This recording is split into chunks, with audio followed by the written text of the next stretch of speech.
Hello to all literature lovers. Welcome to Literary Journeys with River. Today, we bring you the summary of the Vampire Lestat, the second installment of Anne Rice's fascinating Vampire Chronicles saga. In this video, we'll explore the thrilling life of Lestat, from 18th century Paris to his rise as a rock star in the 20th century. Remember, this is just a summary, not the full book, so if you want to dive into all the details, I highly recommend reading the original work. Don't forget to subscribe to the channel so you don't miss any summaries. Saturday Night in the City, 1984. Lestat, the charismatic vampire, emerges as a fascinating and terrifying figure. With an imposing appearance and a demeanor that reflects his immortal nature, Lestat describes himself with blonde hair that falls in curls almost to his shoulders and gray eyes that seem to absorb the hues of his surroundings. His skin is strikingly pale, further highlighting his supernatural condition. Despite his beauty, his appearance can turn eerie when the thirst for blood consumes him, transforming his face into a mask of horror. Lestat, who was turned into a vampire in the 18th century, presents himself in the 20th century as a rock star. He has sold millions of records and is about to embark on a tour that will take him across the United States. His music and persona have captured the attention of a modern society that has no idea of the singer's true nature. The narrative focuses on his return to the world of the living after decades of slumber. During his prolonged sleep, Lestat has absorbed information from the 20th century through the voices of nearby radios and televisions. This exposure gradually awakens him, making him aware of the profound changes the world has undergone. Finally, Lestat decides to emerge from his tomb, driven by an overwhelming desire to drink human blood and resume his existence among mortals. Lestat's return is not just fueled by his thirst for blood, but also by his fascination with a group of young rock musicians who rehearse near his refuge. The music of these youths, whom he finds androgynous and seductively wild, draws him irresistibly. Lestat feels a connection with the energy and brutality of rock music, seeing it as a manifestation of vampirism, a supernatural force that can sustain itself indefinitely thanks to technology. Lestat decides to join these young musicians, eager to propel them to fame and integrate himself into the world of music. To do so, he begins to regain his strength, first feeding on animals and then on his inevitable first human victim, a remorseless man who had committed murders in distant lands. Once restored to his full power, Lestat immerses himself in modern life, exploring the vibrant and erotic world of the 1980s. He marvels at how society has evolved towards open sensuality and secular morality, where people are bolder and freer. The men and women of the 20th century, with their luxurious clothing and open expression of sexuality, remind him of times past but with a new intensity. Finally, Lestat decides to confront the young musicians. When he reveals his true identity as a vampire, he is surprised when they recognize his name from a book they've read. This discovery unsettles him, leading him to reflect on his place in the world and the dangers that come with his public existence. Lestat concludes that being a successful rock star is not enough. His ambition drives him to plan something bigger, a challenge unprecedented among his own kind. He decides that through music and a book he plans to write, he will reveal his existence to the world and force other vampires out of the shadows. This decision marks the beginning of an adventure that will test both Lestat and the mortals around him. Part 1. The Appearance of Lelio. Chapter 1. In the harsh and unforgiving winter in the lands of Auvergne, Lestat, the seventh son of the Marquis, found himself trapped in a hollow and aimless existence. He was the only one still riding horses and hunting at a time when wolves dared to steal sheep and prowl near the village. Fearlessly, he decided to face the pack terrorizing the villagers, armed with old weapons inherited from his ancestors and accompanied by his loyal mastiffs. Though resentful of his fate as the youngest brother with no right to inheritance, Lestat had become the family's hunter, providing what was necessary to survive. He mounted his mare with a mix of frustration and rage, venturing into the snow to confront the wolves. The hunt became perilous when he was outnumbered by the cunning animals, and the struggle was fierce. His dogs, well-trained and powerful, were killed, and he himself was near death several times. Despite being wounded and exhausted, Lestat managed to exterminate the pack, but not without a profound personal cost. The pain of losing his canine companions and his mare deeply affected him. He returned to the castle, carrying the body of one of the wolves as a trophy, but found no relief upon his return. Only the mockery of his brother Augustine, who accused him of lying about his feat. The cruelty of his brother's words changed him deeply, and as he lost consciousness, he realized that something inside him had died along with the wolves. Lestat spent days in bed, recovering physically, but something in his spirit had hardened. His connection with his family, especially with his mother, who visited him in silence, was marked by this experience. Despite everything, Lestat clung to life, choosing 2 new puppies to keep him company, trying to find solace in his loneliness. Chapter 2. Lestat was in his room, with the fire burning and his dogs by his side when his mother entered. Despite his misery, he did not reject her because he loved her deeply and knew that when she spoke, it was for an important reason. His mother, a figure of intelligence and education in the family, had always been his support in the most difficult times, like when, as a child, she rescued him from the isolation his brothers imposed on him after he was withdrawn from the monastery school where Lestat had found comfort and purpose. Lestat's mother was a woman of great strength, who had fought to give her son the education his father had denied him. She had bought him books and clothes, even selling her precious inherited jewels. Lestat fondly remembered how she had ridden with him to a neighboring noble's castle, where she allowed him to choose a pair of mastiff puppies, an act that cemented his love for hunting and the outdoors. Despite the lack of support from his family, hunting became his refuge and a source of personal satisfaction. When Lestat turned 16, a troupe of Italian comedians arrived in the village, and he was captivated by the Commedia dell'arte. The performances, full of life and creativity, completely enthralled him, and he decided to join the troupe on their journey. However, his family found him and brought him back to the castle, where he was severely punished. Despite this, his mother, instead of reprimanding him, once again offered her support, buying him a splendid hunting rifle and a mare, acts that further strengthened their bond. In the present, Lestat looked at his mother and noticed that her health had worsened. Still, she remained a beautiful woman, though her fragility was evident. She sat beside him and spoke with a clarity that was both comforting and painful. She explained that she understood his hatred towards others, a feeling born from the loneliness and suffering he had experienced when facing the wolves alone. She compared his experience to the pain she had felt giving birth, a pain that had left her deeply isolated. Lestat confessed to his mother that, before the confrontation with the wolves, he had dreamed of killing his family, a revelation she received without surprise. She admitted that she too had harbored dark thoughts, imagining scenarios of complete freedom and abandonment of her responsibilities. These confessions created a bond of mutual understanding between them, something rare and precious in Lestat's life. Finally, his mother revealed a devastating truth. She was dying. She had little time left, and though she planned to live until summer, she knew she wouldn't survive another winter. This revelation left Lestat stunned and filled with sadness. His mother, always composed and firm, asked him not to be distressed and to prepare to live without her. After their conversation, his mother left, leaving Lestat with a sense of emptiness and despair.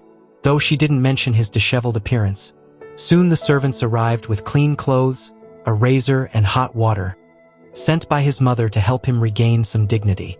Lestat allowed himself to be cared for, aware that the only person who truly understood him was slowly slipping away from his life. Chapter 3. Lestat began to regain his strength, but his thoughts remained focused on his mother's revelation. The idea that she was dying was unbearable to him. As he tried to process the reality, his mind filled with sorrow at the impending loss. Though he longed to leave his room to be with her, he found himself trapped in his own anguish, unable to face her. A month after the wolf encounter, some merchants from the village arrived at the castle to pay homage to Lestat for his feat. His mother, in an act of affection disguised as duty, asked him to receive them. Reluctantly, Lestat agreed. Among the visitors, Lestat recognized Nicholas de l'Enfant, a young man he had known in his childhood, but who was now almost unrecognizable. Nicholas, transformed by his time in Paris, presented himself with a dazzling appearance. He wore a brocade coat in shades of pink and gold, shoes with golden heels, and a lace jabot. The comparison with his own simple wool and leather attire made Lestat feel out of place, but also intrigued him. Nicholas, with a deference Lestat did not expect, offered him a red velvet cape lined with the fur of the wolves he had killed, a gesture full of respect. His father gave him a pair of finely stitched suede boots, also meant for hunting. Despite feeling overwhelmed, Lestat accepted the gifts with gratitude.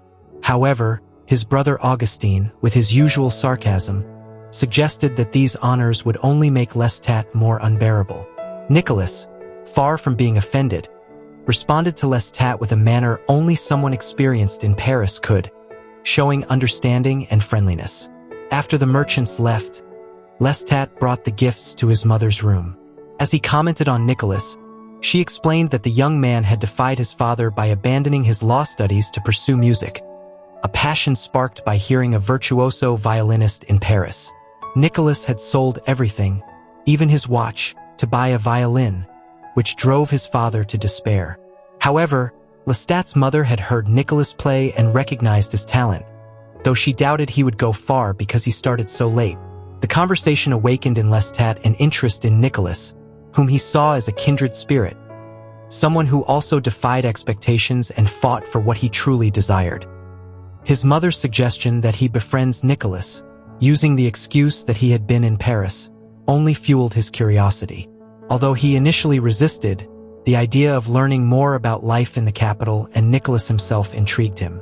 Finally, though frustrated and not expressing his concern for his mother's health, Lestat accepted the idea of going down to the village and talking to Nicholas. His mother, without taking her eyes off her book, gently urged him to do so, letting the suggestion take root in Lestat's mind.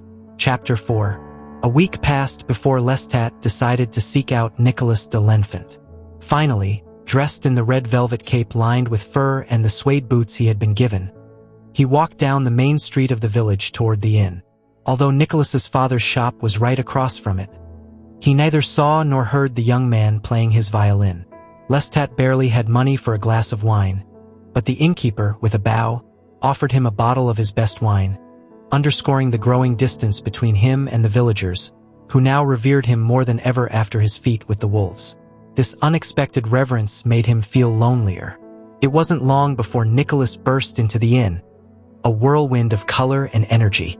Though not as elegant as before, his outfit of silk, velvet, and new leather reflected wealth. Nicholas, with his breath quickened and his eyes shining with excitement, approached Lestat and, after a brief conversation, invited him to dinner in a private room upstairs. The small wooden room, with its cozy warmth and view of the winter landscape, enchanted Lestat. As the snow covered the mountains, Nicholas began to tell him about his life in Paris. He described the theaters, the plays, the famous actors, and the vibrant boulevards. With each word, Lestat became more immersed in the stories of the Isle de la Cite, the Latin Quarter, and the Sorbonne. They talked about the unrest in Paris, the people's discontent with the monarchy and the church, and the influence of philosophers like Diderot, Voltaire, and Rousseau. Nicholas explained that people no longer believed in God and that science was the new beacon of humanity. This skepticism, though close to Lestat's own, seemed to wound Nicholas, who had recently lost his faith. The conversation became more personal when Nicholas mentioned a childhood memory when Lestat had cried at the sight of the place where witches had been burned years ago. This memory, which Lestat had buried deeply, shook him, reminding him of the horror of superstition and the atrocities committed in God's name. Nicholas, in a festive tone, joked about the possibility that Lestat had become a werewolf, insinuating the connection between the wolf hunt and ancient beliefs. Lestat responded with a mix of humor and longing, saying that if he were a werewolf, he would leave that miserable village and run to Paris, where life and ideas thrived. The conversation continued until Nicholas, feeling the camaraderie they had developed, went to fetch his violin. As the sun set, Lestat heard Nicholas play for the first time. The music, a piece by Mozart, was vibrant and emotional, and Lestat, moved to tears, couldn't contain his emotion. He embraced Nicholas, thanking him for the gift of that experience, and asked him to stop calling him Monsieur, asking him to use his name instead.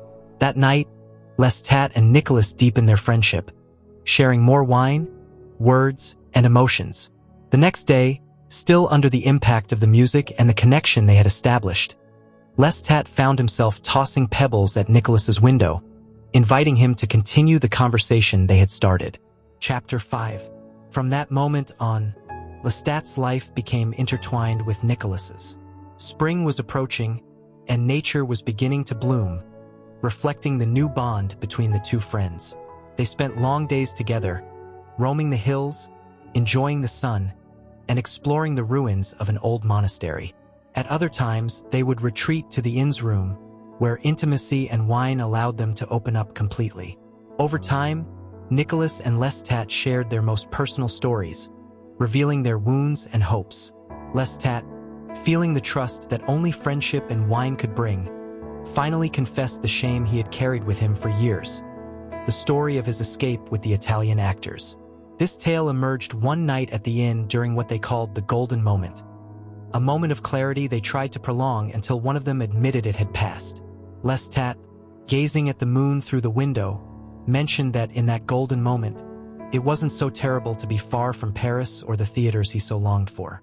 Nicholas, always elegant even in his drunkenness, couldn't resist making a sarcastic comment, mocking Lestat's obsession with actors and theaters.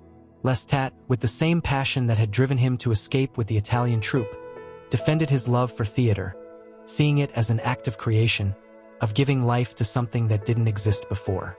Nicholas, though impressed by the intensity of Lestat's words, remained skeptical. Music, to him, was a source of happiness, but he regarded it without the almost sacred reverence that Lestat gave to art. In a moment of sincerity, Lestat confessed that, to him, actors and musicians were almost saints, people who rose above mediocrity to create something transcendent. Despite his admiration, he felt he had hurt Nicholas, who interpreted his own sacrifice for music in a more cynical way. The conversation turned to the nature of sin and art. Nicholas, with a tone of gravity, suggested that the pleasure Lestat had experienced in acting was nothing more than an act of lust and defiance, something the church condemned. However, Lestat rejected this view, insisting on the intrinsic goodness of art and those who practiced it. But Nicholas, with his characteristic mix of intelligence and cynicism, proposed that the real reason for their closeness was that they were companions in sin, united by their rejection of their families and society's expectations. Despite Nicholas's apparent resignation, Lestat couldn't accept this bleak view. He proposed a new adventure, to take Nicholas's music to the forest, away from the eyes and ears of others, to see if there was truly goodness in it. So, on a moonlit night, the two friends ventured into the forest to the place where witches were once burned. The clearing was illuminated by the pale moonlight, and Nicholas, with his violin, began to play a gypsy melody while Lestat danced around him, trying to exorcise the ghosts of the past. Despite the momentary joy, Lestat couldn't help feeling overwhelmed by a deep sadness. Nicholas comforted him, assuring him that one day they would escape that corner of France. However, the shadow of his mother's death and the feeling of being trapped in a meaningless existence tormented him. Days later, Nicholas brought up what they had both been avoiding: the idea of fleeing to Paris, even if it meant living as beggars. They both knew that leaving the village and their families would be an act of rebellion with no return. But life in the village seemed increasingly empty to them. As they discussed their options, Lestat began to reflect on the nature of life and death, coming to a terrible realization: that even in death, they wouldn't find answers to the questions that tormented them. This understanding plunged him into deep despair. The idea of death as a total void, without meaning or answers, terrified him. In a panic, Lestat began to scream, unable to bear the vastness of the universe and the eternal silence of the stars. Nicholas tried to calm him, but Lestat couldn't stop screaming. His terror drove him to run out of the inn and back to the castle, where he took refuge in his room, unable to find solace. In the following days, Lestat remained in that state of agitation, questioning his family and the village priest about their beliefs in God and the afterlife. However, their answers only plunged him deeper into despair. Finally, Nicholas tried to use music to soothe Lestat's torment, playing for him in the orchards under the sunlight. Although the music offered him temporary relief, Lestat knew that his despair would not dissipate easily. Lestat began to see beauty in small things. Nicholas's music, the village children dancing, the statues in the church. But at the same time, everything that had once seemed beautiful in nature now filled him with terror. In his soul, he knew he would never fully recover from this revelation. The certainty that death offered no answers and the vision of an indifferent universe would haunt him forever. Chapter 6. Lestat was engulfed in overwhelming confusion. The reasons behind his crisis were elusive to him. He couldn't determine if it was the excessive drinking and endless nighttime conversations, his mother's revelation about her impending death, or the recent events with the wolves and the dark place of the witches that had triggered his mental state. The only thing he knew for sure was that since that fateful moment, the world had changed irrevocably for him. Even in moments of greatest happiness, darkness and awareness of human fragility stalked him, reminding him of the absence of hope. During this time, Lestat avoided his mother, fearful that his mental state might harm her. However, when she learned from others about his apparent madness, she decided to confront him. One night, while the family participated in the Lent celebrations in the village, she went up to his room to talk to him. Lestat was alone, struggling against the urge to look out the window at the bonfire blazing in the village. A celebration that had always seemed terrifying to him, with its roaring flames and the villagers' chants. His mother's arrival was both a relief and a source of fear because he knew she brought with her an inevitable conversation. She approached him tenderly, asking if his anguish was due to her approaching death. Lestat, unable to lie to her, confessed that he didn't know the exact cause of his torment, though he related part of what had happened at the inn with Nicholas. His mother, far from reproaching him, praised him for being a fighter, for never accepting fate as an immutable truth. She assured him that he would recover from that crisis, but also confessed that she had consulted with the doctor and an old healer, who agreed that her time was running out. Despite Lestat's refusal to talk about her departure, his mother insisted that he must go to Paris. She handed him some gold coins, urging him to leave without delay. For her, the idea of seeing him free in Paris when her time came was her only comfort amid the terror that death provoked in her. Lestat, surprised by his mother's firmness, tried to embrace her.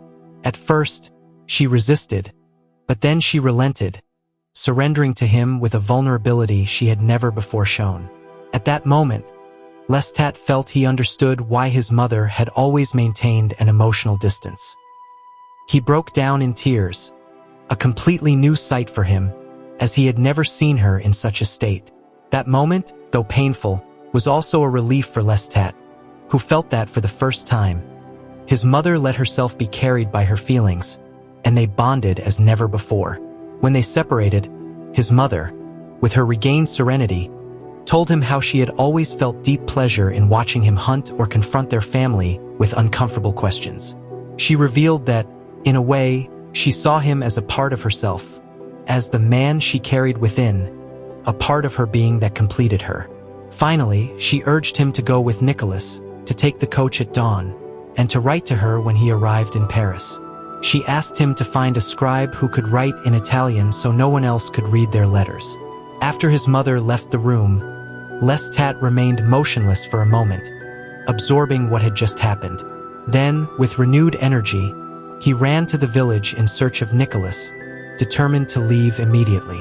Finding him, he dragged him away from the crowd dancing around the bonfire to a secluded corner of the meadow.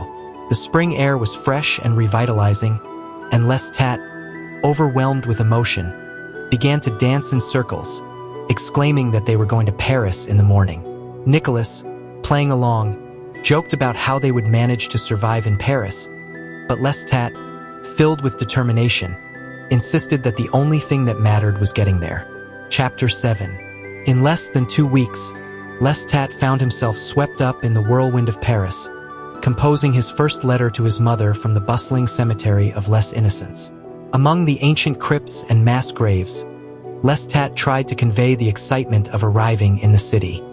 He mentioned that they had arrived without incident, were living on the Isle de la Cite, and were immensely happy. Paris, with its lively streets, grand mansions, and vibrant atmosphere, exceeded all his expectations. He wanted to share with his mother the amazement he felt as he walked through the winding alleys, saw gentlemen in their elegant suits, ladies with their adorned wigs, and even caught a distant glimpse of Queen Marie Antoinette strolling through the Tuileries gardens. However, the only thing he wrote in the letter was the best part, that he had gotten a job at a theater with the possibility of soon being given a role. Lestat didn't mention the difficulties they were facing, like living in an attic on the 6th floor, the shouts of neighbors in the narrow streets, or the fact that they had already run out of money. Nor did he say that the theater where he worked was a modest boulevard establishment, where his tasks were minor, such as helping actors dress and maintaining order in the venue. Despite everything, Lestat felt like he was in paradise, sharing the same sentiment with Nicholas, who played his violin in the streets to earn some coins when times were tough. Every night, they would rush up the steps to their attic with a bottle of cheap wine and Parisian sweetbread, and by the dim light of a candle, their small space became the most splendid place Lestat had ever known. Despite the modest conditions, simply being in Paris made everything worthwhile. The days passed in constant amazement at the life surrounding them, from shops filled with luxurious items to bustling markets. However, the horror of death and darkness didn't completely vanish.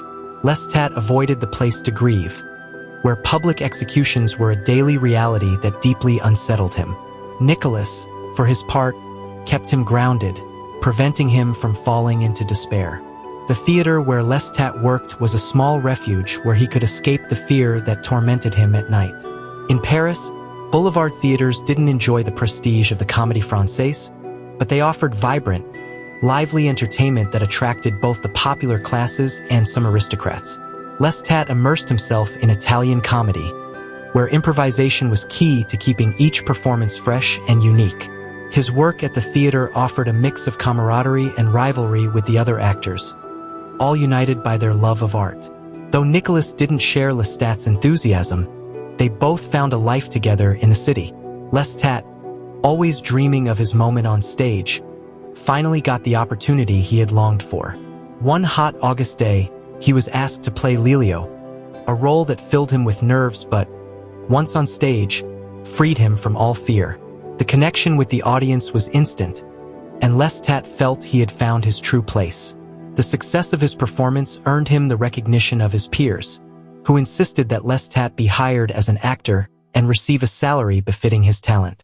From that moment, Lestat became a regular actor at the theater, a step closer to his dream of becoming a star. That night, Lestat and Nicholas celebrated with a grand party, climbing onto the rooftops of Paris and waking the entire neighborhood with music and revelry. Lestat couldn't contain his excitement and rushed to write to his mother about his success. Over time, Lestat became a beloved actor at the theater, and his name began to appear on programs. Even the cold Parisian winter, with its misery and poverty, couldn't dampen Lestat's happiness. Although darkness still loomed over him, Lestat found solace in Nicholas' music and his life in the theater. Despite the hardships of life in Paris, his cup was full, and Lestat was determined to seize every moment of his new life. Chapter 8.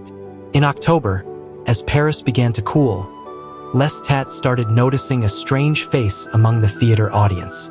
This face distracted him during performances, almost making him forget what he was doing on stage. Although at first, he thought it was just an illusion, he couldn't ignore it after seeing it repeatedly for about 15 days. Finally, he decided to mention it to Nicholas, though he felt a bit foolish doing so. Nicholas, who was in a particularly melancholic mood that night, didn't give the matter much importance, replying that everyone was watching him, as that was what Lestat had desired. However, this indifference hid a deeper sorrow. Nicholas, dejected, confessed that he feared he could never achieve greatness as a violinist, despite his efforts. This reminded Lestat of his mother's words about Nicholas, when she had told him it was already too late for him. Lestat tried to comfort his friend, assuring him that he shouldn't give up. But Nicholas responded with painful frankness, explaining that, for him, things weren't as easy as they were for Lestat. While Lestat succeeded in everything he set out to do, Nicholas felt that his aspirations were fading in the face of reality. During the conversation, Lestat couldn't help but think again about that mysterious face watching him from the audience. Something about that figure reminded him of wolves and the fear he had felt in the past. This connection was incomprehensible to him, but he couldn't get it out of his mind. Nicholas, seeing that the conversation was turning to topics that weighed heavily on him, expressed his frustration, saying that everything they did at the theater had nothing to do with the goodness that Lestat defended. This led to a deeper discussion about the meaning of their lives and actions. Nicholas admitted that he played the violin only for himself, not for the audience, and that he saw only darkness within himself. Despite their differences, Lestat tried to comfort him, assuring him that he saw a light in him, though Nicholas remained skeptical. The next night, during an especially successful performance, Lestat again saw the mysterious face, almost causing him to lose the rhythm of the song. This time, the feeling was even more disturbing, and when he found himself alone with Nicholas, he couldn't help but talk about what had happened. He described the face as a sort of mask, white and sharp, that appeared briefly and then disappeared. Nicholas, though worried about Lestat's growing obsession, tried to reassure him by suggesting that it might be someone from the Comédie Française coming to see him perform. However, Lestat was convinced there was something more, something related to the wolves and the cape lined with their skins. This strange connection deeply unsettled him, but he couldn't explain it. As the conversation progressed, Lestat began to feel overwhelmed by an inexplicable fear, as if a word echoed in his mind. Wolf Killer. This word seemed to carry a special weight, as if someone had spoken it aloud, though it wasn't the case. This silent revelation left him chilled, and for the first time, Lestat felt a genuine fear, an emotion that was completely foreign to him. Nicholas, seeing the impact this experience had on his friend, decided to lighten the mood, suggesting they go to bed. Lestat, still in shock from the intensity of his feelings, agreed without saying another word.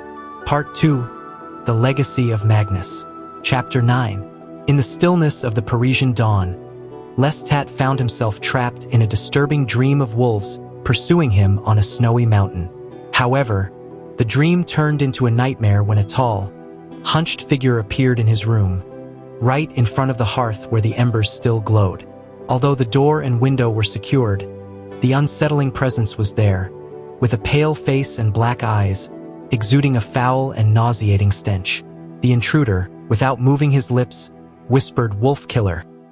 And before Lestat could react, he was lifted into the air by this figure and carried toward the window, which shattered into 1,000 pieces. Without touching the ground, Lestat was transported over the rooftops of Paris, desperately struggling to break free.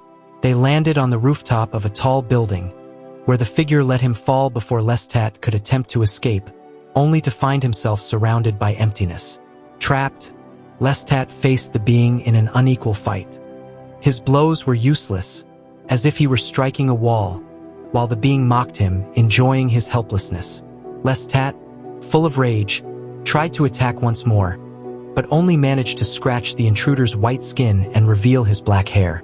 The being, with quick and precise movements, toyed with Lestat, shaking him like a child, without any effort. Then, with a deep and resonant voice, the intruder called Lestat Wolf Killer, as he pinned him down and sank his teeth into his neck. It was at that moment that Lestat understood the nature of his captor, a vampire. As the vampire drank his blood, Lestat felt a strange ecstasy, as if he were floating in a dark, timeless void, where pain and urgency disappeared. Images from the past mixed in his mind, memories of his mother, his childhood, and fleeting moments of happiness. But as this trance faded, Lestat became aware of his situation again.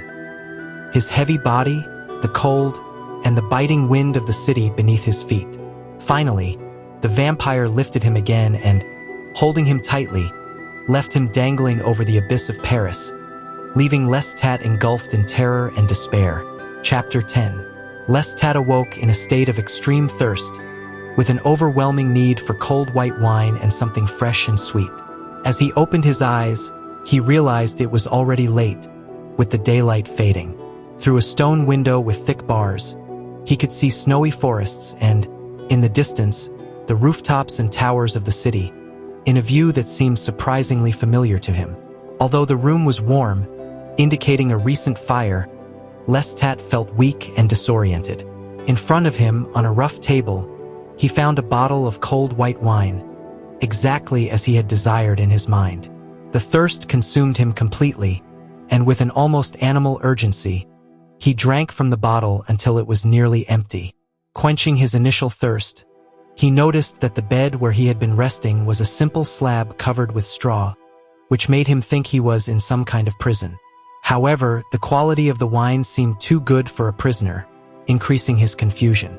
The aroma of hot broth reached his senses, and Lestat, though weak, crawled toward a bowl of succulent beef broth, which he devoured with the same eagerness with which he had drunk the wine. As he ate, his memories began to return, and with them the memory of the vampire who had kidnapped him.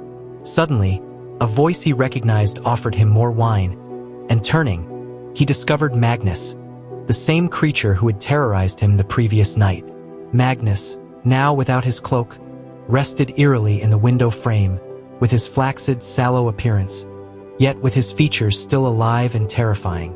Although Lestat tried to escape, Magnus easily caught him, mocking his pleas and attempts to resist. The vampire, with a disdainful smile, temporarily calmed him with refined words, but his presence remained deeply terrifying.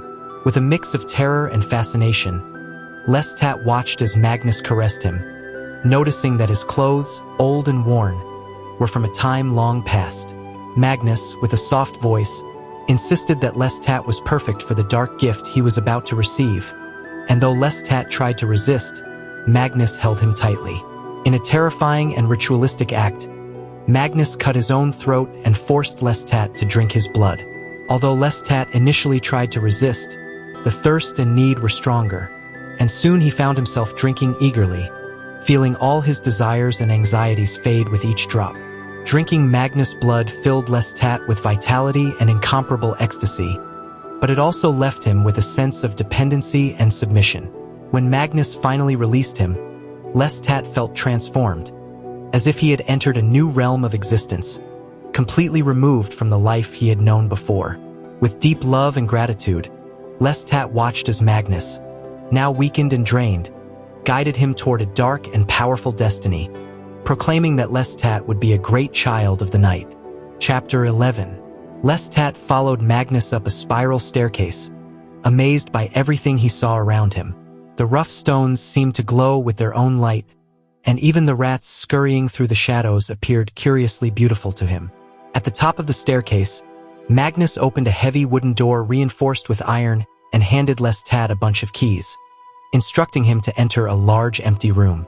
Magnus explained that, as his heir, Lestat must take possession of the house and all its treasures, but first, he had to listen carefully. He warned that, now immortal, his new nature would guide him to his first human victim, and although the act would be pleasurable, he must stop before the victim's heart ceased beating, or the consequences would be severe. Desperate, Lestat tried to cling to Magnus, confused and terrified by what he was hearing. However, Magnus easily pushed him away and ordered him to remove a loose stone from the wall. To Lestat's surprise, he did so effortlessly, revealing a dark passage leading to Magnus' treasure. Magnus lit a fire in the center of the room, and the light from the flames filled the room with warm, bright colors. Fascinated and frightened, Lestat watched as Magnus began to dance around the fire, his movements growing more frenzied and uncontrolled. Although the sight of Magnus dancing in the flames would have horrified Lestat at another time, now it felt like a hypnotic spectacle. Magnus explained that he had one last promise to fulfill. Once the fire consumed his body, Lestat must scatter his ashes to ensure that he would not return as an even more terrible creature. Lestat, overwhelmed by pain and terror, could only nod, as he noticed his own teeth transforming into sharp fangs, and his body beginning to undergo a painful metamorphosis. Magnus urged him to fulfill his promise and instructed that, after scattering the ashes, he should use the passage to find his coffin, as sunlight was the only real threat to his new immortal life. Lestat, in a state of panic and despair, begged him not to leave him alone, but Magnus pushed him away and, with a final act of will, threw himself into the fire.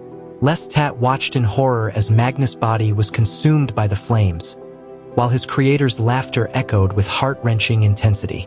Magnus' blackened limbs writhed in the pyre until they finally succumbed to the fire. Despite the pain and terror consuming him, Lestat couldn't stop screaming as he fell to his knees, covering his eyes, but the image of Magnus burning remained etched in his mind, even with his eyes closed. Chapter 12. Lestat, lying on the floor of the room, watched as the fire burned down until only a few half-burned logs remained. The cold air blowing through the open window echoed his own sobs, which resonated in the empty room. He wept tears of blood as he recited prayers, though soon realized they were just empty words offering no comfort.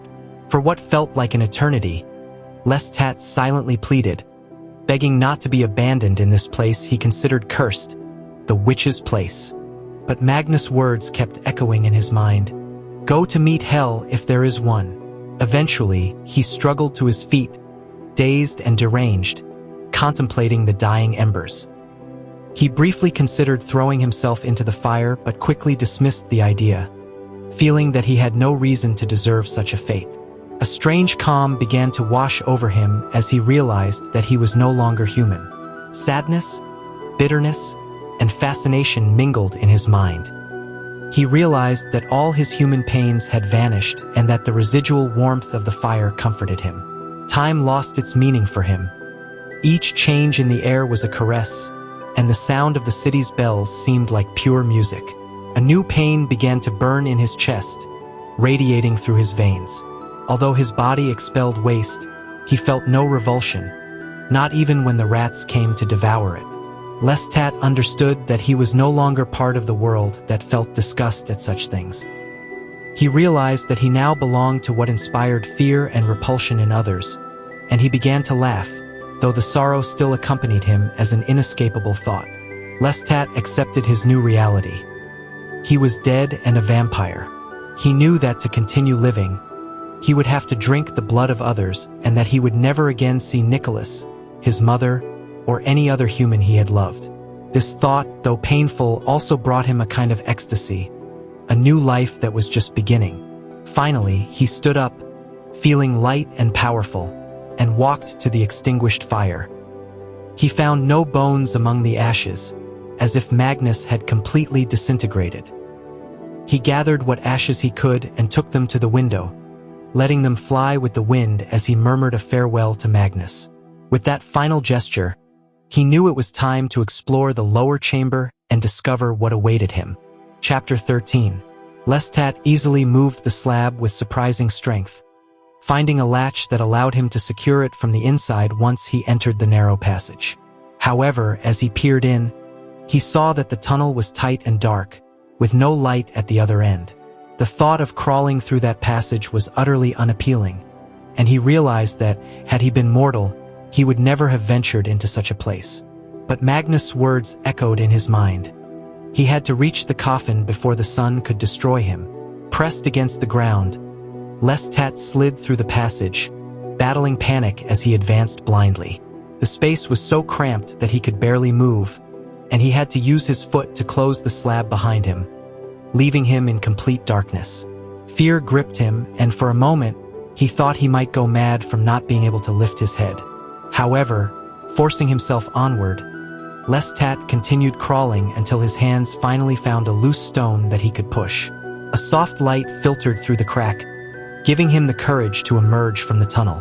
When he emerged, Lestat found himself in a small, low-ceilinged room, illuminated by the violet light of the night streaming through a barred window. In the room, he discovered a large fireplace, a pile of wood ready to burn, and an ancient stone sarcophagus draped with its red velvet cover lined with wolf fur.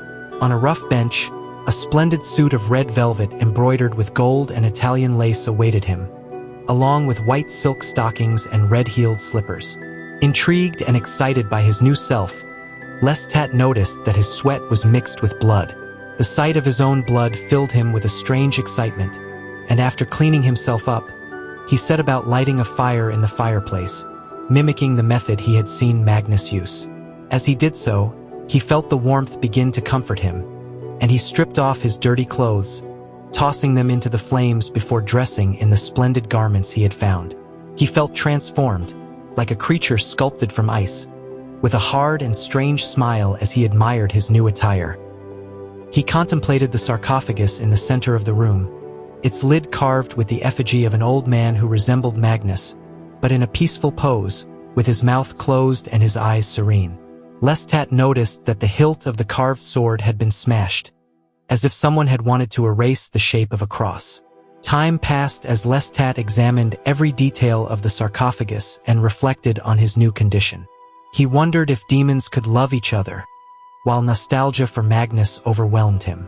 Though he felt betrayed by his abandonment, he ironically remembered the love he had felt for him in his final moments and when he had found the red clothes.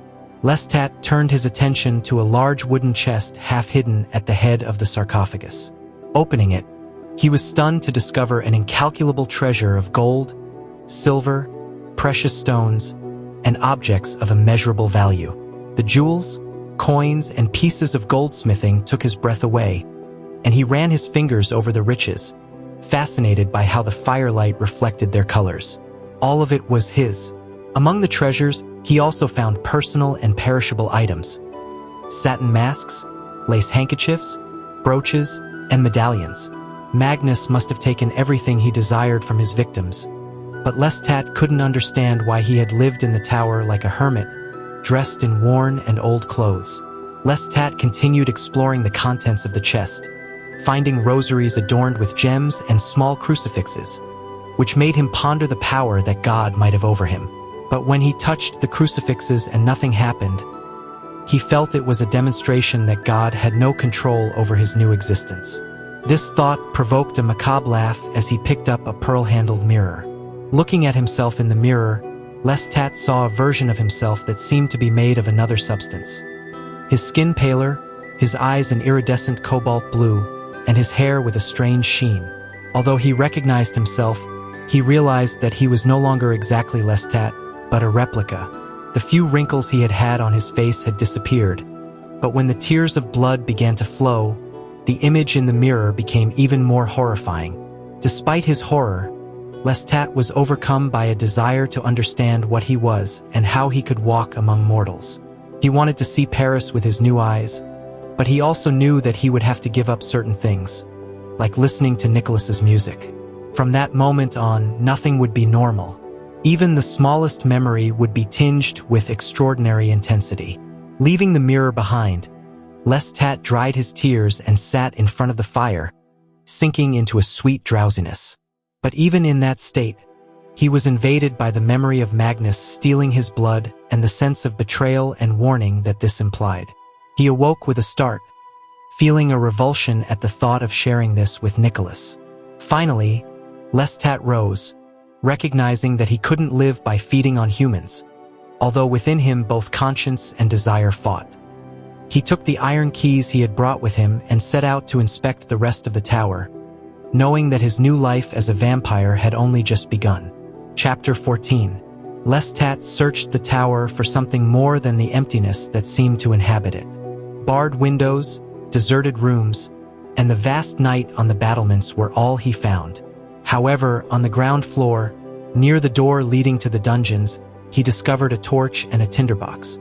Lighting the torch, he noticed footprints in the dust and a well-oiled lock that turned smoothly when he found the right key. With the torch in hand, Lestat began to descend a narrow spiral staircase. As he went down, the stench of decay grew stronger, a smell he recognized from the cemeteries of Paris. Though the stench nauseated him, his determination pushed him onward. He knew that if there were mortal bodies there, he would not be able to avoid them. On the first subterranean level, Lestat found an enormous burial chamber, similar to Magnus' chamber, but much larger. 3 large stone sarcophagi occupied the center of the room, with figures sculpted on them.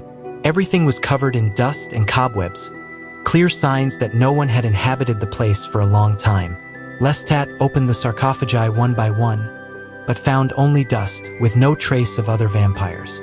He continued his descent, although the stench became increasingly unbearable. The smell emanated from behind a door further down, and although he felt a deep aversion, Lestat decided to face whatever his master Magnus had done in that place. When he opened the door, Lestat was met with a horrifying sight. A dungeon filled with bodies in various stages of decomposition, riddled with worms and insects. Rats fled from the torchlight, and the stench of putrefaction overwhelmed him. However, he couldn't take his eyes off the corpses. They were all young men, blonde like him, and the most recent body, still fresh, resembled Lestat so closely that it could have been his own brother. Horror paralyzed him, but it also drove him forward to the corpse. The dead man's eyes, a wet and viscous blue, were identical to his own. Fear gripped him as he imagined the corpse might move and catch him. Lestat backed away, tripping over a plate of rotting food and a bowl of sour milk. As he fell, the bowl broke, and the spilled milk looked like vomit. Pain shot through him like liquid fire, causing blood to ooze from his teeth and stain the floor. But as he looked at the blood, Lestat felt his nausea replaced by a fierce thirst. He leaned toward the blood, unable to resist the urge to lap it from the floor. The ecstasy of drinking it coursed through him, even as his mind filled with thoughts of the young men who had been brought to that dungeon to die. Terrified and ecstatic, Lestat realized that he could have been one of those young men. He felt his heart pound as he drank the blood, and a wild, guttural scream escaped his mouth. He dropped the torch and ran up the stairs, slamming the door to the dungeons behind him. His screams echoed through the tower, but when the morning light began to filter in, his screams abruptly ceased. The sunlight was approaching, and Lestat, blinded by pain, ran to the inner chamber of the tower. Emerging from the conduit, the room was bathed in a dim purple glow. Nearly blind, he managed to lift the lid of the sarcophagus and hid inside. The lid fell over him, and the pain vanished as fear and sorrow faded into cold, unfathomable darkness. Chapter 15. Lestat awoke with an overwhelming thirst, without the comfort of mortal dreams about cold wine or the fresh grass of his childhood. In the narrow darkness of the stone sarcophagus, he touched his fangs with his fingers and found them dangerously sharp, like tiny knives. As his awareness cleared, he sensed the presence of a mortal in the tower, though the figure had not yet reached the door of the outer chamber. Through a new and unsettling power, he could hear the intruder's thoughts, filled with dismay upon discovering the open door and the burnt logs in the room. The mortal, a servant of Magnus, was clearly terrified, and Lestat detected the treachery and deceit in his mind. The smell of the mortal both fascinated and disturbed him. It was a musky scent, akin to that of the first prostitute he had known, or the roasted venison after days of fasting. But this aroma was infinitely richer, awakening in Lestat a voracious and primal appetite that he could not ignore. He emerged from the sarcophagus, driven by need, and moved through the conduit to the outer chamber, where he found himself face to face with the mortal. The servant, an old and wrinkled man, looked at him with bewilderment and hatred. Lestat perceived in his mind that he was responsible for dressing the prisoners and caring for those unfortunate souls Magnus had locked in the dungeon. The man's hatred enraged Lestat, stirring in him a violent desire to strangle him with his bare hands. When the old man desperately called out for his master, Lestat coldly replied that Magnus was no longer there, that the fire had consumed him. The servant refused to believe it, but Lestat paid no attention to his words. He was intoxicated by the aroma of the man's blood, and his desire to taste it consumed him. The old man, realizing the danger, tried to flee toward the stairs, but Lestat easily caught him, relishing the capture. He lifted the man into the air as if he were a puppet, feeling the disproportionate strength between them. The mortal's body was no longer more than flesh and blood that Lestat craved to possess. Without hesitation, Lestat bit into the man's neck artery, and the hot blood struck his palate, filling him with an almost unbearable ecstasy. His master's blood had been pure liquid light, but this mortal's was dense, rich, and earthly. The pleasure of drinking was so intense that Lestat had to make a supreme effort to stop before the man's heart stopped beating. Despite his desire to consume him completely, he dared not do so. The man's body fell heavily to the ground, his glassy eyes peeking out from under half-closed lids, and Lestat watched in fascination as the life slowly ebbed away. The blood he had drunk filled him with extraordinary warmth and strength, sharpening his vision and making his body feel more powerful than he had ever imagined. Finally, he picked up the lifeless body and dragged it down the tower steps to the dungeon, where he left it to decompose with the other corpses. Chapter 16. With his thirst quenched and a renewed awareness of his powers, Lestat knew it was time to leave the tower and test his new nature. He filled a bag in his pockets with all the money and jewels he could comfortably carry, belted with a gem-encrusted sword that didn't seem too outdated. He descended the stairs and left the tower, securing the iron gate behind him. Outside, he discovered that the tower was the only thing left standing of a large ruined house. However, as he circled the stones, he caught the scent of horses on the wind, an intense and pleasant smell that led him to a stable at the back. There, he found a beautiful old carriage and four splendid black mares, which miraculously were not afraid of his presence.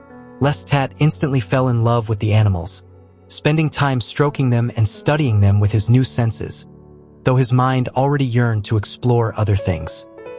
He also detected the presence of another human in the stable, a deeply sleeping boy who, upon waking, proved to be dim-witted and no threat to Lestat. He gave the boy a gold coin and told him that he was now his master, but that he didn't need him that night except to saddle a mare. The boy informed him that there were no saddles, but that didn't stop Lestat, who improvised by cutting the long reins of the carriage and using them to ride the most beautiful mare bareback. The power and freedom he felt while riding were indescribable. The icy wind on his face and the vast dome of the night sky above him filled him with wild joy. Fused with the animal beneath him, he rode, laughing and singing, hitting notes he had never reached before, reveling in an euphoria that seemed incongruous with his new vampire condition. Although he longed to head to Paris, he knew he wasn't yet ready, so he rode in the opposite direction until he reached the outskirts of a small town. There, he dismounted in front of a church and felt a surge of entirely human rage that interrupted his strange happiness. He stormed into the church, forcing the sacristy lock and crossing the nave to the altar. He forced open the tabernacle doors, took out the ciborium with the consecrated hosts, and examined it, but felt no special power. Desperate, he laid his head on the altar, like a priest in the middle of Mass, before closing everything up again so that no one would notice the sacrilege committed. Lestat wandered around the church, marveling at the paintings and statues that he could appreciate with astonishing clarity and detail. He could see not only the art but the creative process of the sculptor or painter, noticing every flaw and every touch of expressiveness. But soon, he felt overwhelmed by so much ordinary beauty and decided to go out and explore the town. For 2 hours, Lestat roamed the town streets, jumping over garden walls, climbing rooftops, and spying on humans in their homes. He watched sleeping families with fascination, admiring even the smallest details of their daily lives. However, what captivated him most was his ability to hear people's thoughts, though only the most intense and passionate ones reached him. This discovery baffled and almost annoyed him, as he knew that although he could observe and listen to mortals, he was not one of them. They were his victims. Before leaving the town, Lestat committed one last daring act. He entered the local inn and ordered a glass of wine. Though everyone in the small establishment looked at him curiously, none detected his true nature. He remained there for 20 minutes, enjoying the realization that he could blend in among humans undetected. Although he didn't touch the wine, he knew he had gone unnoticed, which gave him a sense of euphoria. Leaving the inn, he ran into the forest, so fast that the trees and sky blurred around him. He sang, laughed, and performed acrobatics, delighting in the strength and agility of his new body. However, when dawn began to subtly announce itself, he felt an urgent call, a warning that he must seek refuge before the sun reached him. On his way back to the tower, passing through a cemetery, Lestat felt something strange, a presence that wasn't human.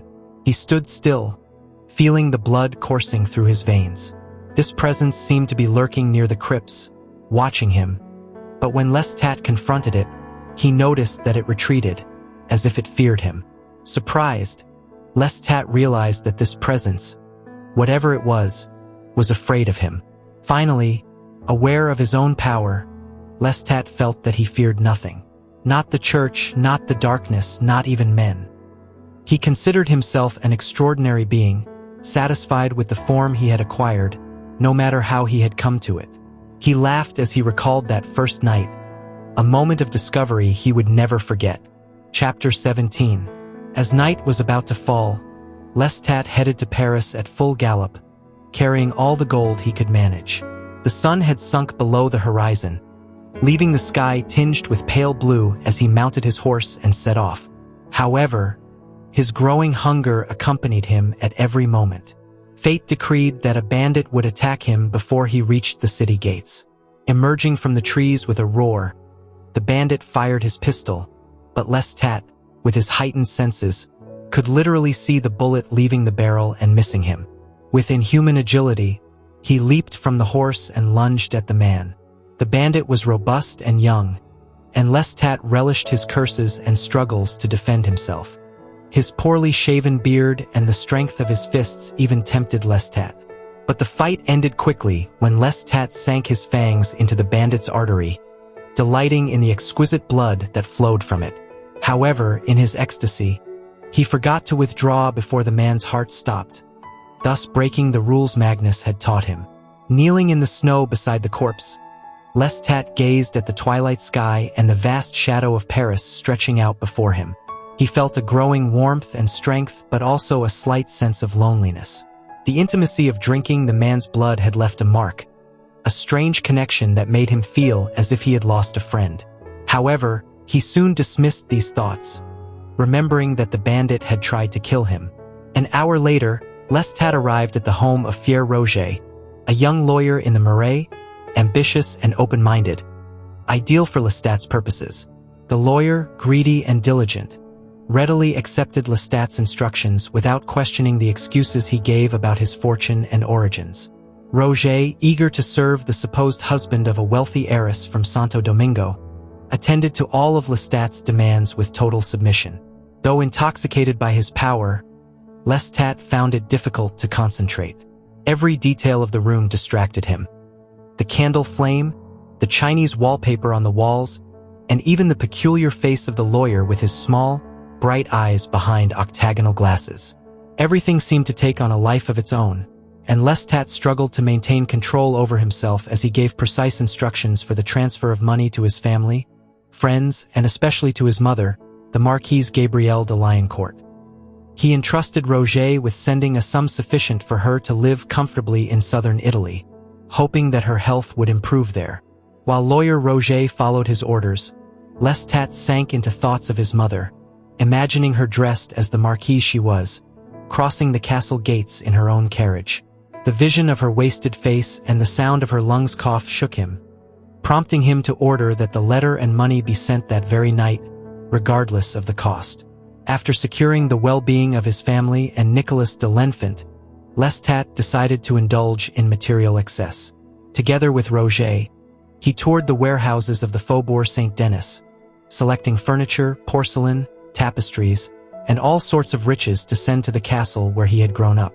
It was an act of nostalgia and power, as he mentally transformed his childhood home into a place of luxury. He even sent elaborate toys to his nephews, ensuring that they would enjoy things he himself had never had. In the midst of this orgy of acquisitions, an incident broke the spell. A rat, brave and defiant, crossed the warehouse near where they stood. Lestat, fascinated by the creature, easily caught it and began examining it curiously, completely forgetting about the men who accompanied him. The sudden silence from them brought him back to reality. The men were watching him in terror. Lestat smiled at them innocently, released the rat, and continued his shopping, but it was evident that he had awakened a deep fear in them. That night, after completing his purchases, Lestat asked Roger to send a gift of 100 crowns to Renaud, the theater impresario who had given him his first opportunity, with a note of thanks. He also tasked him with investigating the financial situation of the theater, though he had no intention of returning there, wanting to protect those he had left behind from the darkness that now enveloped him. When all was done, and the church bells struck 3 in the morning over the city's white rooftops, Lestat found himself hungry again, with the scent of blood calling to him from every corner. He found himself in front of the Boulevard du Temple, gazing at the house of Thespis, with its crumbling walls and torn posters, and his former name, Lestat de Valois, still advertised in red letters. Chapter 18. The nights that followed became a wild frenzy for Lestat. He began to devour Paris as if the city were made of blood, plunging into the darkest districts as night fell, seeking out thieves and murderers. He would give them a mocking chance to defend themselves before pouncing on them with a deadly embrace, savoring their bodies until he succumbed to gluttony. He sampled different kinds of deaths, large and heavy, small and wiry, and from various ethnicities, but his favorites were the young criminals, those scoundrels capable of killing for a few coins. He enjoyed their curses and growls, sometimes holding them with one hand while laughing at them, throwing their knives onto rooftops and smashing their pistols against walls. Although he took pleasure in the hunt and the fight, the only thing he truly disliked in his victims was fear. If someone showed true terror, Lestat quickly lost interest in them.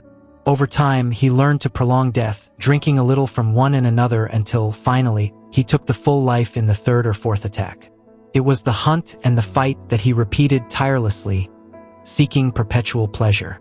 One night, when he had already hunted and drunk more than enough to satisfy several vampires, he decided to turn his gaze towards the rest of Paris, towards the refined pleasures that had previously been denied to him.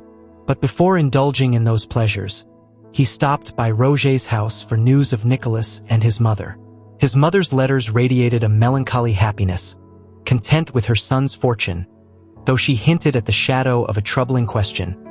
Was Lestat truly happy? Had he fulfilled his dreams?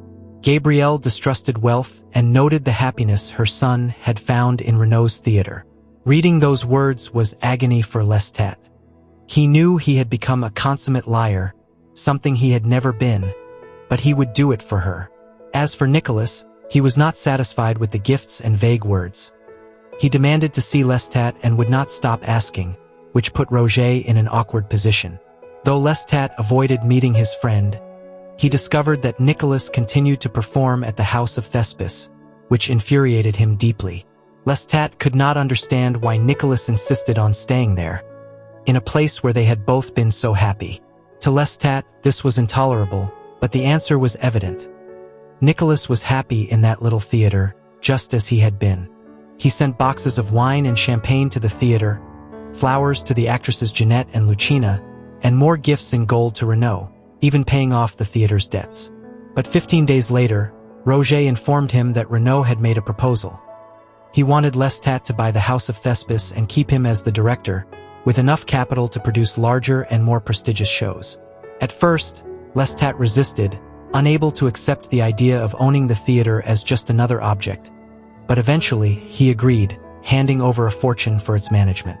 As time passed, Lestat immersed himself in Parisian life, attending the best theaters, occupying privileged seats at the ballet and opera, and surrounding himself with luxury. He wore brightly colored suits, jewels, fashionable wigs, and shoes with diamond buckles. He enjoyed poetry, music, and the refined pleasures that eternity offered him. With each passing night, he felt more comfortable among mortals, bolder in his interactions. Soon, Lestat found the courage to attend a ball at the Palais Royal. There, surrounded by mortals, he aroused no suspicion. On the contrary, women were drawn to him, and Lestat enjoyed the touch of their warm fingers and the pressure of their bodies. From then on, he roamed the boulevards among crowds, entered theaters, cafes, and spoke with people. He even discussed politics and mastered billiards and card games. However, he did not dare to approach the House of Thespis, fearing what Nicholas might see in his eyes, in his skin. Despite this, he promised himself that one day he would dare to do so. During this time, Lestat continued to discover more about his new nature. He realized that his hair, though thicker, did not grow, nor did his nails, which, if cut, regenerated the next day. He noticed an unusual brightness in his eyes and a slight luminescence in his skin, especially when he was hungry. He learned to control his voice, avoiding it being too deep or his laughter shattering mortals' eardrums. He also noticed that in moments of surprise or emotion, his body could move exaggeratedly, like an acrobat, which puzzled those around him. However, the presence of other vampires remained a mystery. Although Lestat sensed a vague and elusive presence in cemeteries and dark places in Paris, he never managed to discover its origin. He wondered if Magnus had destroyed the vampire from whom he had stolen the blood, or if he himself should avoid creating another vampire to avoid being destroyed. But these questions went unanswered, and Lestat dedicated himself to exploring the city, living among mortals as if he were still one of them. With the arrival of spring, the nights grew warmer, and Lestat continued to think about Nicholas. One March night, while reading a letter from his mother, he realized that he had learned to read effortlessly, acquiring knowledge unconsciously. He took the letter and carried it to the tower, where he read it in private. His mother's words echoed in his mind. "Nicholas writes to me that you have bought Renault's place. So now you are the owner of that little theater on the boulevard where you were so happy. But do you still possess that happiness? When will you answer me?" Folding the letter, Lestat felt tears of blood filling his eyes. Why did his mother understand so much and, at the same time, so little? Chapter 19.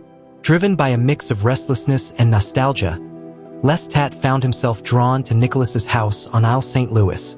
Spring had arrived, and the vibrant smells and colors of the city awakened in him an uncontrollable desire to see his old friend. After demanding that Roger provide him with the address, Lestat headed to the residence, wanting to ensure that Nicholas was well and living comfortably. Upon arrival, he observed the impressive facade of the house, though the closed shutters gave him a pang of uncertainty. Unable to resist, Lestat climbed the walls of the house with ease, like a cat climbing a tree.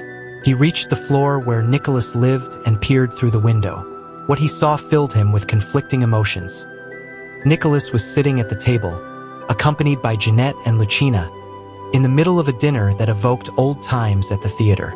Though surrounded by the riches Lestat had sent him, Nicholas looked dejected, lost in his thoughts, with the same melancholy that had always accompanied him. Lestat, overwhelmed by what he saw, nearly lost his balance in his precarious position and closed his eyes for a moment, clinging to the wall to avoid falling. But he couldn't resist the temptation to look again. Nicholas was there, alive, wearing his green velvet clothes, the same ones he had worn arrogantly through the alleys of their hometown. Though surrounded by luxury, there was something in his posture that reflected fragility, a vulnerability that Lestat hadn't noticed before. As Jeanette spoke, suggesting that Lestat had married a wealthy woman and couldn't admit his past as an actor, Nicholas listened with a mix of bitterness and sadness. He defended his friend, claiming that Lestat would never be ashamed of them, but at the same time, his voice betrayed a contained rage and deep pain. He recalled how he had heard Lestat calling him the night he disappeared and how he had found the window broken. The women didn't believe him, and seeing him so affected, an uncomfortable silence took over the table. Lestat, from his hiding place, felt Nicholas's anguish like a stab in his own heart. It was a pain he knew well but could not alleviate. He watched as Nicholas stood up and approached the window as if sensing his presence. And at that moment, Lestat realized how much it meant to him to see Nicholas, the need to touch him, to ensure he was still alive. But he also understood that, although he was now an immortal being, Nicholas perceived the presence of the Lestat he had known, the man, not the monster he had become. Lestat's anguish intensified when Nicholas took his violin and began to play. The music filled the night, tearing through the silence with notes of despair and beauty. Lestat, lying on the roof, closed his eyes, letting the music envelop him. It was a sound that expressed Nicholas's deep discontent with the world, his rejection of the idea that beauty could exist amid so much pain. For Nicholas, music was a means to communicate the cruel irony of a world where beauty was simply a mask for suffering. Unable to bear it any longer, Lestat withdrew from the roof, leaving Nicholas in his world of despair. He knew what he had to do, though he didn't want to admit it. The next night, when he arrived at Boulevard du Temple, it was already late, and the first act at the House of Thespis was in full swing. Lestat was determined to do something to alleviate his friend's torment, even if it meant making difficult decisions. With his mind burdened by unwanted decisions and contradictory emotions, Lestat knew he could no longer avoid Nicholas. The deep connection between them was inescapable, and soon he would have to face the truth of what he had become. Chapter 20. Lestat had decided to dress with great elegance, wearing silver brocade and a lavender velvet cape, complementing his outfit with a new sword with a silver-carved hilt. He arrived at the theater in a rented carriage, but upon arrival, he headed down the back alley towards the artist's entrance, just as he had done on so many previous occasions. As he entered, he was enveloped by the familiar atmosphere of the place, with the characteristic smell of makeup, sweaty costumes, and dust. The sounds and lights of the stage, along with the hustle and bustle of actors and crew behind the scenes, awakened in Lestat a mix of intense emotions. A sense of wonder at returning to that environment and, at the same time, a deep panic. Lucina, an actress at the theater, recognized him immediately and drew everyone's attention, who hurried to greet him enthusiastically. Renaud, the director, led the welcome, and soon Lestat found himself surrounded by old friends, actors, and technicians, all eager to give him a warm reception. Although he tried to maintain his composure, the closeness and affection of his friends made him feel a profound sadness.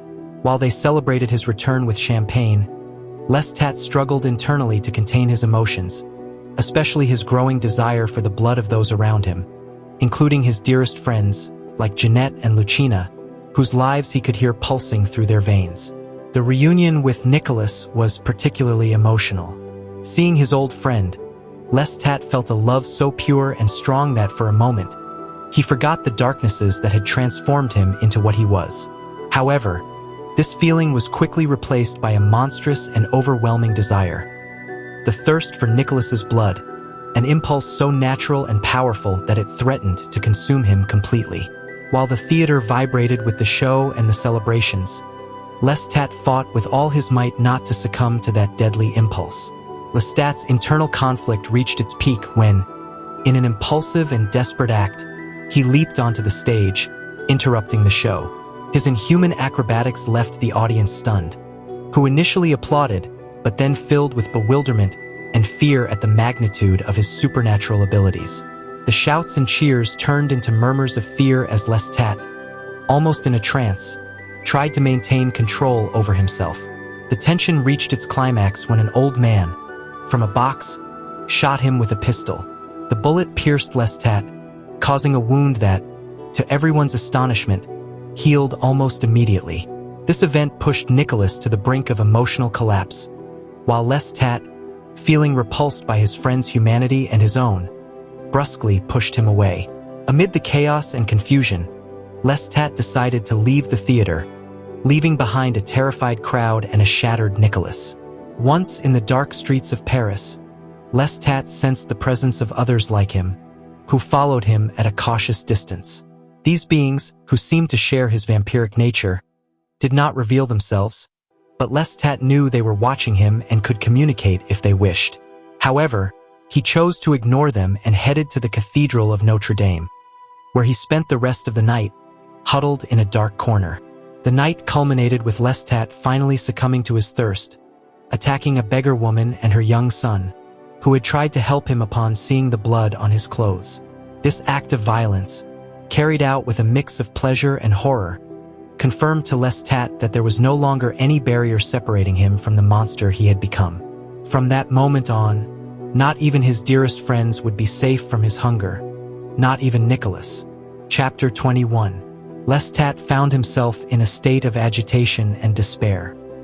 He wished that Renaud's theater would disappear, that the lights would go out, and that the happiness he had once experienced in his mortal life there would be extinguished forever. Despite his attempt to drown the pain by hunting several innocent victims in one night, he couldn't stop thinking about the actors and the theater. Every street in Paris seemed to lead him back to that place, and the shame of his uncontrollable behavior consumed him. He had bought Renault's theater and made it the most successful in the city, but now he was determined to close it, convinced that by doing so, the pain would also vanish. Despite his determination, he knew that no one would suspect anything strange. The excuses Roger, his lawyer, had given were convincing enough.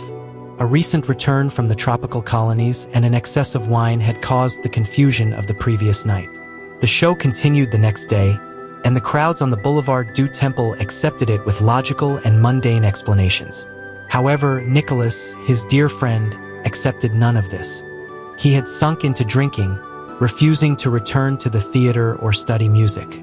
He rejected any approach from Roger, hurling insults at him, and wandered through the most dangerous parts of the city, drinking in seedy taverns. When Lestat heard about this, he felt a sad irony in seeing that they shared the same fate, though on different paths. As he paced restlessly through the room, Roger informed him of the situation, warning him that Nicholas was talking about witchcraft and extraordinary powers.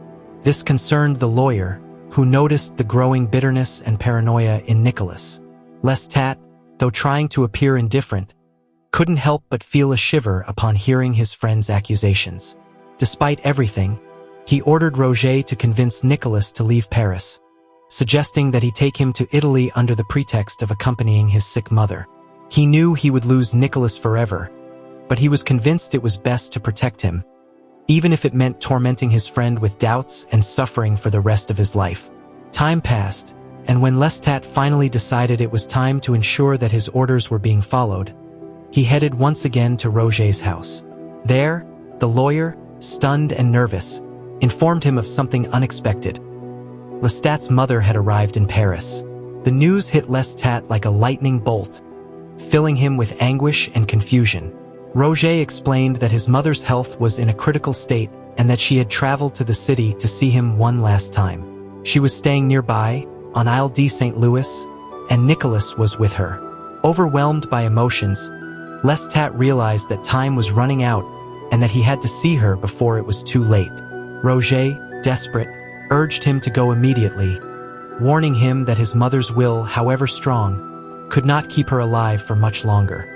Lestat, unable to think clearly, ordered the lawyer to return to his mother's side and not let her die before he arrived. Part 3, Viaticum for the Marquise. Chapter 22.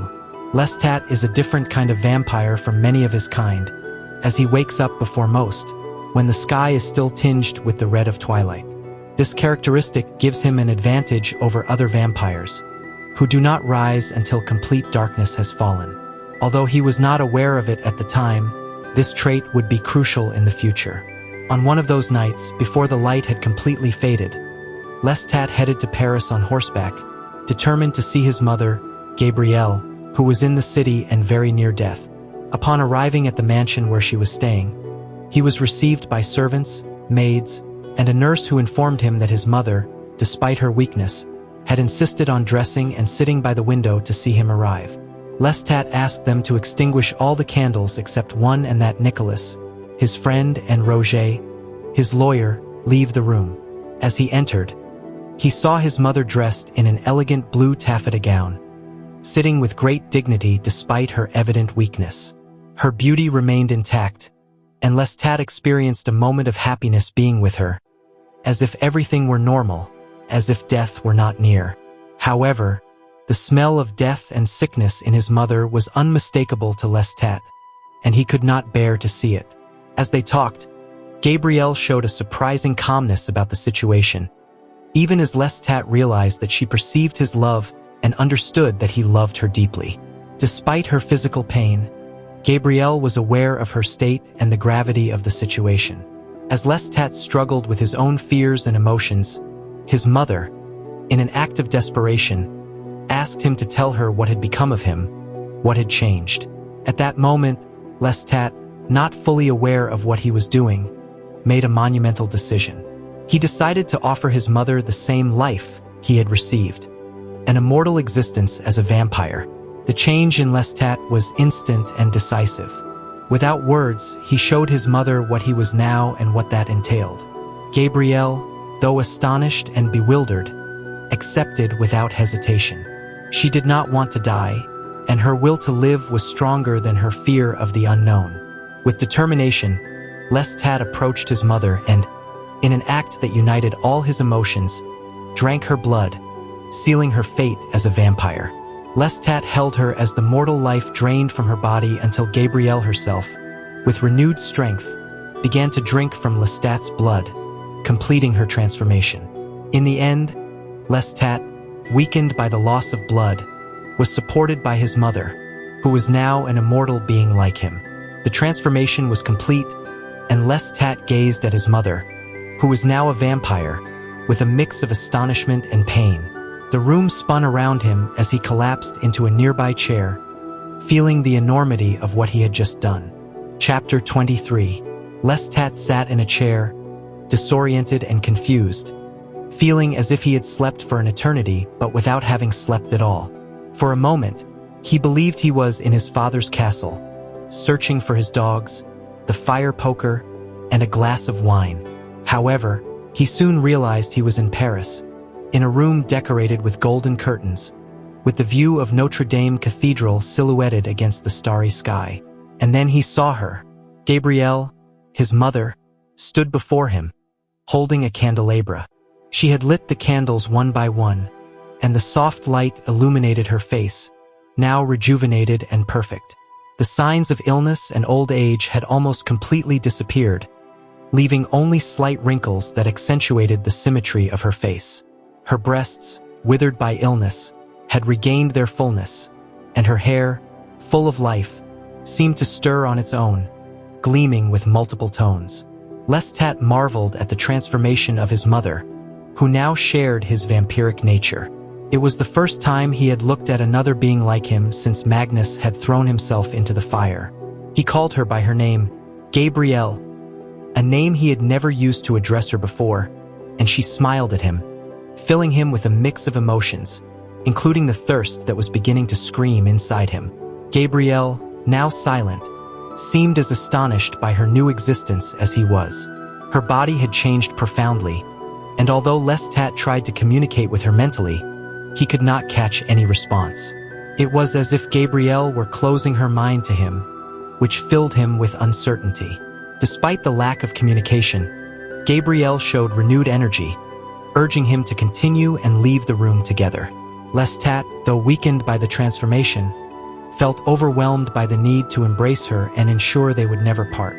He lifted her off the floor, spinning her in his arms, and they shared a moment of joy before facing the reality that mortals awaited them on the other side of the door, including Nicholas and Roger. Gabrielle, calmly surveying her surroundings, decided they should leave through the window instead of confronting the humans waiting outside. With unexpected firmness, she said farewell to the objects in the room and prepared for what was to come. Together, they escaped through the window, climbing down the building's wall and running across the rooftops of Paris. Gabrielle, fearless, reveled in the experience, while Lestat guided her through the city, showing her what he had learned in his new life. The thrill of sharing those moments with Gabrielle was indescribable for Lestat. They leaped onto a moving carriage, laughing and enjoying their new freedom. When they reached a neighborhood perfect for hunting, Lestat let Gabrielle take her first victim. He watched with fascination as she, without hesitation, seduced and killed a young man. Though Lestat had forgotten to warn her about the need not to completely drain the victim, Gabrielle did so instinctively, showing an innate understanding of her new nature. After the hunt, Gabrielle insisted on continuing to explore, despite the pain of her transformation. Lestat, aware of the presence of another being like them in the city, tried to keep her safe, but Gabrielle seemed more concerned with the mystery of that presence, which mocked them from a distance. As the night progressed, Lestat realized that Gabrielle possessed all the powers he did, including the ability to sense the presence of other vampires. However, what worried him most was that, despite these gifts, they could not communicate mentally. This disconnection disturbed them, But Lestat found solace in knowing that, at least, they were together and would have eternity to discover why this strange barrier existed between them. Chapter 24. After crossing the river, Lestat found a victim, and as he hunted, he realized that everything he had done in solitude up to that point he would now do alongside Gabrielle. The idea of her watching him during the hunt excited him, and though he tried to demonstrate a bit more cruelty and mischief, he realized that the intensity of death left him exhausted. Gabrielle, for her part, enjoyed the scene, absorbing every detail as if she could do so as easily as she absorbed blood.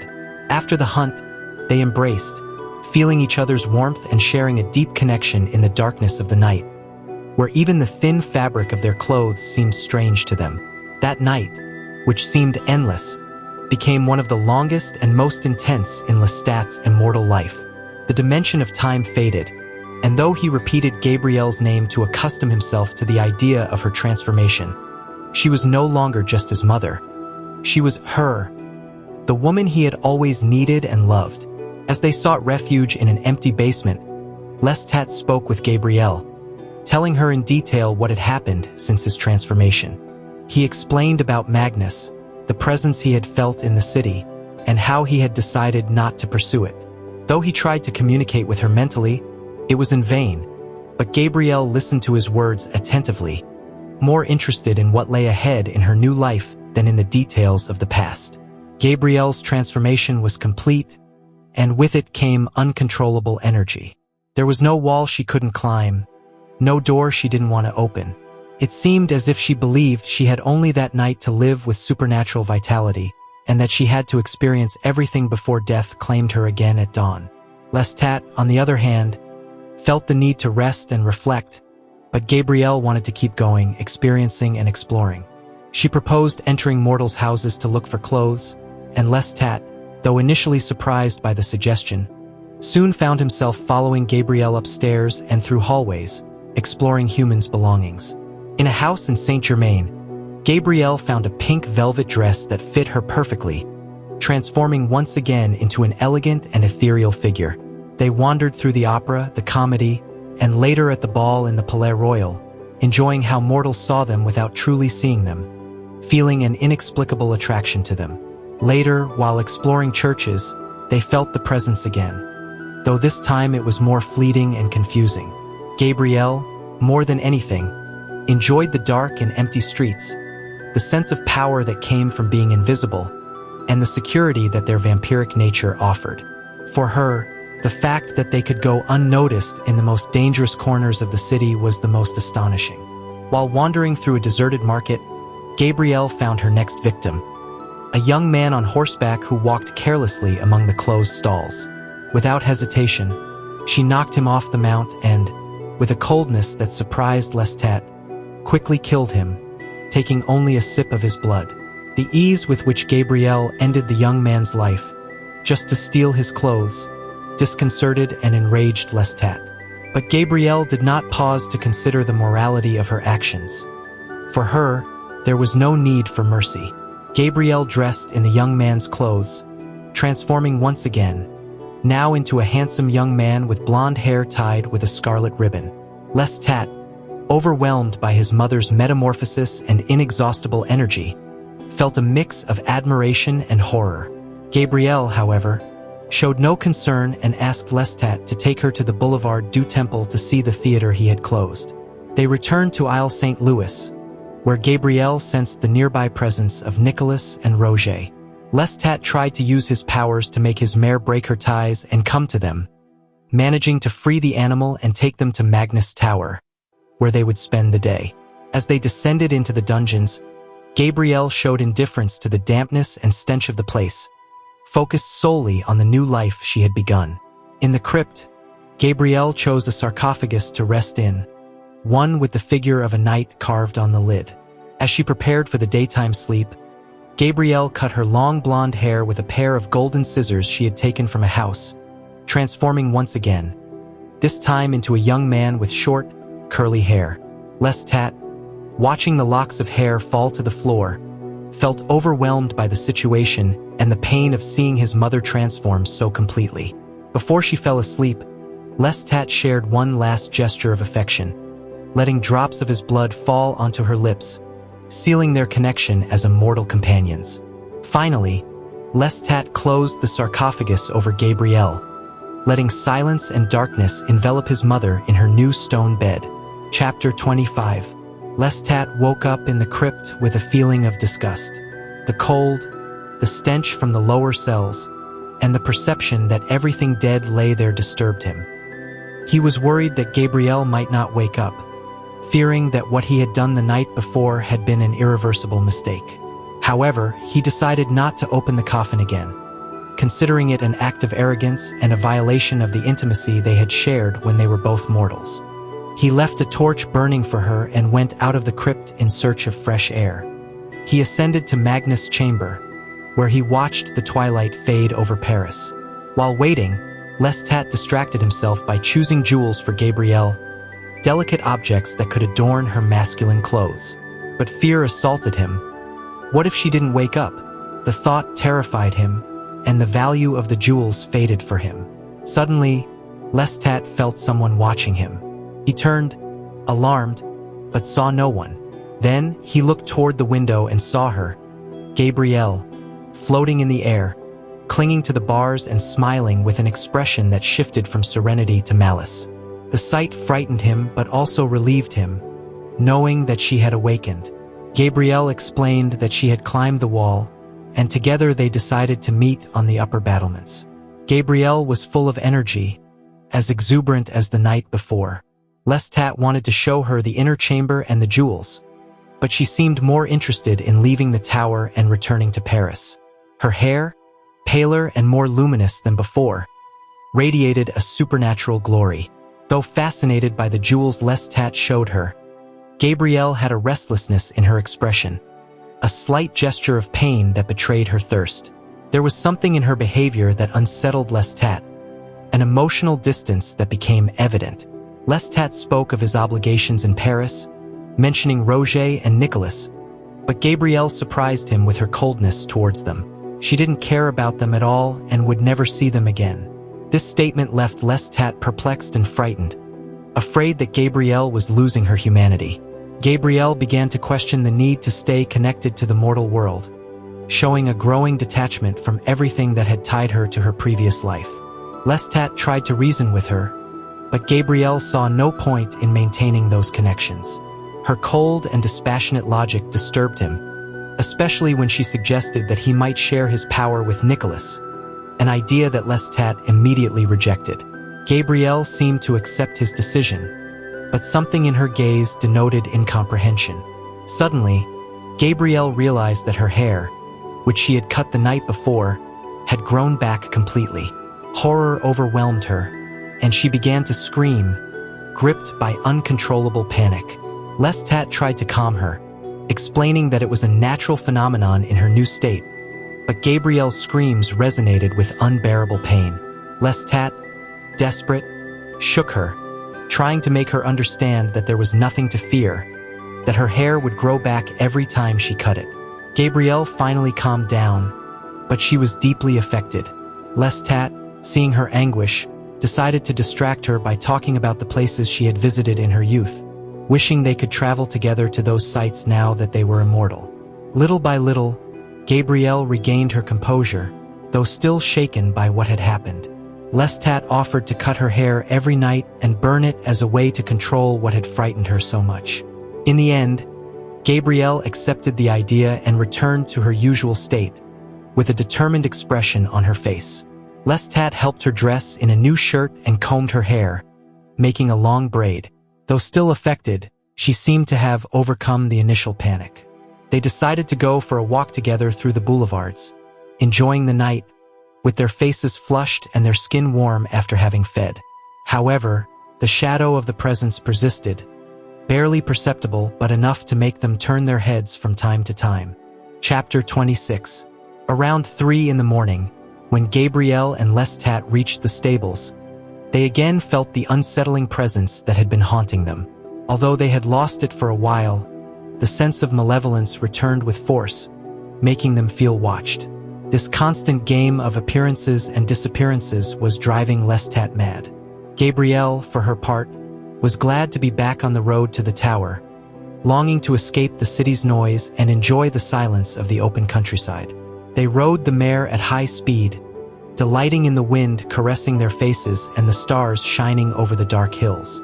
However, Lestat couldn't help but wonder if Gabrielle had been crying silently at some point during the night.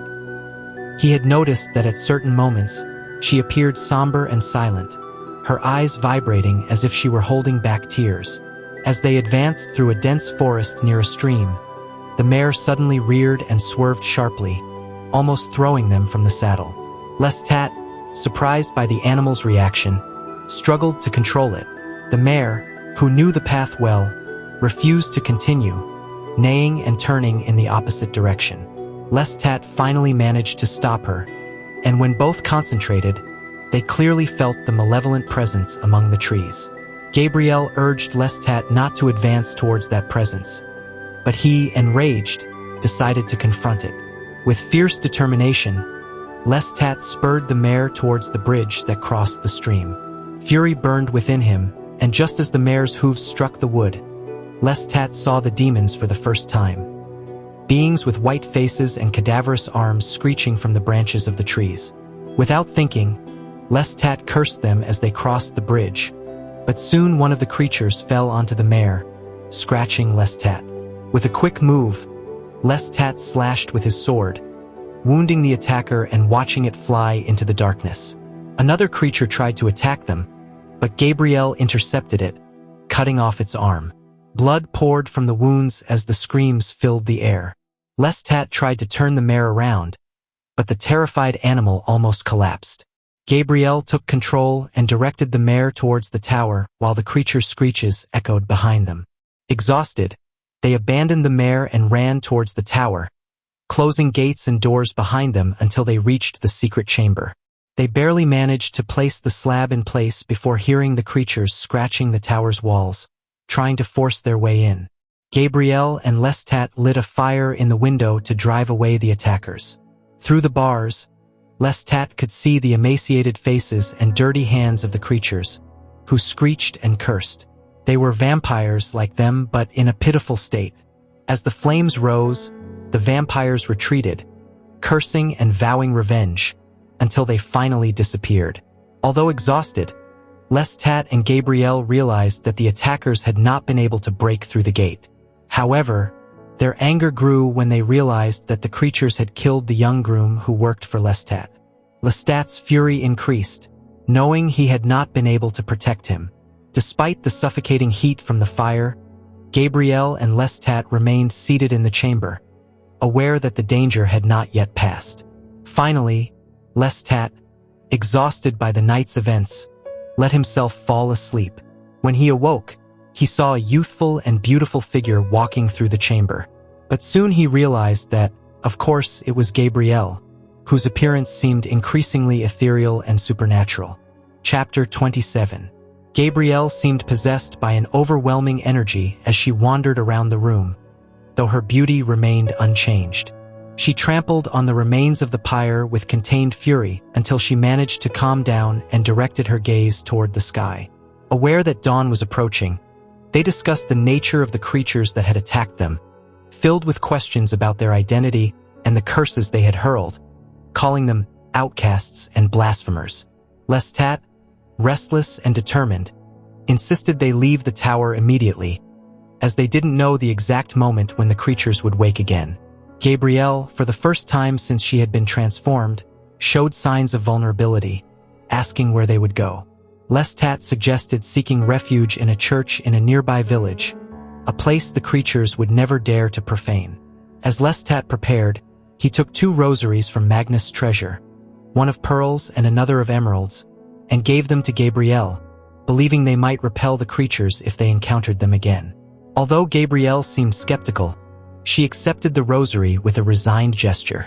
Lestat's confidence surprised her, but it also filled her with a fear that radiated from her being as she watched the sky begin to brighten. When they reached the stables, they encountered a macabre scene. The young groom's body, mutilated and thrown to the ground, draped in a red velvet coat. This sight sent a shiver down Gabrielle's spine, who felt the cold and weakness beginning to take over her body. Lestat, filled with rage, vowed to avenge the creatures for what they had done. Hurrying to the village, they managed to enter the church unnoticed. Gabrielle, increasingly weakened by the approaching dawn, expressed her doubts about resting in a sacred place, but Lestat dismissed her fears, arguing that God did not reside in the church. He led her to an ancient crypt beneath the altar, where he opened a slab revealing a forgotten sepulchre. Inside the sepulchre, they huddled in the darkness, among the remains of a decayed coffin and ancient bones. Gabrielle, in a trance, expressed her relief at being far from the light, while Lestat tried to calm her by assuring her they were safe. However, despite the refuge, Lestat couldn't fall asleep. His mind remained obsessed with the red coat they had placed on the groom's body. Was it one of his own garments? Had the creatures entered the tower? The uncertainty gnawed at him, but, exhausted, he finally succumbed to sleep, leaving those questions unanswered. Chapter 28. Lestat awoke in the crypt to the sweet and familiar sound of religious chants resonating from the church above. The singing, reminiscent of his childhood, brought back memories of winter nights in the village church, wrapped in the smoke of incense as the priest elevated the monstrance. Now, however, those hymns signified danger. The church was filled with parishioners, and both he and Gabrielle were trapped beneath a marble slab, surrounded by the remains of a decaying skeleton. As Lestat oriented himself in the darkness, he felt Gabrielle's immobile body beside him, her hands cold as death clinging to him. He tried to remain calm, but he knew they couldn't leave the crypt until the church was empty. The space felt claustrophobic, and the idea of staying there among the dead became increasingly intolerable. Suddenly, he felt Gabrielle stir. Although he couldn't see her in the darkness, he knew she had awakened and sensed the panic beginning to overtake her. He tried to soothe her, whispering that they were safe in the church, but she was terrified by the presence of the Blessed Sacrament on the altar.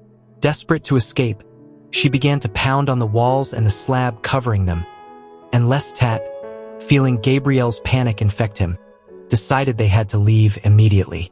They devised a daring plan: to leave the crypt dramatically, like true vampires, to frighten the parishioners and escape amidst the chaos.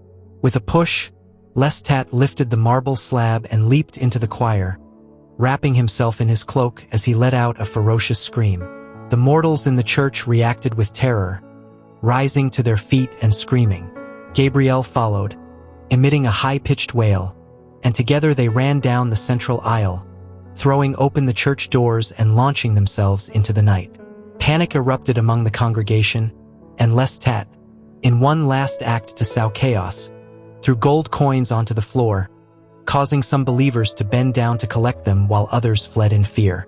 Gabrielle and he ran through the cemetery and into the forest, where they found a large house with stables. Using his power, Lestat called for the horses, and within seconds, a beautiful gelding galloped out. They leaped onto it, and with Gabrielle seated in front of Lestat, they rode towards Paris, leaving behind the chaos they had created. Chapter 29. As they approached Paris, Lestat tried to formulate a plan, aware that they were heading towards an inevitable battle against the creatures that pursued them. The situation reminded him of that morning when, armed only with his rage and will, he had gone out to hunt wolves. Now, once again, he faced an enemy with the determination not to yield. As they neared Montmartre, they felt the disturbing murmur of the hostile presence, like a poisonous vapor in the air. Both knew they needed to prepare, so they stopped at a small farm, where they found a sleeping couple and fed on them. Then, with their minds clear from the fresh blood, they discussed their next steps. Lestat was determined to confront the creatures, but Gabrielle warned him of the dangers of approaching his friend Roger, fearing they might lead the monsters to him. Finally, Lestat agreed that they first needed to resolve the threat of the creatures before attending to mortal matters. As they advanced towards the Boulevard du Temple, Gabrielle mentioned something that changed the course of their thoughts. She recalled that the red velvet coat they had found on the stable boy's body belonged to Nicolas de l'Enfant, a clear message from the creatures. Overwhelmed by fury and fear, Lestat decided he could not ignore this clue. Gabrielle, however, believed that Nicholas was alive, a prisoner of those beings, which only intensified Lestat's anger. Rain accompanied them as they arrived at the boulevard, where Lestat reflected on his strategy. He knew he had to be careful and not let rage take over, but rather maintain control, aware that his enemies were superstitious and easily frightened. In the narrow alleys near Notre Dame, the presence of the creatures became more evident. Pale faces began to appear on the rooftops, and Lestat felt Gabriel's grip tighten on his wrist. They moved forward, knowing the creatures were stalking them, until finally they were surrounded, descending from the walls and blocking their way. Lestat, sword in hand, charged at them, managing to carve a path through with fury. The creatures retreated, but soon regrouped around the place to grieve. Gabrielle, with her gaze and the hilt of her sword, managed to hold the creatures at bay for a moment, but the situation worsened as more emerged from the shadows, inciting the others to attack. Lestat's horse reared under the pressure of conflicting commands. Lestat wanted to advance, while the creatures tried to stop him. He decided they had to abandon the animal, and they ran towards Notre Dame. The creatures, filled with hatred, shouted that they wouldn't dare enter the cathedral, but Lestat was sure they would be safe there. As they crossed the doors, the creatures' cries turned to shrieks of despair, as if an explosion had scattered them. Inside the cathedral, Lestat and Gabrielle collapsed onto the stones, exhausted but safe. Lestat, laughing at the flight of their enemies, noticed Gabrielle beside him, trying to calm herself. The tension of the battle had been intense, and now, kneeling in the shadow of the cathedral, they both caught their breath, feeling they finally had a moment's respite in the midst of their hunt. Chapter 30. After a while in silence, Lestat noticed Gabrielle tense, staring towards the square. In a low but firm voice, she warned him not to think about Nicholas, as the creatures could hear everything that passed through their minds. The situation was delicate, and the creatures seemed to be playing with their thoughts, trying to manipulate them. Lestat, however, tried to grasp what was going on in the minds of those beings, but could only hear a confusing murmur. Amid that unease, Lestat was overcome by a strange sense of peace, an invitation to surrender, to stop fighting and give in to the creatures. In his mind, visions of Nicholas being tortured appeared, increasing his despair. But Gabrielle brought him back to reality, insisting he not think of those images. The presence continued whispering, attempting to convince them to leave the church under promises of safety and relief. Lestat resisted these temptations, mentally challenging the creatures and demanding to see Nicholas. Meanwhile, Gabrielle picked up fragments of conversation among the beings, who seemed confused and divided. Suddenly, a deep silence fell, and Lestat began to feel a despair unfamiliar to him, something he had always fought against. He recalled the image of Magnus leaping into the pyre, and this thought disturbed him deeply, as if someone were toying with his emotions. At that moment, a figure appeared in the church, materializing as a young man who didn't seem human. He was a creature of ethereal beauty, dressed in ancient clothes, reminiscent of Magnus in his bearing, but with a disturbing youth and purity. Gabrielle, surprised, watched as the young man approached with a gaze that inspected everything. His voice, the same that had tried to seduce them mentally, was now soft and persuasive, inviting them to join him. Lestat, however, remained firm, resisting the creature's charm. He asked about Nicholas, but the young man avoided the question, focusing on other matters. Lestat tried to penetrate the being's mind but received only strange and disturbing images that filled him with disgust. Despite the attraction he felt towards the young man, Lestat resisted giving in, keeping his will strong. The young man, frustrated by Lestat's resistance, showed his wounded pride. Gabrielle, beside him, perceived the creature's weakness, his pride, and his contained fury at not being able to dominate them as expected. The tension grew, and Lestat continued defiantly, asking why the young man didn't want the others to see him inside the church. The young man's face twisted in a fit of rage, revealing a terrifying aspect, but Lestat, far from being intimidated, let out an involuntary laugh.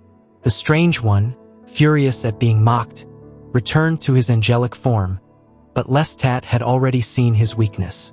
Gabriel and Lestat decided to act, mentally inviting the other creatures to enter the church, assuring them they would not be harmed.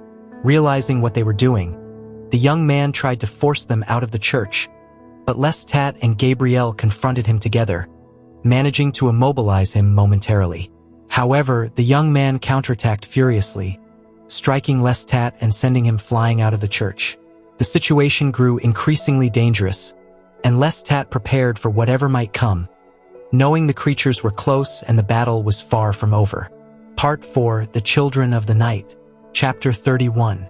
Lestat and Gabriel found themselves in a desperate situation, surrounded by vampiric creatures that stalked them with a nearly childlike ferocity. As they tried to escape towards the bridge, the leader of the vampires ordered her followers to capture them, assuring them that Lestat and Gabriel possessed no special powers. Despite Gabriel's insistence not to resist, Lestat could not accept surrender. They headed towards the Hotel Dieu, forcing their way through the crowd, but soon the creatures caught up with them, cornering them in the dark streets of the Rive Gauche. There, the vampires completely surrounded them, their pale faces appearing everywhere. Lestat tried to draw his sword but was quickly immobilized, as was Gabriel. As they were dragged away, Lestat instinctively knew where they were being taken. The Cemetery of Les Innocents, a dark and foul-smelling place, where bonfires burned every night to disperse the miasmas of death.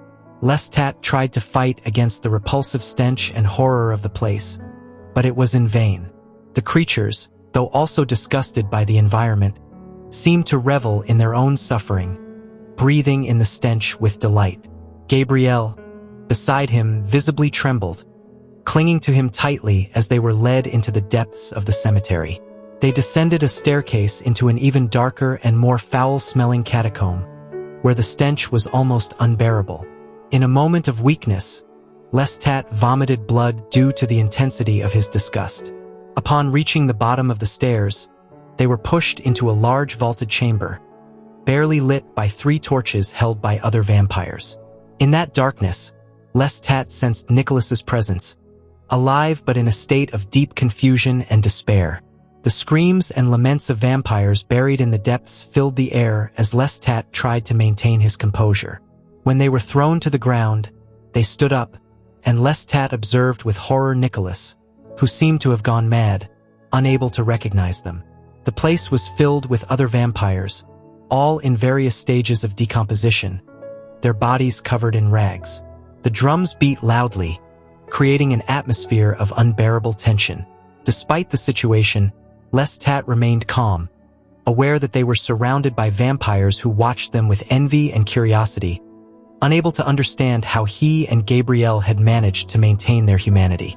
Lestat began to provoke them, mocking their situation and questioning their devotion to Satan. The vampires, though initially threatening, began to show signs of confusion and fear. It seemed that the authority that held them together was being challenged, and the situation was becoming increasingly unstable. Lestat took advantage of this uncertainty to maintain superiority, aware that any misstep could be deadly. Finally, an imposing figure, the leader of the vampires, made his entrance. His presence was so powerful that the screams of the buried intensified, and the vampires surrounding Lestat and Gabriel began to scream frantically. The sound of the drums became deafening, and Lestat, sensing that something terrible was about to happen, prepared to face the being who was approaching. Chapter 32. Lestat and Gabriel were taken to the main chamber of the coven, a dark circle surrounded by vampires deformed by time and madness. In the center, the leader, a young man of angelic appearance and ethereal beauty, stood impassive. His face, despite its innocence, emanated undeniable power. While the drums echoed in the gloom, the leader remained silent, without uttering a word, while the other vampires watched expectantly. Next to the leader, a regal-looking female vampire, dressed in rags, began to laugh maniacally. Her laughter broke the silence and unsettled the assembly. Despite the filth and wear of her garments, she had been beautiful in her time, and her manic laughter heightened the tension in the air. As she approached Lestat, her madness was evident, but so was her keen perception of the situation. The woman proclaimed that she had foretold Lestat's arrival and that her warnings had been ignored by the rest of the coven. In the back of the chamber, Nicholas, trapped in a cage above a pyre, began to stir. Although his face showed signs of madness, a glimmer of reason appeared in his eyes upon seeing Lestat.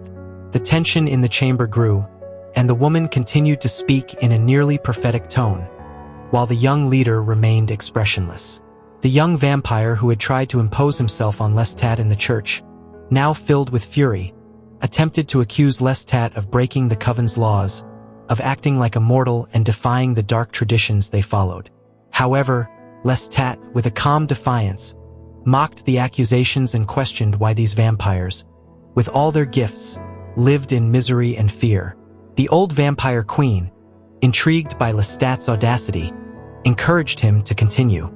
Lestat seized the opportunity to criticize the superstitions that kept these vampires in their deplorable state, and openly challenged the leader to explain why they did not dare live among mortals as he did. His speech echoed through the chamber, sowing doubt among those present, who began to question their self-imposed suffering. Finally, the young leader, who had observed everything in silence, spoke. With a soft and authoritative voice, he declared that the assembly was over and ordered the other vampires to withdraw. The members of the coven, confused but obedient, began to disperse, leaving Lestat, Gabriel, and Nicholas alone with the leader and the old queen.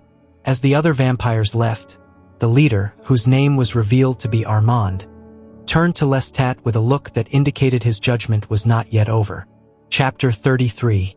Lestat, Gabriel, and Nicholas found themselves alone in the vast underground chamber, illuminated only by the dim glow of a torch. As the vampires dispersed, Lestat faced Armand, seeking answers in his enigmatic gaze. Armand, the leader of the coven, observed him in silence, his expression a mystery. Lestat attempted to understand him, appealing to his humanity, but what he found was a being trapped in superstition and fear of the unknown.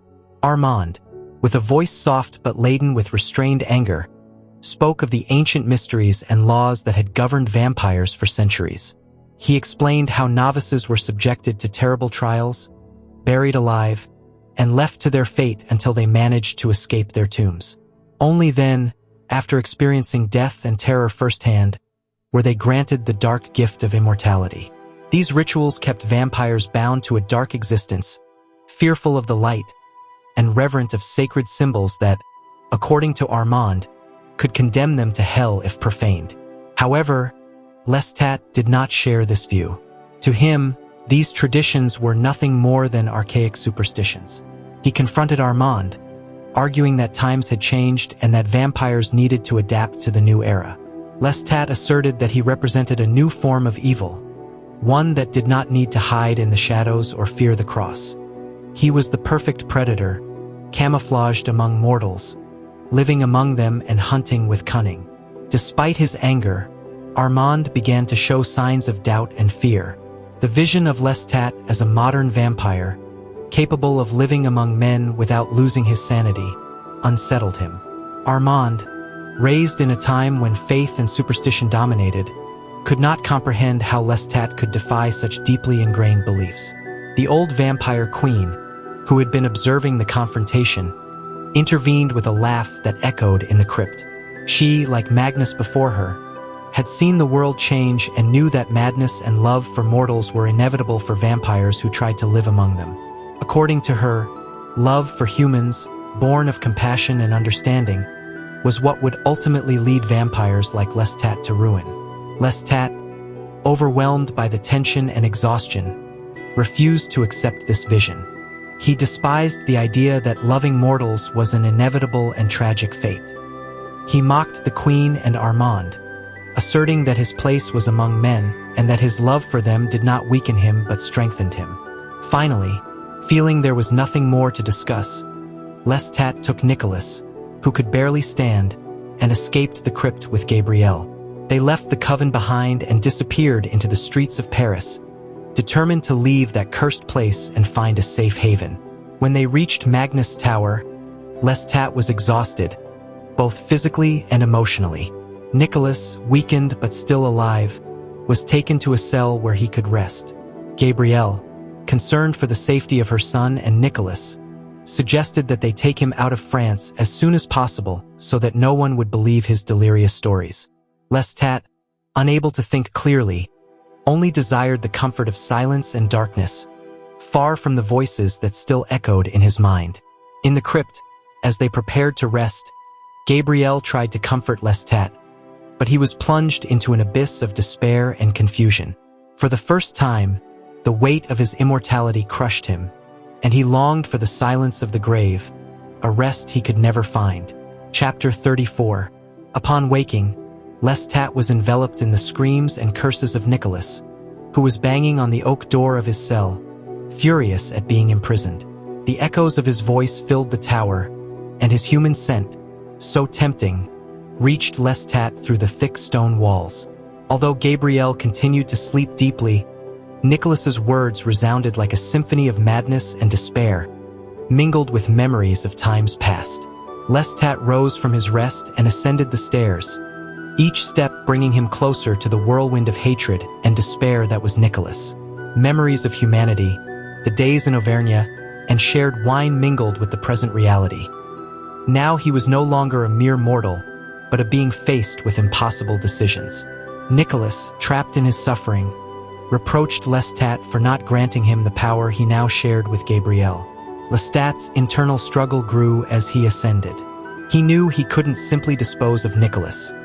His old friend knew too much about his new life, about the secrets of vampires, and was being consumed by an insatiable desire for power.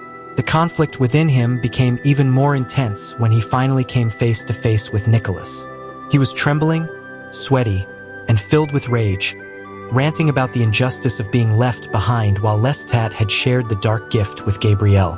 The tension between them was palpable. Every word from Nicholas was a reproach, a reminder of the betrayal he felt. Lestat, who had loved Nicholas deeply in his human life, now faced the reality of what his immortality meant. Nicholas's words, filled with hatred and despair, struck Lestat like a storm, but what hurt the most was the truth behind them. Nicholas had never truly understood the curse that was the dark gift, and now, his old friend was trapped in a spiral of madness. Finally, Lestat gave in to the internal pressure. In an act of desperation, he offered Nicholas what he so desperately desired: immortality. As he bit him, he felt Nicholas's internal struggle, his pain and terror, but also his longing for eternity. Lestat held him as Nicholas's life faded, and then, by cutting his own flesh, offered him the blood that would transform him. The process was devastating for both.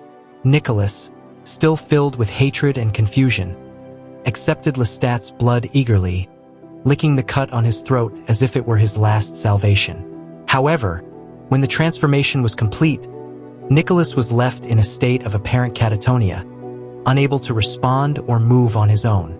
He seemed to have lost all willpower. Gabrielle, a silent witness to the transformation, took Nicholas and cleaned him, dressing his now immortal body in dark clothes, almost like a cleric. She, who had accepted her new nature with a cold serenity, led Nicholas on his first hunt, as if he were a child learning to walk. Lestat, watching them, realized that there was a silent communication between them, a connection that he did not share. Finally, he was left alone in the tower, overwhelmed by a feeling of emptiness and understanding. Now, he could not bear Nicholas's presence. His old friend had become an unbearable burden, a constant reminder of the consequences of his decisions. The fire in the hearth could not soothe the cold he felt inside, and he realized that the solitude he had once desired was now his only refuge. Chapter 35. Upon waking the next night, Lestat realized he had to do something for Nicholas, who had been trapped in a stupor since his transformation. Lestat decided that the only way to revive his spirit would be to bring him the one thing Nicholas had loved in his mortal life: his violin. He believed that by playing it, Nicholas might find a reason to live in his new condition, and perhaps the ice now surrounding Lestat's heart would melt. Gabrielle, upon waking, listened to Lestat's plan and expressed concern about the danger of returning to Paris alone. However, Lestat was determined. He knew that Gabrielle was needed at Nicholas's side, who, in his current state, was vulnerable to any attack.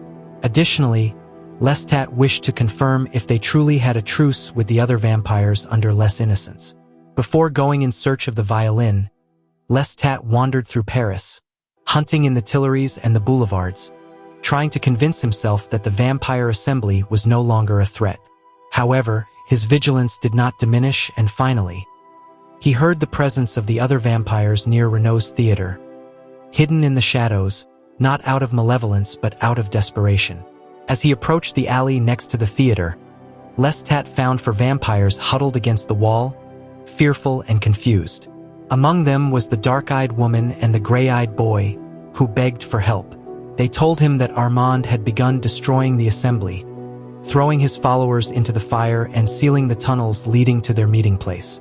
Lestat, initially incredulous, was surprised to hear that the old vampire queen had voluntarily thrown herself into the flames, laughing as she did so. Now, Armand had destroyed most of the assembly, and the few remaining begged Lestat to form a new assembly with them. Although Lestat was reluctant, he advised them to adopt mortal disguises and blend in with humans, suggesting they become mimes or street performers. Finally, he agreed to let them use Renault's theater as a refuge, a gesture the dark-eyed woman, named Eleni, deeply appreciated. She, along with Laurent, Felix, and Eugenie, promised loyalty to Lestat in case Armand tried to attack him. After leaving the theater, Lestat headed to Nicholas's house in search of the violin. Upon arriving, he discovered that the house had been ransacked, with books and objects scattered everywhere, and a strange glow illuminated each room. He soon realized that Armand was there, devouring the books with an obsessive voracity, absorbing all the knowledge they contained. The scene deeply disturbed Lestat, who felt that Armand, with his youthful and dangerous appearance, represented a palpable threat. Armand began to communicate telepathic messages, insinuating that the love and satisfaction Lestat sought could never be found among the vampires he had created. In a mental whisper, Armand expressed that only they could truly understand each other and that Lestat would eventually seek his company. Terrified and overwhelmed by the intensity of Armand's words, Lestat fled the house and returned to Magnus Tower. There, he climbed to the battlements to watch the sunrise but was invaded by a profound loneliness. In the midst of his desolation, he heard a soft, sweet voice calling him, a voice that promised comfort and oblivion. But Lestat knew that voice was nothing more than a trap set by Armand. Lestat's internal struggle was intense. He recognized that Armand was trying to manipulate him, even suggesting he eliminate Gabrielle and Nicholas to join him.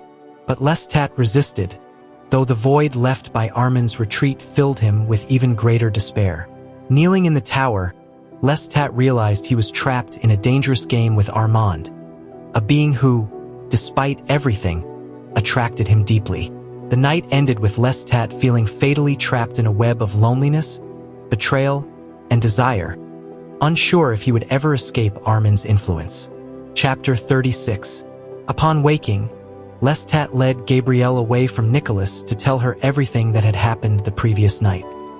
He spoke of Armand's disturbing words, the growing tension between them, and his concern for Nicholas. With an urgent tone, Lestat suggested they leave Paris immediately, abandoning the city to Armand and the creatures now occupying the theater. However, Gabrielle, calm and reflective, insisted they find answers before making any decisions. Despite Lestat's urgency, she considered it crucial to understand the origins of Armand's assembly and all he knew about them. Gabrielle insisted they stay together, both to protect each other and to plan an attempt to awaken Nicholas from his current state of indifference. Lestat, though anguished, agreed, and together they brought Nicholas to Paris. Nicholas, in his apathetic state, behaved like a ghost, following Lestat and Gabrielle without showing any sign of true life. Once in Paris, Lestat left Nicholas and Gabrielle near his lawyer Roger's house while he took care of the preparations for their departure. The meeting with Roger was straightforward. The lawyer, eager to believe in normality, accepted without question Lestat's excuses about his mother's disappearance and Nicholas's situation. However, upon leaving the house, Lestat discovered that Nicholas had disappeared without a trace. Gabrielle, disturbed, explained that it had all happened too quickly and that she hadn't heard any sound or sensed any trace of fear in Nicholas's mind. With a growing sense of despair, Lestat and Gabrielle deduced that Nicholas might have returned to Renault's theater, a place filled with memories for him. When they arrived at the theater, they found the place deserted and in ruins. However, among the debris and dust, they found Nicholas sitting in the orchestra pit, staring into space, completely oblivious to his surroundings. Lestat, determined to elicit some kind of response from him, searched for the Stradivarius violin he had bought for Nicholas. After finding the instrument, he placed it in Nicholas's hands, who, after a moment of hesitation, began to play. The music that emerged from the violin was devastating, filled with a dark beauty that resonated throughout the empty theater. As Nicholas played, he seemed to unleash a storm of repressed emotions, even attracting the vampiric creatures that had occupied the theater. These creatures, now disguised as street performers, joined Nicholas in a macabre dance as the music filled the air with a lament that seemed to tell the tragic story of his life and transformation. Nicholas, with his violin and music, drew the creatures to him, enveloping them in his own frenzy. At the end of his performance, in a fit of madness, he proclaimed that he had given life to the Theatre de Vampires, a place where horror and death would intertwine with art and spectacle. The creatures cheered him, while Lestat watched, horrified, at Nicholas's descent into even deeper madness. After the frenzied performance, Nicholas confronted Lestat, demanding control of the theater and resources to continue his new vision. Lestat, seeing the desperation and hatred in Nicholas's eyes, agreed, granting him the theater in the hope of freeing himself from his presence. Finally, Lestat and Gabrielle left the theater, but Lestat could not shake the feeling that he had failed Nicholas in some irreparable way.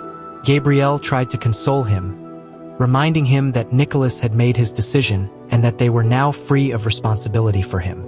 However, Lestat knew that the danger had not completely disappeared.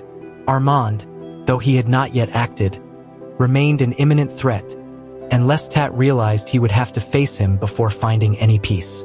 That same night, when Lestat returned to Paris, he learned that Nicholas had already visited Roger, demanding the title to the theater and a large sum of money. In a fit of madness, Nicholas even threatened to turn all the actors and actresses in Paris into vampires. Alarmed, Lestat decided to intervene, ensuring Roger sent a warning to Renault's company not to return to Paris. Upon finding Nicholas at the theater, Lestat confronted him, warning him not to harm the actors or involve Roger in his plans. Eleni, horrified by Nicholas's actions, supported Lestat and finally took control of the theater. Before leaving, Lestat asked Eleni for information about Armand, who, according to her, was still watching from the shadows, though no one knew what he would do once he discovered what was really happening in the theater. Part 5: The Vampire Armand. Chapter 37. The spring rain fell softly and persistently over Paris, enveloping the city in an atmosphere of diffused light and humidity. At the Palais Royal, the nobility and the common people mingled in a dance that seemed to defy the world's concerns. The music flooded the hall, and the candlelight glistened on the jewelry and elegant attire of the guests. Lestat stood there, among the mortals, observing with a mixture of desire and repulsion. The sight of those living bodies, the blood pulsing beneath the skin, awakened his hunger in an almost unbearable way. As he moved through the hall, his vampiric perception allowed him to capture every detail. The scents, the glances, the whispers. He felt the implicit invitation of some, the lust and longing of others, and the inevitable attraction to death that hung in the air. Despite his power and beauty, Lestat couldn't help but feel overwhelmed by the vision of mortals as skeletons, as mere beings awaiting death. Amid his internal torment, Lestat spotted Armand, an impressive and dazzling figure in his formal attire. Armand, with his supernatural beauty, seemed to be the only being capable of understanding the true horror of vampiric existence. In an instant, Lestat felt drawn to him, experiencing a love and desire as deep as he had never felt before. Armand spoke to him in his mind, telling him that they had been seeking each other all night, and at that moment, Lestat knew he had found someone who shared his dark fate. Armand led him to a dark room, away from the hustle and bustle of the dance, where intimacy and closeness seemed to erase any trace of the monstrosity they both embodied. But as Lestat allowed himself to be carried away by the apparent peace of the moment, Armand revealed his true intention by biting him and beginning to drink his blood. Lestat, paralyzed by the ecstasy of the bite, was slow to react, but eventually, he fought back with fury, throwing Armand through the glass doors and dragging him into the darkness outside. Lestat, filled with rage, struck Armand with relentless violence, determined to end him. However, upon seeing Armand wounded and bleeding on the ground, a doubt began to grow within him. Armand, despite his ancient evil and his attempt to dominate Lestat, was also a being who shared the same curse. In that moment of vulnerability, Lestat felt a deep connection with him, a mixture of compassion and recognition of his own loneliness and despair. Finally, Lestat helped Armand to his feet, and together they began to walk away from the Palais Royal. Along the way, Lestat realized that Gabriel had been watching them from the shadows and that other creatures, including the new vampire assembly led by Nicholas, were also nearby. Though the night had been a brutal trial, Lestat knew the path ahead would be filled with even greater challenges, and that his struggle to understand and accept his true nature had only just begun. Chapter 38. Gabriel and Lestat brought Armand to the stables, and, given his weakened state, Lestat decided to ride behind him on the mare to ensure he wouldn't fall. The three rode together across the fields, and Lestat pondered the implications of bringing Armand to their refuge. Gabriel, without expressing any objection, occasionally glanced at Armand, while he, small and reserved, remained silent. Upon reaching the tower, Armand stepped ahead to the gate and, with a simple gesture, demonstrated that he had always been able to enter if he had so desired, bending an iron bar with ease. This display of strength left Lestat wondering about his own ability to replicate such a feat, but he quickly decided to ignore those doubts and move forward. Inside the underground crypt, Gabriel lit a fire while Lestat illuminated the room with candles. Armand sat on a stone bench watching them. Lestat could see how the heat and light seemed to revive him, making his small figure fill with renewed strength. As the room warmed, Armand absorbed the light and heat, and his clear gaze captured every corner of the room. Gabriel, with a curiosity bordering on obsession, began to tend to Armand, cleaning the blood from his face and hands. Despite his helpless appearance, Armand seemed unaffected by her presence. Soon, his wounds began to heal, and Lestat felt a mixture of hatred and fascination toward him. The vulnerability he displayed contrasted with the threat he still represented. Lestat decided to question Armand about his future in Paris, but he didn't give a clear answer. Instead, he seemed lost in his own thoughts, his emotions fluctuating between pain and regret. Through a silent exchange of glances, Armand begged Lestat to love him, to give him a chance to redeem himself and rebuild what had been lost. His voice, though sweet and tempting, carried a warning that Lestat couldn't ignore. As the conversation progressed, Armand tried to convince Lestat to take him along, to accept him into his life. But Lestat, aware of the danger this posed, refused his request. Armand, desperate, then appealed to the respect and love they might feel for him. But his plea only revealed the deep loneliness and pain that consumed him. Lestat, feeling increasingly overwhelmed, refused again, aware that Armand was trying to manipulate him. In a fit of desperation, Armand cursed Lestat, predicting that in the future he would only be saved by others of his kind. Though disturbed by these words, Lestat tried to maintain his firm decision.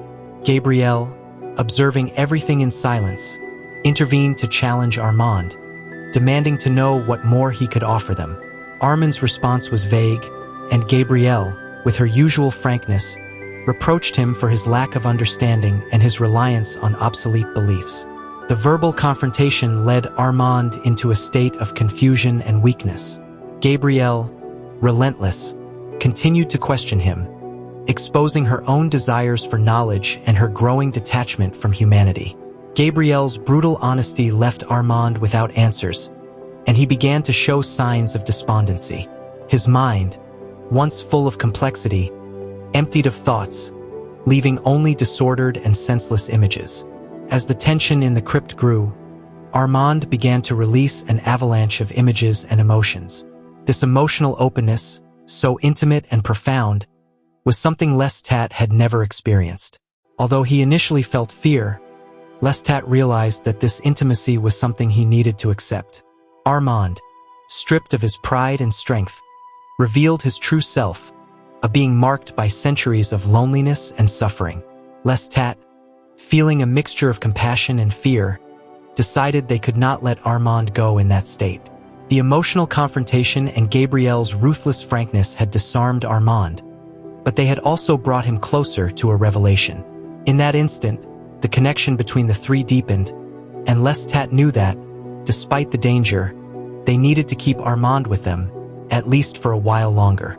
Chapter 39. The crypt vanished, and Lestat was transported to the distant lands of the past, where Armand's memories came to life. A young boy with chestnut hair, dressed in rough peasant clothes, ran desperately as a horde of Tartar horsemen captured him. That boy was Armand, torn from his home in the vast steppes of southern Russia, dragged into a new and terrifying world he did not understand. After being abducted, Armand was taken to Constantinople, the imposing city of the last era of the Byzantine Empire, a place where a chaos of languages and slave auctions defined his existence. Disoriented and alone, he was subjected to a dark and painful fate that severed him from everything he knew. Years passed before Armand could comprehend his situation. He was sold in Venice, amidst the splendor of its palaces and canals. Locked away in a luxurious house, he was forced to commit unspeakable sins under the indifferent gaze of strangers. The only light in his life was his encounter with his new master, a man with a smooth and luminous face, dressed in red velvet, who purchased him for a considerable sum. This man was a vampire named Marius, who, with a gentle touch and a deadly kiss, forever changed Armand's life. In the vampire's embrace, Armand experienced a pure and intoxicating love, a transformation that transported him to a state of ecstasy. He was taken to Marius's house, where his new master immersed him in a world of art and beauty. Armand learned to paint, to mix colors, and to appreciate the masterpieces that emerged under the master's brush. Despite the darkness surrounding him, those moments with Marius, sharing art and love, filled him with indescribable happiness. However, the peace was fleeting. Despite the happiness he shared with Marius, there were moments when the master would be absent for long periods, leaving Armand alone and full of questions. Marius spoke of those who must be kept, mysterious beings he had to protect, but he never revealed their secrets to Armand. This uncertainty filled the young man with fear, but also with hope that one day he might understand those mysteries. One night, Armand's paradise crumbled. Marius's house was attacked by a group of hooded vampires who, with torches in hand, set it ablaze. Marius fought valiantly but was consumed by the flames, leaving Armand alone and trapped. The assailants took him far from Venice, tormented him with their fanaticism, and forced him to swear loyalty to Satan. Though Armand resisted with all his strength, he eventually succumbed, accepting a fate of darkness and pain. Armand was taken to Rome, where he met Santino, a vampire leader who taught him the laws of the children of darkness. These laws were strict. Only the leader could turn a mortal into a vampire, and the existence of vampires had to remain secret. Furthermore, old vampires were to be destroyed to prevent madness, and new ones were not to be created with overly powerful blood. Santino also told him about the children of the millennia, ancient and powerful vampires who had survived for centuries and, according to legend, still roamed the world. However, Armand found no comfort in these stories. His master, Marius, was dead, and with him, all that had once given meaning to his existence had been lost. Over the centuries that followed, Armand became a devout servant of the vampire laws. He perfected his art of hunting mortals and gathered scattered vampires, teaching them the dark ceremonies and rites of the assembly. However, he harbored two deep secrets. He had never turned a mortal into a vampire, and his despair grew with each passing night. Armand lived a hollow existence, believing in nothing, desiring nothing, and finding no satisfaction in his increasing powers. He watched as many of his companions succumb to madness or death and began to wonder if he was destined to be one of the children of the millennia, an immortal vampire condemned to wander for eternity without purpose. As time passed, news from Rome ceased to arrive. Chaos overtook the assemblies, and Santino, the leader who had taught Armand, disappeared. Meanwhile, Armand continued to dream of Marius, his lost master, and the mystery of those who must be kept. Though he knew these dreams were futile, he could not help but cling to them. The arrival of Lestat and Gabrielle in Paris awakened conflicting emotions in Armand. On the one hand, he felt rage and resentment toward Lestat, who had created Gabrielle, a woman as powerful and beautiful as his own lost son. On the other, he saw in them a reflection of what he had lost, an echo of the beauty and power that Marius had represented for him. Finally, Armand found himself before Lestat and Gabrielle, feeling as if the earth had brought him back to life. Dressed in ancient clothes, his mind flooded with memories and emotions, he confessed his despair, his lack of purpose, and his incomprehension of everything that had happened in his life. At the threshold of the chamber, Armand, a being abandoned by God, silently wondered what more there was to know, what more he could offer to a world that had turned its back on him. Chapter 40. A long silence followed as Armand, still marked by his history, remained seated by the fire. Gabrielle, compassionate and melancholic, sat across from him, gazing into the flames. The atmosphere was heavy with unspoken thoughts, a weight of emotions that resonated in Lestat's mind. Lestat, lost in his reflections, couldn't stop thinking about Marius, Armand's Venetian master, who had dared to create art while living among mortals, painting triptychs and frescoes that adorned churches and palaces. That vampire had committed the heretical act of giving deep meaning to his works, defying the norm that dictated that their kind could not coexist with humanity in that way. Lestat recalled the moment when, alongside Nicholas, he had felt the futility of life. Armand's story, filled with despair, seemed like an ocean in which he could drown, a darkness that stretched over 3 centuries.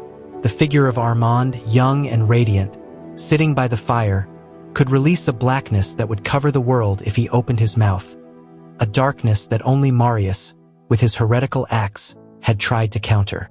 Through his paintings, Marius had defied the norms of the vampires who had destroyed him, refusing to separate himself from the mortal world.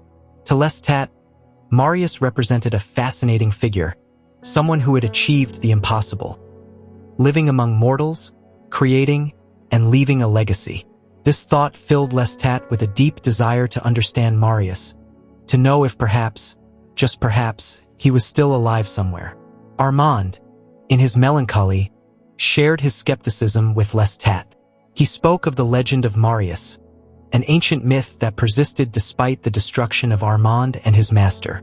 Despite Lestat's admiration, Armand no longer believed in miracles.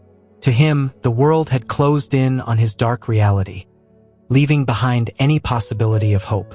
Overwhelmed by the despair emanating from Armand, Lestat realized that he could not stay with them. Both Gabrielle and he knew that Armand could not accompany them on their journey. The sadness in Gabrielle's eyes confirmed what they both already knew. Though Lestat wished to take Armand with them, doing so would be a catastrophe for everyone. The conversation turned introspective. Armand, aware of the inevitability of his solitude, resigned himself to his fate. Lestat confessed that he couldn't stop thinking about Marius, about the radiant figure of his master. Armand, however, pointed out that Lestat was ignoring other mysteries, such as that of those who must be kept. To Lestat, Marius represented an obsession, a figure he could not ignore. Armand, on the other hand, saw him as just a part of a larger tragedy. Armand confessed that he had always been a slave to those who wielded power over him, first Marius, then the children of darkness. His life had been marked by the enchantment of others, and now, in his emptiness, he found no meaning in his existence. Lestat, for his part, had always been a rebel resisting domination. This difference between them was fundamental. Gabrielle intervened, suggesting that Armand should study the time in which he lived, understand the art, literature, and music of his era. She urged him to find his place in the world, even if it meant returning to the Theatre de Vampires and leading the assembly he had left behind. Armand, though initially rejecting the idea, began to consider it, recognizing that he must adapt or succumb to his despair. Finally, Armand accepted Gabrielle's advice. He decided to return to the theater, to accept the gold and refuge offered by Lestat, but he would do so with the hope of finding a purpose, of fighting one last battle against the darkness that consumed him. His tone changed, showing renewed strength, a promise that in the future, perhaps they could meet again, stronger and wiser. Gabrielle and Lestat, feeling a silent relief, embraced and kissed him. Armand was docile and loving in their arms, promising them that he would go to the theater and that they could find him there the next night. When Armand left, Lestat remained gazing at the distant fields and forests, feeling a deep sadness. It pained him to have lost Armand, but also Nicholas, and at the same time a part of himself. Chapter 41. Back in the crypt, Lestat found Gabrielle stoking the last embers of the fire, her face illuminated by the reddish glow. He sat across from her, watching as the sparks leaped and dispersed against the dark bricks. Lestat asked if Armand had given her what she wanted, to which Gabrielle replied affirmatively but with cold indifference. She declared that she was tired of vampires, their legends and curses, and especially of their humanity, something she found more unbearable than anything else. She was ready to venture out into the world again, eager to explore, as she had been on the night of her death. Lestat, still captivated by the story of Marius, tried to convince her that ancient vampires like Marius had used immortality in a different way, that there were still secrets to uncover. But Gabrielle, skeptical, compared the story of Marius to a fairy tale, suggesting that Armand might have invented or borrowed Marius from some legend. Passionate, Lestat insisted that Marius was real, that he had felt it during Armand's tale. Gabrielle, though less convinced, mentioned a detail that might lend credibility to the story: the name Typhon, which Armand had used without understanding its meaning. She explained that Typhon was a figure from Greco-Roman mythology, associated with Osiris, an Egyptian god. Though Gabrielle wasn't entirely convinced, she admitted that perhaps Marius had indeed existed. However, Gabrielle made it clear that she wasn't interested in those ancient stories. She was tired of books and legends. The only thing she desired was to see the world, desolate landscapes, mountains, and untouched forests, far from human civilization. Lestat, on the other hand, remained obsessed with the figure of Marius, convinced that the ancient vampire possessed knowledge about life and time. Gabrielle, though condescending, didn't share his fascination and asked Lestat to focus on what they themselves could do with their immortality. When Lestat realized that their dreams of exploring wild places didn't align with his own, he felt a distance between them that disturbed him. With an air of farewell, Gabrielle kissed Lestat and began to climb the stairs of the crypt. She expressed her desire to leave Paris, not to return until she had seen the other end of the world. Lestat, despite his doubts, accepted her decision. Gabrielle, however, had a strange intention. She wanted to sleep in the earth itself, as if she needed to unite with nature more deeply. She ventured into the forest, dug a hole among the roots of old oaks, and with a gesture of farewell, let herself be buried in the earth, leaving Lestat alone, perplexed and frightened by her behavior. Disoriented and melancholic, Lestat wandered around, humming a melody that resonated with the echoes of the previous night. As he walked, he realized that his life in Paris was truly coming to an end, that he was saying goodbye to everything familiar to him. The sense of freedom he had longed for was now mingled with a deep sadness. Finally, Lestat arrived at the ruins of an old inn. Moved by an impulse, he took out his dagger and carved a message into the stone, addressed to Marius. Marius, the Ancient, Lestat is looking for you. It is May of the year 1780, and I am heading south, from Paris to Lyon. Please, make yourself known. As he observed his work, Lestat felt a mixture of arrogance and satisfaction. He had broken one of the dark laws by leaving the name of an immortal carved in stone, but doing so gave him a sense of liberation. He wasn't someone who obeyed laws, and this was just another proof of his rebellious nature. Part 6. On the Path of Evil from Paris to Cairo. Chapter 42. The last time Lestat saw Armand in the 18th century, he was with Eleni, Nicholas, and the other vampire actors, standing in front of the door of Renault's theater. Armand watched as Lestat's carriage made its way through the boulevard traffic. Shortly before, Lestat had found Armand locked in his old dressing room with Nicholas, in a strange conversation dominated by Nicholas's sarcasm and peculiar enthusiasm. Clad in a red frock coat and wearing a wig, Armand seemed to have acquired a new opacity, as if each moment since the dissolution of the old assembly had given him more solidity and strength. In those final moments, Lestat and Nicholas exchanged no words. Armand, on the other hand, courteously accepted the keys to the tower and a large sum of money, with the promise that Roger would provide him with more when needed. Though Armand's mind remained closed to Lestat, he assured him that he would not harm Nicholas. Despite the strangeness of the farewell, Lestat felt at peace, thinking that Nicholas and the vampires of the theater had every chance of surviving and that Armand and he were still friends. By the end of that first night, Lestat and Gabrielle were already far from Paris, fulfilling their promise. In the months that followed, they traveled to Lyon, Turin, Vienna, Prague, Leipzig, and St. Petersburg, eventually settling in Italy for several years. In each place they visited, Lestat left messages for Marius, written on walls or carved in stone, always hoping that someday Marius would respond to his call. As they traveled, Lestat and Gabrielle encountered various vampire assemblies, but they were in decline. The old rites were crumbling, and the vampires who still adhered to them were few. Unlike these groups, more interesting were the solitary vampires who camouflaged themselves among humans, avoiding any contact with their own kind. During their stay in Italy, particularly in Venice, Lestat immersed himself in culture and art, but always with one eye on the search for Marius. Meanwhile, he received news from Paris through letters, informing him of the success of the Theatre de Vampires.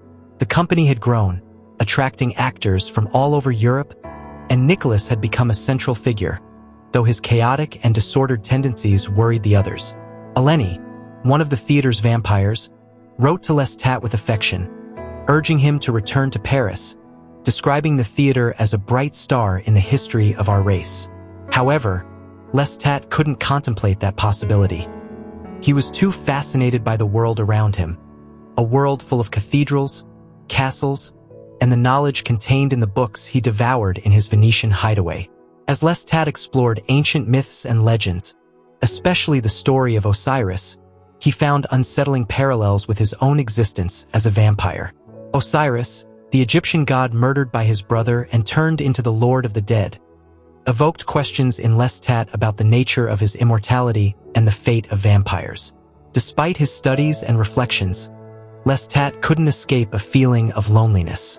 The messages he wrote for Marius on the stones and walls of the places he visited became a one-sided conversation that could not satisfy his growing need for answers.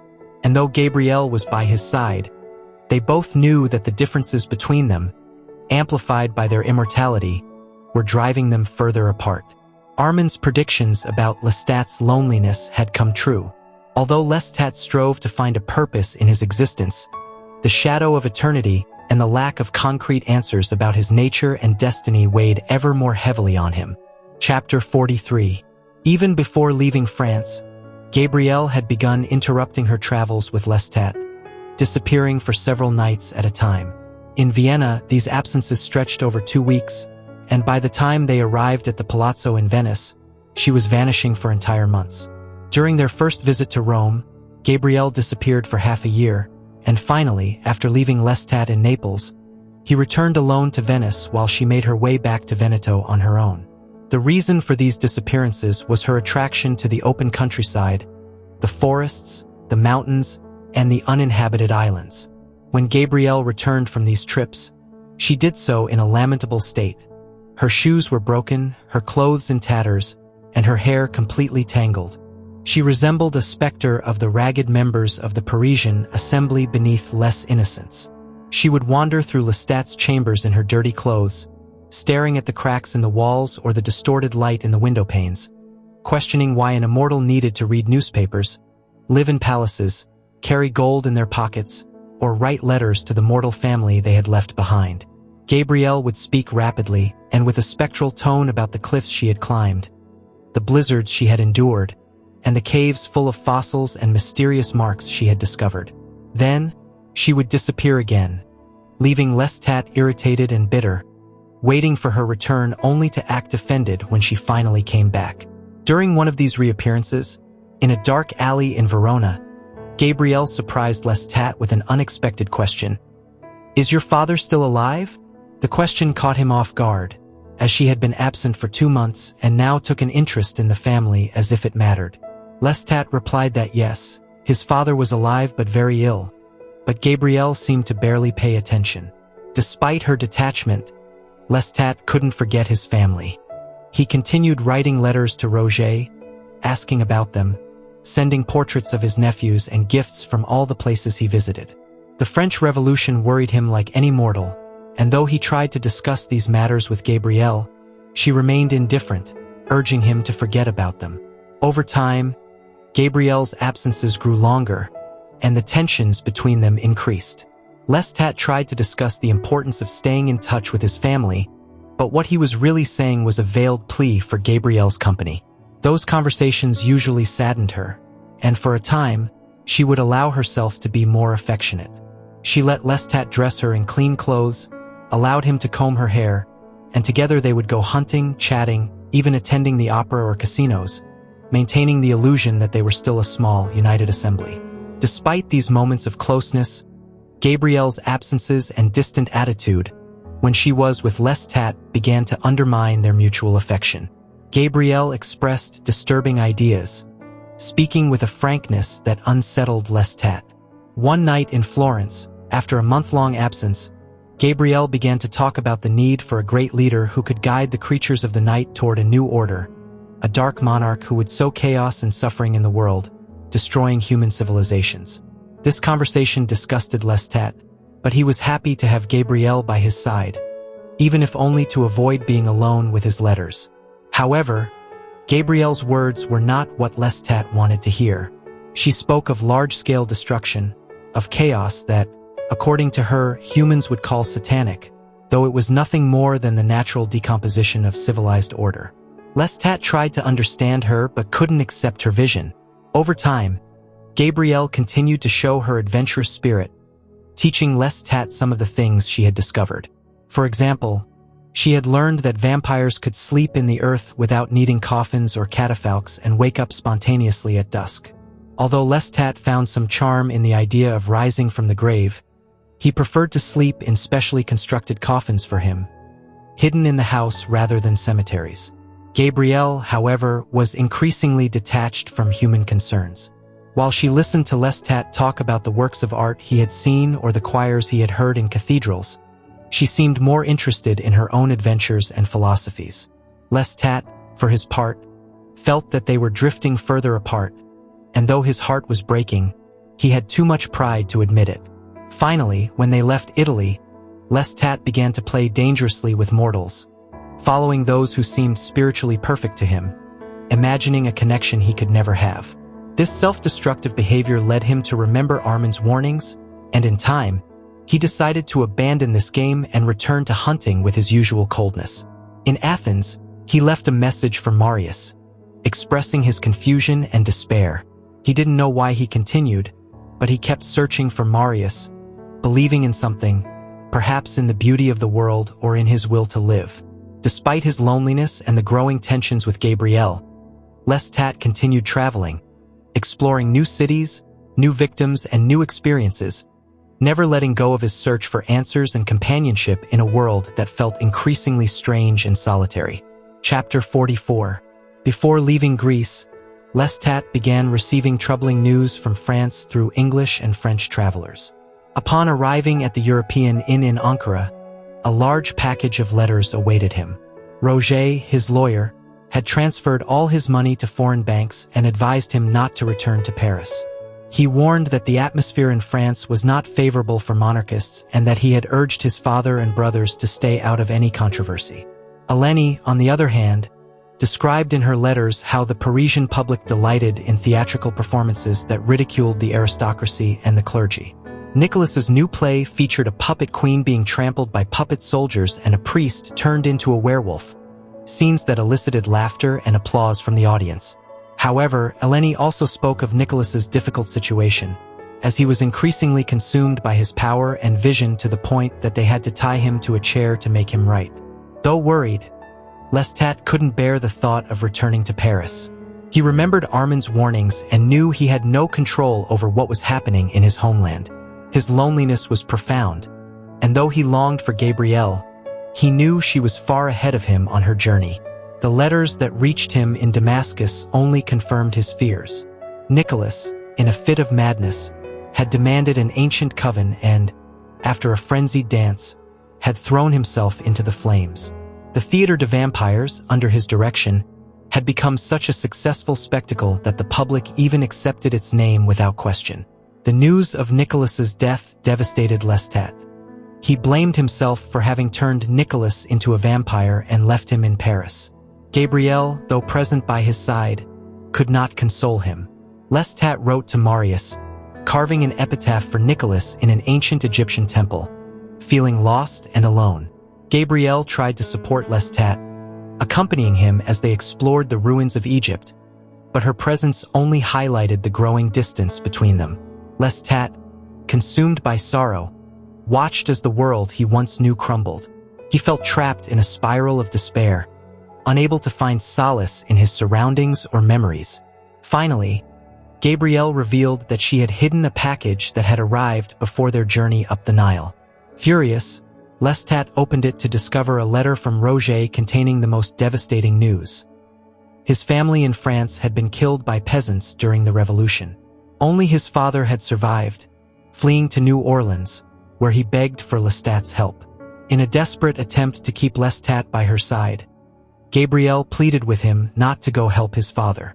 But Lestat, overwhelmed by pain and betrayal, dismissed her with a violent shout, ordering her to leave. The final separation between mother and son became inevitable, marking the total collapse of the fragile connection that had kept them together. Chapter 45. Lestat dreamed of his family, a dream that enveloped him in a mixture of nostalgia and horror. In the dream, he found himself back at the Lioncourt Castle, but it was blackened, burned, reduced to ashes. All the treasures it once held had melted or turned to dust. Yet his family was there, embracing and laughing, all of them transformed into vampires by Lestat. Gabrielle was also present, wearing a velvet dress, a detail that highlighted her presence among them. The House of Lioncourt in its entirety had been turned into a family of vampires. They were all pale and beautiful, even the vampire baby lying in the cradle. The mother of the infant, holding a fat rat with a long tail writhing between her fingers, leaned over the cradle to feed the child with the creature. The children, now ghostly, chattered about their prey as they moved through the ashes alongside their pale parents. Even his father, blind, had stood up, exclaiming with biblical joy that he could see again. Lestat was accompanied by his older brother, who put his arm around Lestat's shoulders. Dressed in elegant clothes, his brother looked splendid, like never before. The vampire blood gave him a reserved and spiritual air. With a smile and a laugh, his brother thanked Lestat for bringing them the dark gifts, assuring him that if it hadn't been for him, they would all be dead. However, his wife gently corrected him, pointing out that what Lestat had given them was the dark rite. In this dream, the macabre family reunion was tinged with a strange joy, a relief at having been saved from death. though at the cost of an eternal existence as vampires. Chapter 46. The house was empty, stripped of everything except for a violin and a small suitcase that Lestat planned to take with him on his imminent journey. While the trunks were already on their way to the ship that would depart from Alexandria, Gabrielle watched him from the garden, tall and slender, with her usual hat and her golden hair falling freely. Lestat, feeling a deep sadness, asked Gabrielle what she needed from him, aware that something deeper lay hidden in her gaze. Despite his resolve to leave, Lestat found himself trapped in a tide of conflicting emotions. Gabrielle, with tears in her eyes, asked where he was going, and he coldly replied that he was going to New Orleans to be with his father until he died. Gabrielle, horrified by the idea of Lestat living with him, tried to dissuade him. But Lestat, determined, showed no hesitation in his plans, despite the visible pain on his mother's face. The conversation between them became tense and filled with an unspoken farewell. Lestat, who expected to be the one begging in that goodbye, found himself instead comforting Gabrielle, who struggled to hold back her tears. When she finally lost control, Lestat approached her, ready not to let her go, but Gabrielle, though she did not resist, did not fully surrender to his embrace. Gabrielle asked Lestat for a promise, that he would not seek to end his existence without first meeting her. Lestat, almost disdainfully, agreed to the request, assuring her that he had no intention of doing so. In return, he asked Gabrielle to inform him of her whereabouts in the future so that he wouldn't lose her completely. Though Gabrielle promised to fulfill his wish, Lestat's pain was palpable, and they both knew this would be their last moment together. Finally, Gabrielle left. Lestat, consumed by despair, collapsed on the floor of the house, unable to move or search for her. The image of Gabrielle disappearing into the night was etched in his mind as he lay there, watching the arrival of dawn, feeling the warmth of the first rays of sunlight. When a young European appeared at the entrance to the garden, Lestat, in a state of despair and anger, attacked him mercilessly, revealing his true nature and throwing him far away. Then he fled frantically, seeking refuge from the rising sun. Finally, he found a burned-out house where he buried himself in the garden, immersing himself in the darkness and cold to escape the danger that pursued him. There, in his temporary refuge, he felt safe, at least for a while. Chapter 47. Lestat, buried under the earth, found himself on the brink of death, though he knew he could not die like a mortal. His body, reduced to a shell, was barely a shadow of what it once was. The thirst, that endless torture, consumed him from within, but Lestat refused to yield to it, clinging to a will that seemed futile. His heart beat strongly, echoing in his head like a drum he couldn't silence. At times, he could hear mortals walking above him, their distant voices, alien, as if they were in another world. But Lestat only heard the darkness and his own agony. Over time, his body turned into a skeleton covered with skin. His hands transformed into claws, and his eyes seemed to bulge out of their sockets. Yet he remained alive, though too weak to rise from his self-imposed grave. He endured constant pain, suffering without end, while his mind was trapped in memories and deranged thoughts. He remembered Nicholas, his friend turned vampire, who had descended into madness. He relived their conversations, his desperation to find meaning in a world where everything seemed empty and purposeless. In his mind, Lestat was caught in a loop of unanswered questions. Why continue existing when existence itself was torment? Why keep feeling when every feeling was painful? At some point, some mortals sought refuge in the burned house beneath which he lay. Lestat perceived them as distant figures, with the smell of their blood floating in the air. He knew he could kill them and feed, but he resisted, preferring suffering to salvation. The thirst, however, continued to torment him, a call to life that he couldn't completely ignore. As the days passed, Lestat grew weaker and weaker, his thoughts becoming increasingly dark. He dreamed of Nicholas, of his violin, of the music that had filled the Théâtre des Vampires in Paris. But those memories only brought him more pain, reminding him of everything he had lost. Lestat reflected on the concept of paradise and hell, on the nature of his existence, and wondered if he would ever find an end to his suffering. But deep down, he knew that even though his body was about to collapse, his will clung to life with an inexplicable force. Still, he preferred that pain to nothingness. And while the thirst continued to consume him, Lestat remained buried, a creature of nightmares trapped in his own darkness, unable to die but also unable to live fully. His mind, tangled in thoughts of blood and despair, kept fighting, though every beat of his heart reminded him that he was losing that battle. Chapter 48. In the midst of the darkness and lethargy in which Lestat was submerged, a deep and resonant sound began to fill the void around him. It was a roar like that of a giant drum, so powerful that it seemed to vibrate in his bones. That sound, as familiar as it was terrifying, reminded him of the drums that announced theatrical performances in his childhood, but much more intense, like the roar of a cannon echoing through valleys and mountains. Lestat, weakened and buried, felt the sound approaching, filling the world around him. Though it wasn't a sound a mortal ear could capture, it was inescapable for Lestat. Egypt lay in silence, yet that deafening noise enveloped him, driving him to the brink of panic. Lestat, trapped underground, tried to move to reach the surface, but his body was too weak to respond. He felt that if he could scream, his voice would shatter all the glass for miles around. But he could do nothing, only remain there, helpless, as the roar drew nearer. The sound grew louder, until Lestat thought he saw a figure approaching, a faint red glow in the darkness. He thought that perhaps it was death coming for him, that maybe death was a living entity that could take him beyond existence, where all his deeds would be forgiven and dissolved into oblivion. He tried to move, to rise from the earth, but he was too weak. As the noise approached, Lestat felt that whatever was seeking him had found him, and he could do nothing but welcome the force that called him. Suddenly, the earth above him began to move. Something or someone was unearthing him, and Lestat, with immense effort, opened his eyes to see the faint light of the night sky and a pair of soft and strong hands holding him. Breathing fresh air brought him indescribable pleasure, and at last, he saw the figure that had come to rescue him.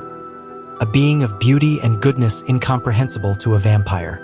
The creature holding him had an almost divine presence, with blue eyes that reflected light from all directions, surrounded by golden lashes and hair that fell in blonde and gray waves. That being was not a common vampire. Lestat, astonished by his presence, felt that this being was the embodiment of love and compassion, and he held him tenderly as he helped him out of the earth. Lestat, undone, saw himself as a specter, a monstrous being with claws and bones, and it was then that the vampire who had rescued him spoke. The stranger, with a sweetness that Lestat didn't believe possible in a vampire, ordered him to drink. With supernatural grace and patience, the vampire pushed aside the cloth from his throat and exposed the vein, inviting Lestat to take his blood. The deafening sound filled the air again, and Lestat, driven by a primal need, clung to that being and drank. The blood, like liquid fire, filled his body, giving him renewed strength, and as the power of centuries flowed through that blood, Lestat finally understood who had saved him. In a whisper, with the little strength he had left, he uttered a name, Marius, and the being, with infinite calm, confirmed his identity. Part 7. Ancient Magic, Ancient Mysteries. Chapter 49. Lestat awoke aboard a ship, cradled by the rhythmic sound of oars and the creaking of the timbers. Although unable to move his limbs or open his eyes, he experienced extraordinary peace, his body warm as if he had just been satiated.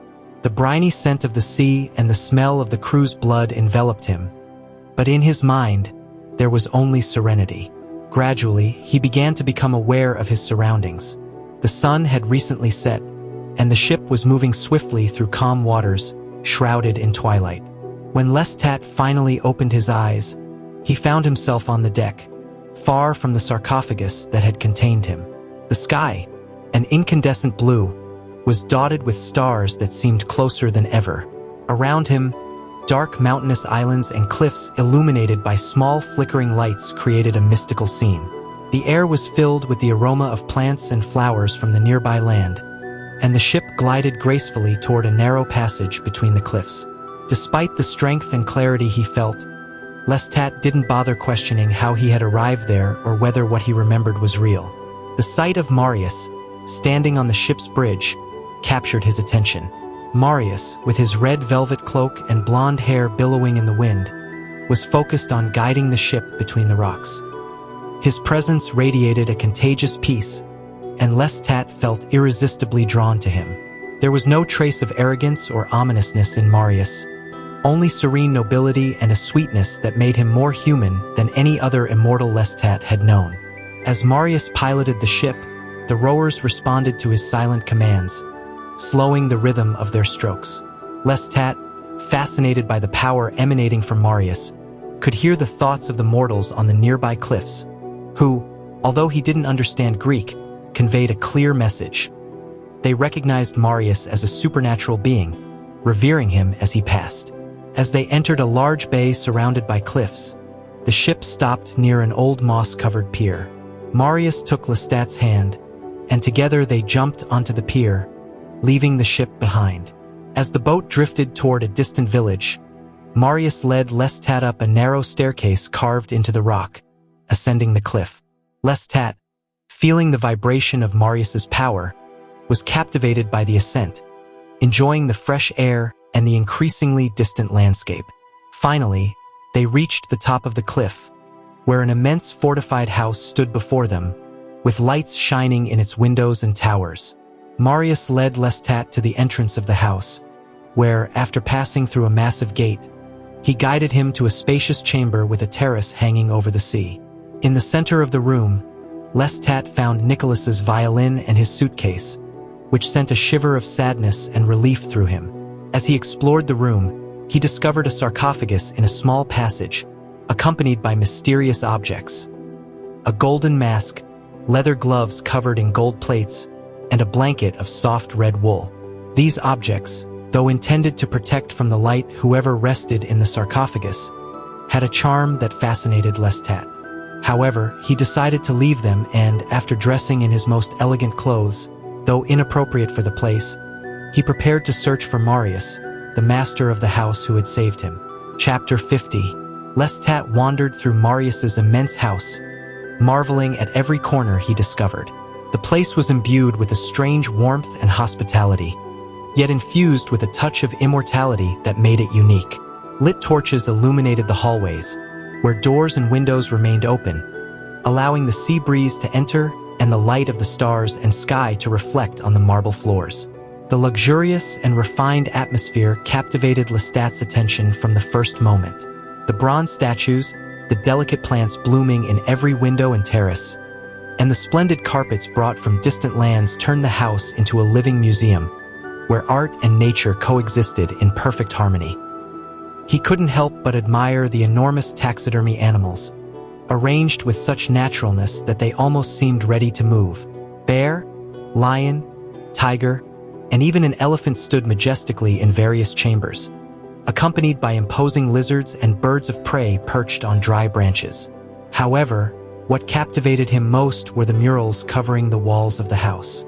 Every room was decorated with vibrant, lively scenes, from a sun-scorched desert with a caravan of camels advancing through the sands to a lush jungle, where tropical flowers, vines, and leaves seemed to leap off the walls. The amount of detail was overwhelming. Insects, birds, and creatures of all kinds were hidden in every corner, creating the illusion that the jungle was real and that Lestat had been transported to another world. As he moved forward, Lestat became increasingly engrossed in this splendid visual fantasy. The colors and hues were indescribable, as if the painter's technique combined the classical realism of the Renaissance with a complexity of detail that defied natural proportion. Even in a gallery crowded with human figures from all eras, from Bedouins and Egyptians to medieval knights and Renaissance characters, the details were so precise and meticulous that Lestat could almost feel the moisture on some of the depicted layers, see the drops of water condensed on the skin, or the spider crushed under a boot. Lost in this world of visual fantasy, Lestat couldn't contain his laughter. though it wasn't a laugh of amusement but of pure delight at the overwhelming beauty surrounding him. However, he decided to move on, driven by an instinct guiding him to find Marius. His journey led him to a vast library, where he found himself surrounded by walls and walls of books and manuscripts, ancient maps, and globes. In the center of the room, surrounded by comfortable armchairs and candelabras, were tables cluttered with newspapers in different languages and curious objects, such as fossils, mummified hands, and vases covered in Egyptian hieroglyphs. The atmosphere was relaxed and disordered, a testament to the long hours of human enjoyment that had been spent there. Lestat felt a strange intoxication, as if he were immersed in the blood of a drunken mortal, but the desire to find Marius pushed him to continue. He left the library, descended a short staircase, and crossed a hallway covered with murals until he reached an even larger room. Before entering, Lestat could already hear the birds singing and smell the scent of flowers. Upon entering, he found himself amidst a jungle of cages, filled with birds of all sizes and colors, as well as monkeys and baboons. Plants grew in pots pressed against the cages, filling the air with the aroma of ferns, roses, and jasmine, while orchids and carnivorous plants added an exotic touch to the place. Lestat continued on, not stopping at each object or discovery, aware that he could spend an entire mortal lifetime exploring the wonders of that house. Finally, his senses caught the unmistakable sound of Marius's heart, a powerful and rhythmic beat that guided him directly to his creator. Chapter 51. Lestat found himself in an 18th century parlor, luxuriously lit, where refined rosewood paneling covered the stone walls, and framed mirrors reached the ceiling. Everything in the room evoked an atmosphere of opulence and sophistication. Painted chests, elegantly upholstered armchairs, and paintings of dark, lush landscapes. The room was imbued with a nostalgic elegance, with porcelain clocks, a small collection of books in glass cabinets, and a recent newspaper on a side table, next to an armchair covered with brocade doilies. A pair of tall, narrow sliding doors led to a stone terrace, where lilies and red roses filled the air with perfume. As he approached the terrace, Lestat saw a man dressed like him, with his back turned, leaning on the railing. When the man turned and invited him out, Lestat recognized Marius. Marius was dressed in a style similar to Lestat's, with a red coat instead of purple and Valenciennes lace instead of Brussels. His hair was tied with a dark ribbon, and his bearing was of a superpresence, a figure of impossible perfection and whiteness that, nevertheless, seemed deeply connected to everything around him, from the stone railing to the tiny cloud crossing the brilliant half-moon in the sky. Lestat stood beside him, savoring the moment, aware that his body was still sustained by Marius's blood, running through his veins, awakening all the mysteries within him. Marius's gaze was fixed on a nearby island, barely half a mile off the coast, and although his profile seemed carved in stone, as soon as he turned to Lestat, his face lit up with an impossible vitality.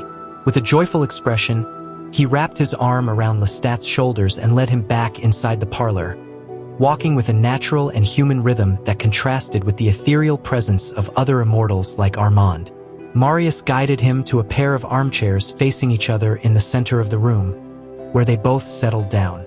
The room, with its clear lighting and civilized atmosphere, seemed almost normal, very different from what Lestat would have expected from a conversation with such an ancient and powerful being. However, as Marius settled comfortably in his chair, curling his fingers around the arms of the seat, his face took on a human expressiveness that disarmed Lestat. The conversation began with a question that resonated with a hint of malice in Marius's voice. Did Lestat prefer that he explain why he had brought him there, or that Lestat reveal why he wanted to see him? Lestat, though surprised by the familiarity of Marius's tone, opted for the former, eager to hear what his mentor had to tell him. Marius started talking about the first death, referring to the fact that many immortals experience a kind of symbolic death, a retreat underground much earlier than Lestat had anticipated. The revelation that this behavior was common among immortals who survived left Lestat astonished, though he recognized that in his case, it made sense, considering everything he had lost in such a short time. As the conversation progressed, Marius explained how he knew so much about Lestat and how his perceptive powers had developed with age, allowing him to pick up thoughts and events from other immortals at great distances.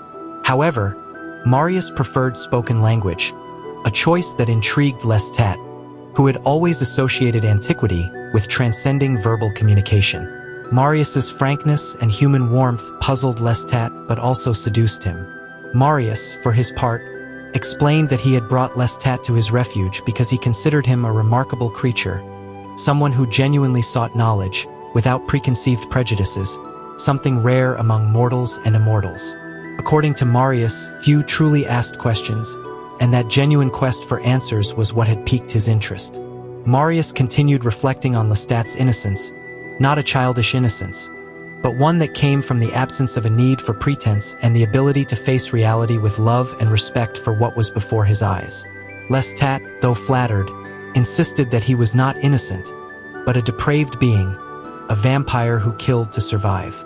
However, Marius, with his calm and wisdom, made him see that his lack of cynicism and his search for a purpose, for love, set him apart from others of his kind. Finally, Marius revealed that, like Lestat, he had been turned at a moment of rupture in history, at a time when the ancient world was collapsing and a new god was about to emerge. Marius had lived in the time of Caesar Augustus, when Rome was becoming an empire and faith in the traditional gods was waning. This connected the two immortals in a shared experience. Both had emerged from times of transition, devoid of a pre-established faith, yet not cynical about the world. The conversation took an even more fascinating turn when Marius suggested that, although he didn't have definitive answers about the origin of vampires or the universe, he could share with Lestat the secrets he had accumulated over the centuries, including the truth about those who must be kept. However, Marius warned that while this knowledge could change Lestat, the circumstances of his existence would remain the same. Lestat, deeply moved and fascinated, felt that Marius's offer was not only an opportunity to discover the truth, but also to find a purpose in his immortality. However, he was also aware that the knowledge Marius offered could either annihilate him or change him in ways he could not foresee. Chapter 52. Lestat began his descent down an ancient staircase that led deep into the earth, much older than the house itself, though he couldn't explain how he knew. The steps, worn and concave in the center, spoke of centuries of use, spiraling ever deeper into the rock. Occasionally, he encountered roughly carved openings that faced the sea, too narrow for a man to pass through, and on whose sills birds nested and wild herbs grew. The next thing he felt was the cold, an inexplicable cold that reminded him of old monasteries, ruined churches, or haunted rooms. He paused for a moment to rub his arms as the cold rose from the steps. Marius, a few steps below, waited patiently, reassuring him with his low voice, explaining that this cold had been there long before the beings they were about to see arrived on the island. As they descended, the sound of the sea and the humidity in the air became more evident. Finally, they reached a landing where the light from a pair of lamps illuminated a large double door, barred by a massive wooden beam. Marius, with supernatural ease, lifted the beam and set it aside. As the doors opened, Lestat held his breath. In front of him was an underground chapel, filled with fresh flowers and votive lamps, with lilies and roses in shades ranging from deep red to pale pink, illuminated by a soft light that made the chamber seem like a sanctuary from another time.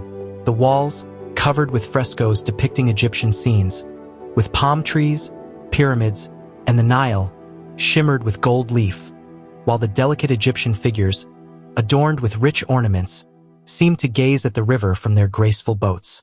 In the center of the chamber, on a low stone altar, stood a large golden tabernacle, richly decorated.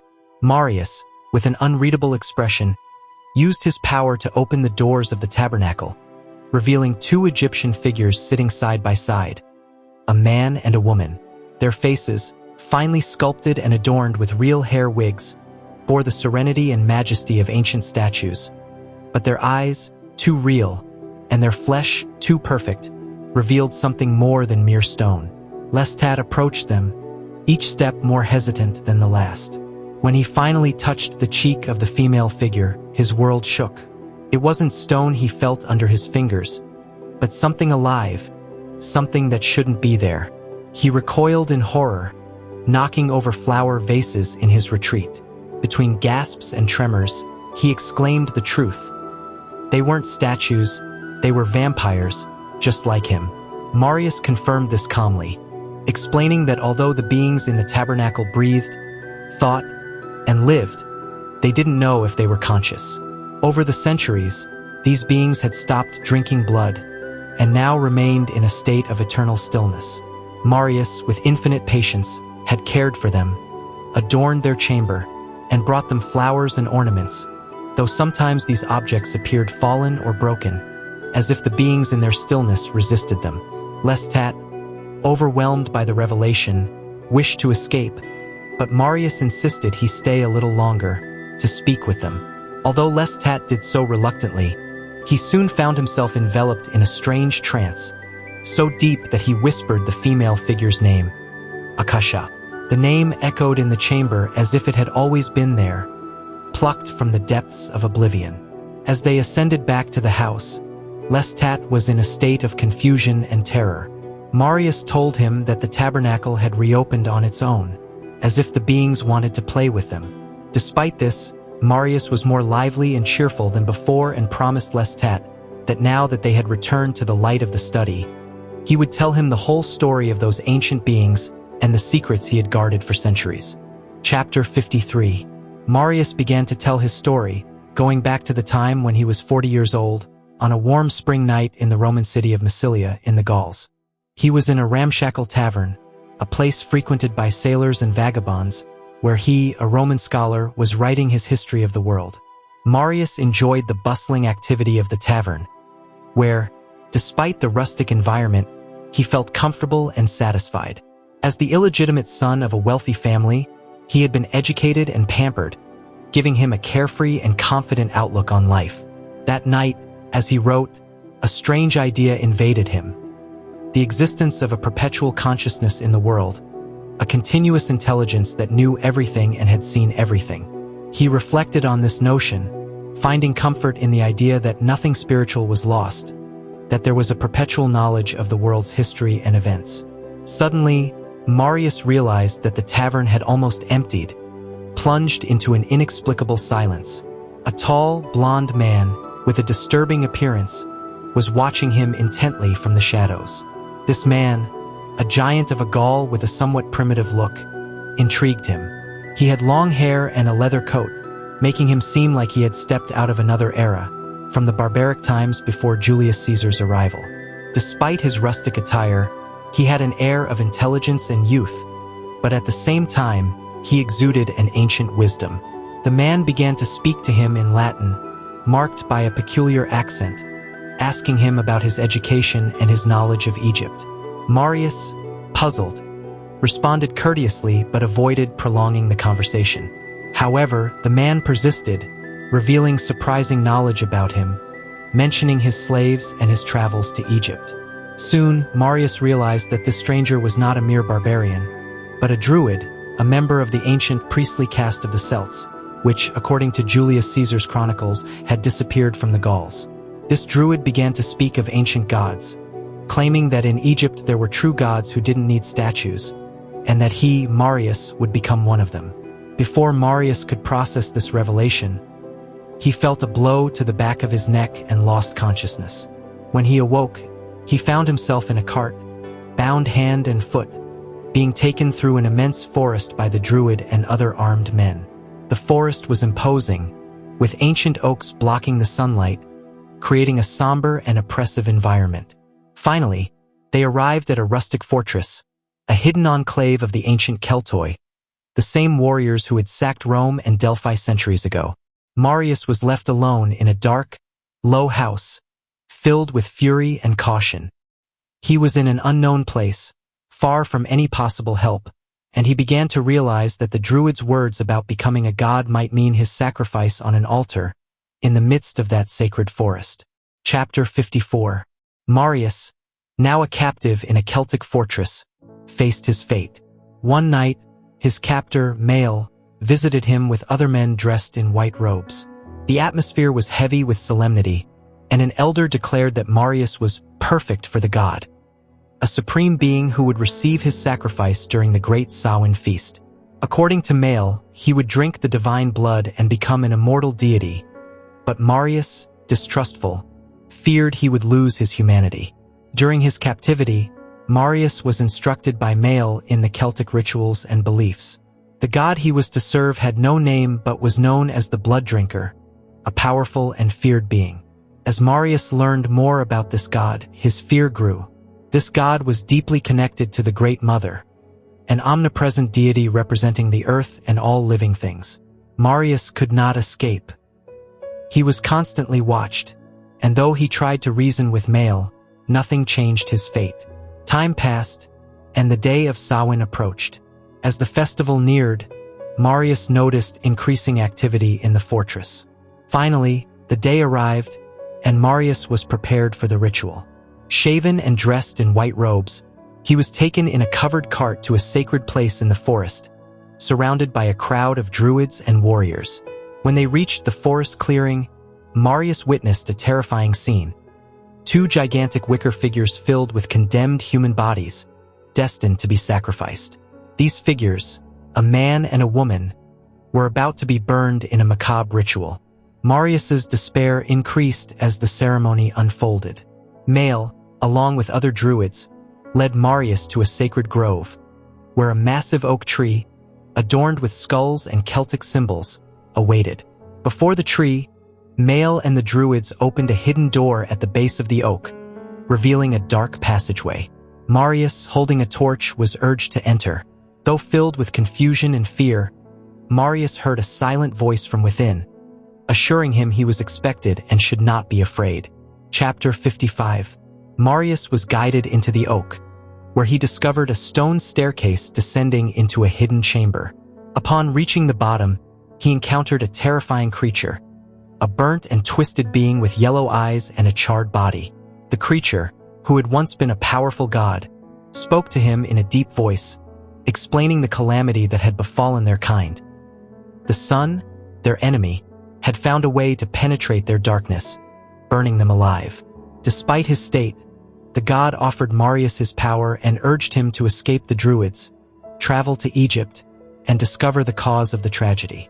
The burnt being, with evident pain, revealed that he and other gods had been destroyed by a supernatural sun, a mysterious power that had penetrated their refuge. Only the oldest gods, like him, had survived, though in an agonizing state. Marius was to become a new god, strong and beautiful, and seek answers in Egypt, where he hoped to find the ancient gods who still lived. Without waiting for Marius's response, the creature attacked him, biting his neck and draining his blood.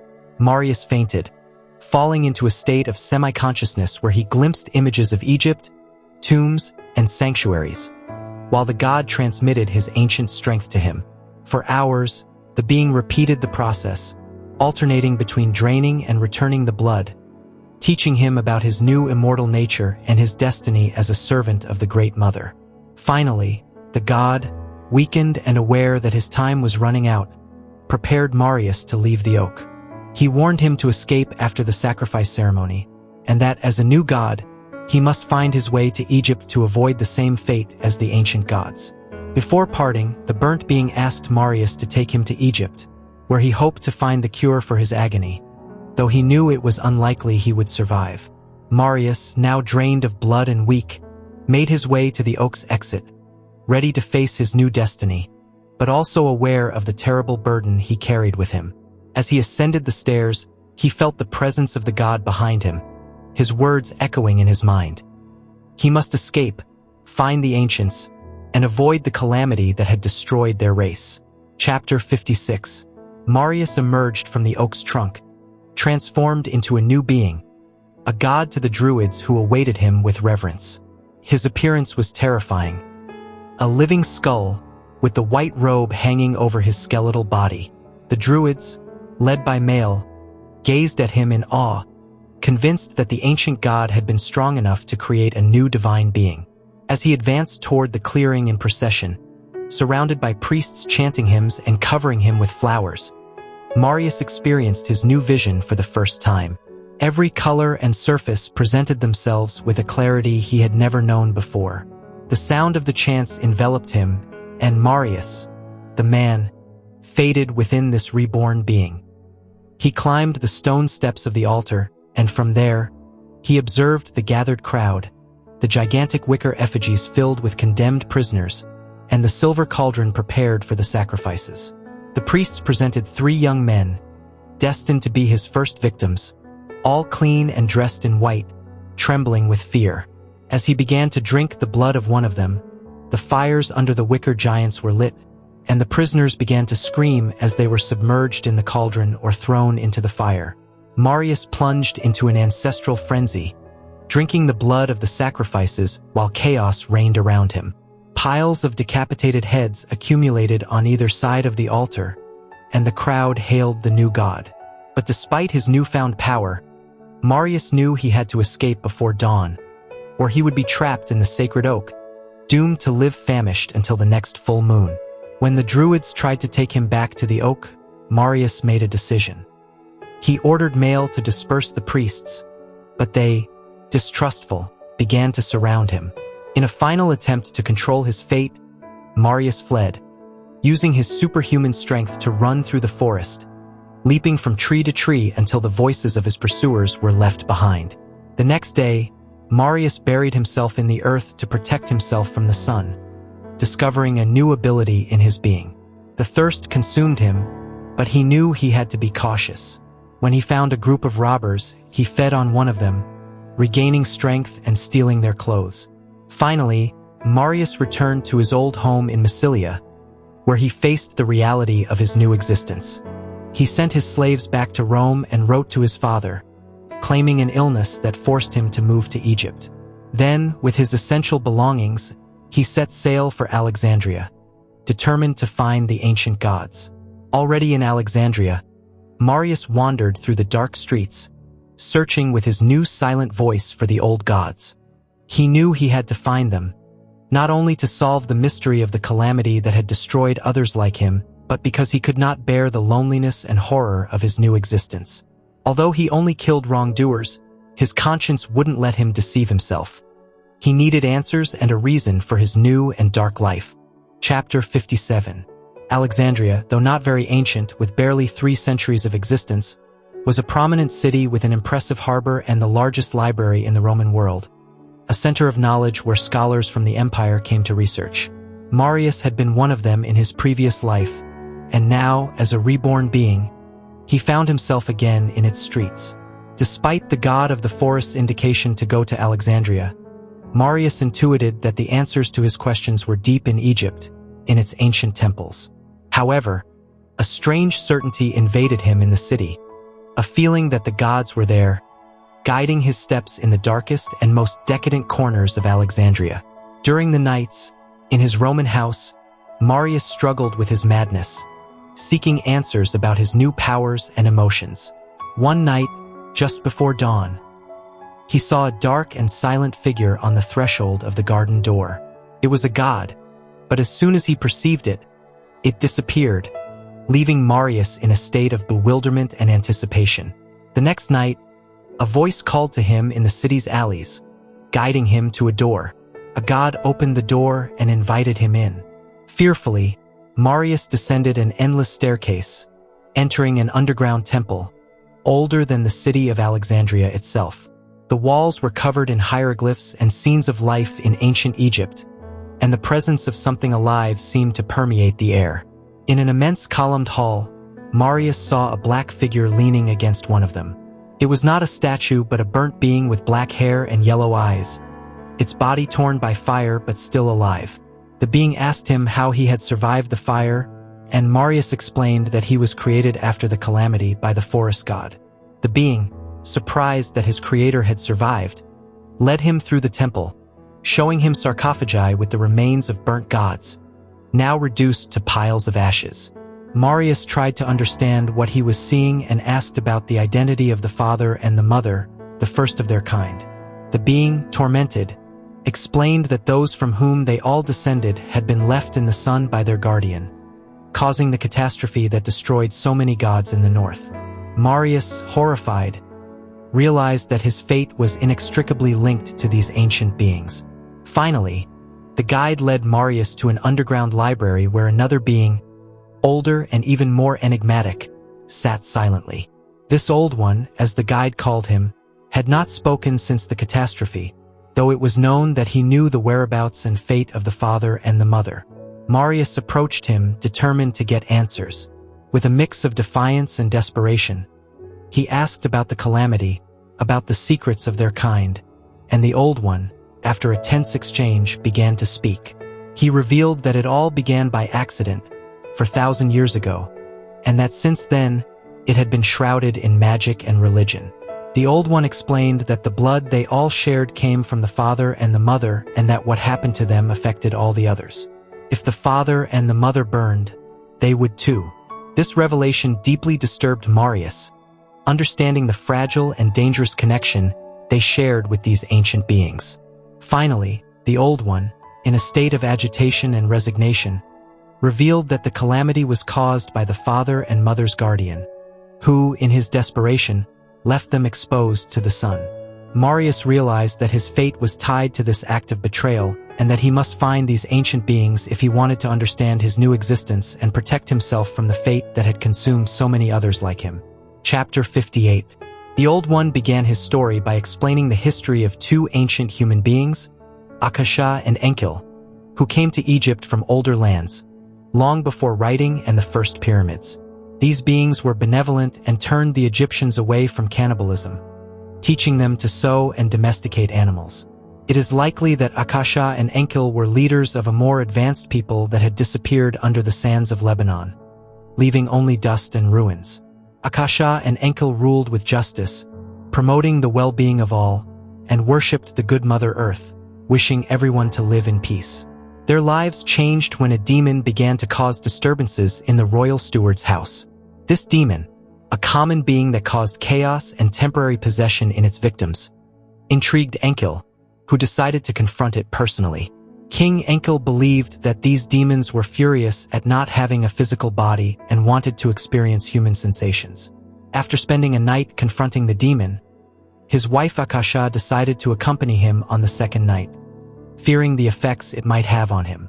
As objects flew and walls cracked, a group of conspirators, enemies of the king, took advantage of the opportunity to attack them. The conspirators repeatedly stabbed Enki and Akasha, and though Enki warned them they were allowing the demon to enter their bodies, the attackers fled. When the crowd gathered to see the king and queen's bodies, they found them standing, their wounds healed, but transformed into something else. The demon had entered them, impregnating their blood just as their mortal lives were slipping away. What emerged from this process was a combination of the human and the demonic, creating something entirely new.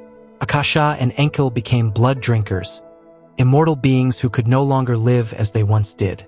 They now depended on blood to survive, but this new existence came with its own dangers.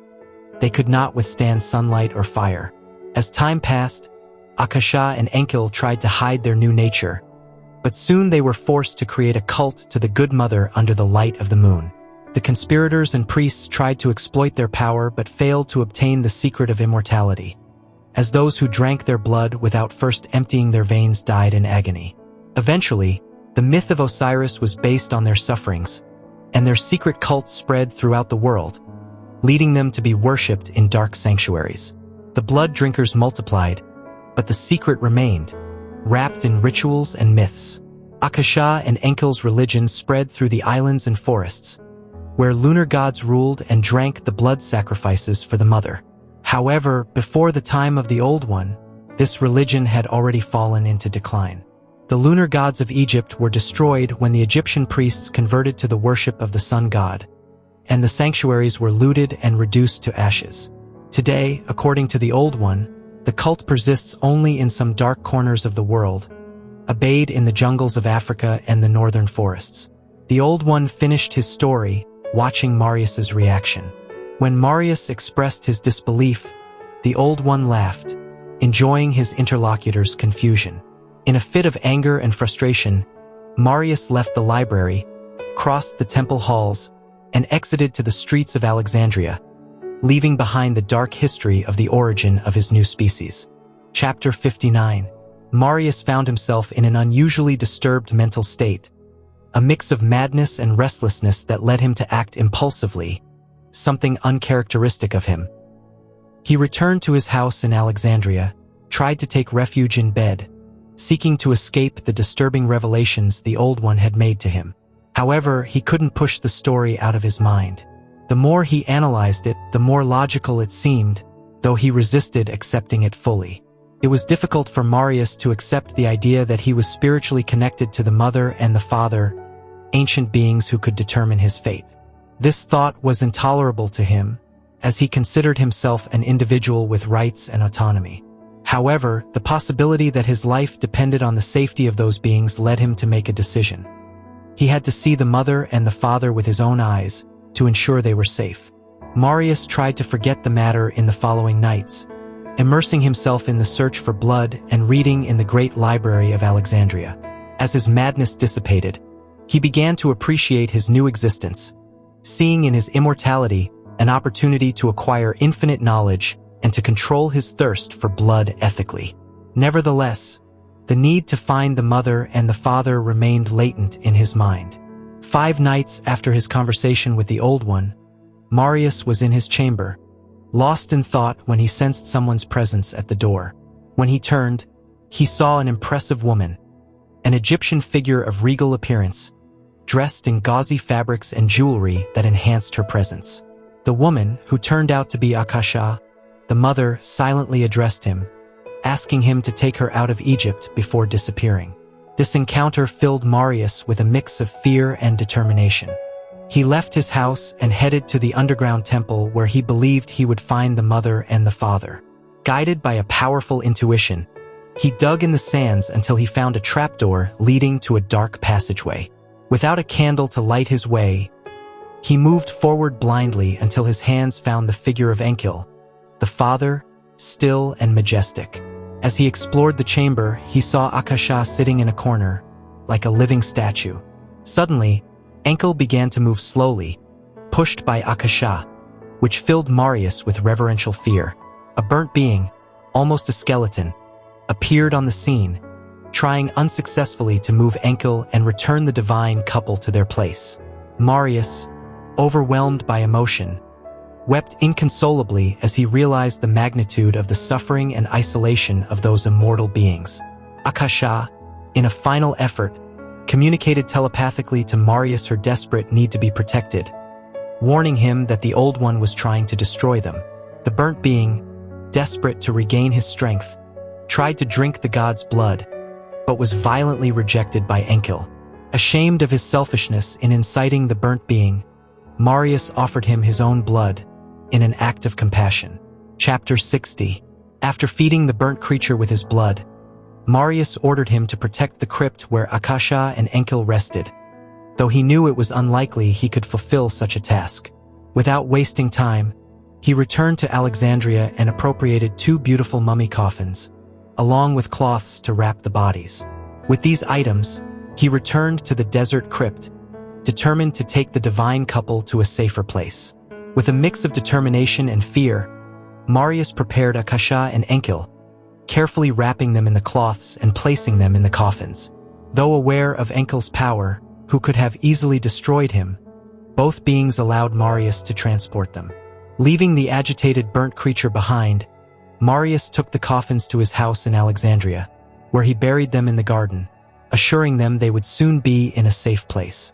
That same night, while Marius was resting, the Old One appeared, furious at Marius's audacity in taking the Mother and the Father. The Old One admitted that he had been the one who exposed Akasha and Enkill to the sun, desperate to see if they would move or speak. In his frustration over centuries of silence and his desire to free himself from the heavy burden of being their guardian, the Old One had risked the life of their entire race. The confrontation between Marius and the Old One was brutal. Marius, though injured, managed to defend himself by attacking the Old One's eyes, who threw him violently against the wall. Just when it seemed Marius would be destroyed, Akasha appeared, emerging from the earth, covered in sand and with her shroud torn. Her presence froze the Old One in place, filling him with absolute terror. Akasha, with terrifying calm, proceeded to crush the old one, stomping on his body until it was reduced to a shapeless mass. Finally, with a simple gesture, she made a lamp fly towards the mass, setting it on fire. Marius, stunned and injured, watched as the old one was consumed by the flames until nothing remained of him. In the darkness, Marius realized his injured arm would heal quickly if he drank Akasha's blood. As he reflected on this, he felt Akasha, through her thoughts, speaking to him, urging him to take her far from Egypt. Marius, despite his fear, approached her, feeling that he was now her guardian and that she would never allow anyone to harm him. With Akasha's hand firm on his nape, Marius made the decision to drink her blood, thus sealing his fate alongside the powerful queen. Chapter 61. Marius's experience of drinking Akasha's blood was indescribably intense. He plunged into an absolute ecstasy, a happiness so deep it surpassed any other known feeling. In that trance, Marius found himself transported to other times and places, hearing voices and screams of pain, facing lost battles. The experience was so overwhelming that he felt himself falling into a pit of darkness, hearing Akasha's whisper that she could no longer keep fighting. When he awoke, he found himself back in the chamber in Alexandria, with Akasha motionless at the center of the room. But something inside Marius had changed, for he now possessed deep, ancient knowledge transmitted to him through Akasha's blood. Marius understood that ever since the creation of the blood drinkers, there had been disputes between those who saw human life as sacred and those who, in their power, became angels of death, reveling in destruction and suffering. These dark gods, worshipped by fearful men, had spread their power through Babylon, Assyria, and other ancient civilizations, but always as agents of death and chaos. Throughout the centuries, benevolent gods and dark gods waged a constant battle, and the dark ones even managed to capture the mother and the father, subjecting them to unspeakable torments. Locked in crypts, surrounded by stones, Akasha and Enki suffered while the dark gods fed on their sacred blood, increasing their power at the expense of the divine couple's suffering. However, over time, the strength of Akasha and Enki grew until they managed to break free, though their state was no longer that of living beings but of immobile statues silently watching the world. As time passed, while Egypt maintained its ancient traditions, Akasha and Enki's power remained, though they continued in their silence and stillness. When the Greek and Roman conquerors arrived, the world changed radically, marking the end of Egyptian civilization as it had been known. Marius, now in Antioch, understood that the ancient glories of Egypt and its mysteries were disappearing, swept away by time and the rise of new civilizations. After his confrontation with the Old One, Marius decided to protect Akasha and Enki at all costs. With a mixture of love and devotion, Marius dedicated himself to building sanctuaries for them throughout Asia and Europe, keeping them safe as the world changed around them. Despite his hope that one day they would awaken and regain their vitality, centuries passed, and Akasha and Enki remained in their petrified state, with only faint signs of life in their bodies. Over time, Marius met other immortals, like Pandora, a beautiful Greek courtesan, with whom he shared 200 years of passion and conflict.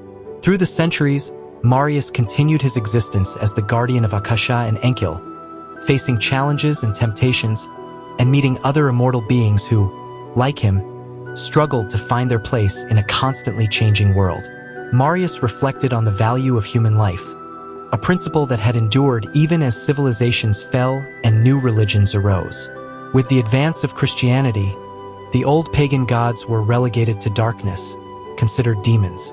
The children of darkness, convinced of their inherent evil, adopted a distorted view of their role in the world, believing that their existence as vampires had a purpose in balancing good and evil.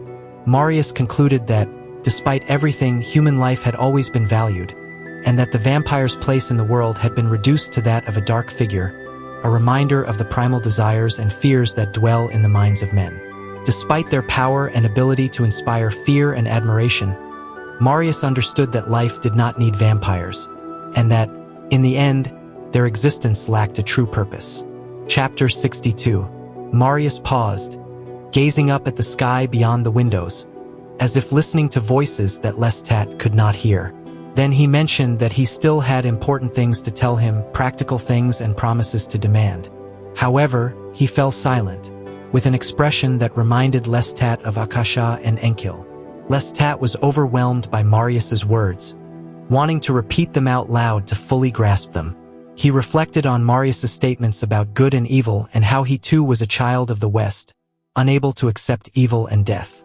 But underlying all this was the fact that Marius could annihilate all vampires by destroying Akasha and Enkil, which terrified Lestat deeply. As he thought about Akasha and Enkil, Lestat felt tempted both by the idea of waking them and by the idea of destroying them. Both options attracted him equally, as they both involved great power. However, he couldn't help but wonder what would happen if he woke them, what kind of beings they would be if they walked and talked again. With evident pain in his voice, Lestat asked Marius if he had ever felt tempted to destroy Akasha and Enkil. Marius shook his head and explained that, although he knew there was no place for them in the world, he desired to continue existing. The idea of immortality was what drove him, and he didn't think of the alternative. Marius then told Lestat that he would have to leave soon, that he wasn't ready to stay with him. Lestat resisted the idea of leaving, feeling a mix of anger and despondency. But Marius insisted that he needed to live a full life, something he hadn't done until now. He explained that living that life was essential for his survival, to avoid falling into despair or madness. Although Lestat wanted to stay, Marius explained that he wasn't yet ready to understand what immortality truly meant and that, within a century, they would meet again. Marius promised that by then, he would be the one begging Lestat to stay, that he would enjoy his company and not want to be apart from him. Lestat, struggling with his emotions, reluctantly accepted that he had to leave, though the idea filled him with sadness. Marius, for his part, warned him to choose his companions with love and care, as they would be his only company in eternity. He advised that if Lestat ever created other vampires, he should do so because he loved them, because he enjoyed their company, not out of mere power or loneliness. The conversation became more serious when Marius mentioned the possibility of Lestat drinking from Akasha and Enkil. He explained that while drinking from them would grant him extraordinary strength, it could also condemn him to unimaginable suffering if he were ever gravely injured. Marius warned him to think carefully before making that decision, as immortality came with a price. Lestat, eager for the power Akasha's blood could grant him, admitted that he wanted to drink from her, and Marius promised that before he left, they would descend together into the crypt to humbly ask Akasha to allow it. Finally, Marius spoke of supernatural beings, the ghosts and demons he had mentioned earlier, but Lestat was more interested in the creatures that were immortal and walked in the sun without needing to drink blood. Marius warned that these creatures were powerful and dangerous, and that he must avoid them discovering where he slept at all costs. As the conversation drew to a close, Marius asked Lestat never to reveal what he had told him to anyone. He explained that doing so could endanger their entire race and, above all, Akasha and Enkil. Lestat, though he understood the gravity of the promise, felt it would be difficult to keep, especially because he knew others could read his thoughts. Marius, realizing Lestat's fears, assured him that he could conceal his thoughts and reminded him to be prudent. Then, with evident sadness, Marius told Lestat they would have to say goodbye soon, as he too needed to leave the island to seek another refuge. Lestat, full of uncertainty and sadness, accepted the reality of the situation. Before leaving, he retreated to the room Marius had assigned him, contemplating the sea and sky until dawn. Though he knew the moment of separation was near, Lestat couldn't help feeling overwhelmed by the imminent loss and the difficult decisions he had to make. Chapter 63. Lestat awoke with an idea that immediately obsessed him, despite the thirst burning in his veins. It was a vain idea, but its beauty was undeniable. Marius had warned him to stay away from the sanctuary, and Lestat knew he should wait until midnight to share his thought with him. However, the temptation to carry out his idea in secret, without Marius's presence, was too strong. He wandered through the house, noticing that everything was just as it had been the night before. The candles lit, the windows open, the spectacle of the sea at sunset. He couldn't bear the thought that he would soon have to leave and that Marius planned to abandon this extraordinary place. The sadness overwhelmed him, and the idea returned to haunt him, more persistent each time. Lestat decided he had to do it, though he knew nothing would happen. It was an impulse he couldn't ignore. He walked through the house, trying to distract himself, but the idea remained, and the thirst made him more impulsive and less reflective. Finally, he found the door to the staircase leading to the crypt where those who must be kept rested. It wasn't locked. He unfolded the violin he had brought with him and, remembering how Nicholas used to play, he tuned it and began to play. The music resonated throughout the house, filling every corner with its melodies. But Lestat didn't stop there. He felt something pulling him toward the crypt, as if an invisible force was urging him to descend the steps to the sanctuary. The door to the crypt was open, and the light from the lamps illuminated the interior. The scent of flowers and incense filled his lungs, and there were Akasha and Enkel, sitting on their throne, surrounded by offerings. Lestat felt the violin in his hands was an appropriate instrument to present himself before them. He whispered to them, explaining what the violin was and his desire for them to hear him play. He closed his eyes and began to perform a melody, pouring his entire being into the music. The melody grew in intensity, and Lestat became fully immersed in the performance, forgetting everything else. But something strange happened. A pure, high-pitched note began to resonate in the chapel, a note that Lestat knew did not come from him. When he opened his eyes, he saw that Akasha had risen, and the note was coming from her. She moved toward Lestat with her arms outstretched, and the sound grew louder until the violin fell to the floor and the note faded away. Lestat tried to flee, but the doors of the crypt slammed shut, trapping him inside. Akasha was right in front of him, her eyes filled with a mix of pain and curiosity. With a delicate movement, she drew him toward her, and without hesitation, Lestat sank his fangs into her neck, drinking the most powerful blood he had ever tasted. At that moment, he felt Akasha also sink her fangs into his neck, creating a blood circuit that connected them in an indescribable way. The ecstasy of the experience was interrupted by a horrible sound, like stone breaking. It was Enkel, who, with superhuman strength, separated Lestat from Akasha. With immense pressure, he began to crush Lestat's head, and Lestat fell to the ground, unable to defend himself. Akasha tried to stop Enkel, but it seemed impossible. Marius, from the other side of the door, shouted desperately, threatening Enkel with separating him from Akasha forever if he killed Lestat. Finally, Enkel ceased his attack and released Lestat, who, injured and dazed, managed to stand. Marius led Akasha and Enkel back to their thrones while ordering Lestat to flee. Without looking back, Lestat obeyed, knowing he had been dangerously close to death. Chapter 64. Lestat was filled with fear and confusion after his encounter with Enkel. He was on the terrace, trying to calm himself after the intense experience when Marius appeared. Lestat, full of guilt, tried to apologize, but Marius interrupted him, clearly upset.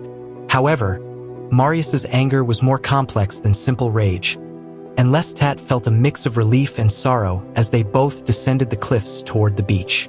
On the way, Lestat was deeply affected by Akasha's presence, whose hands and blood still enveloped him mentally.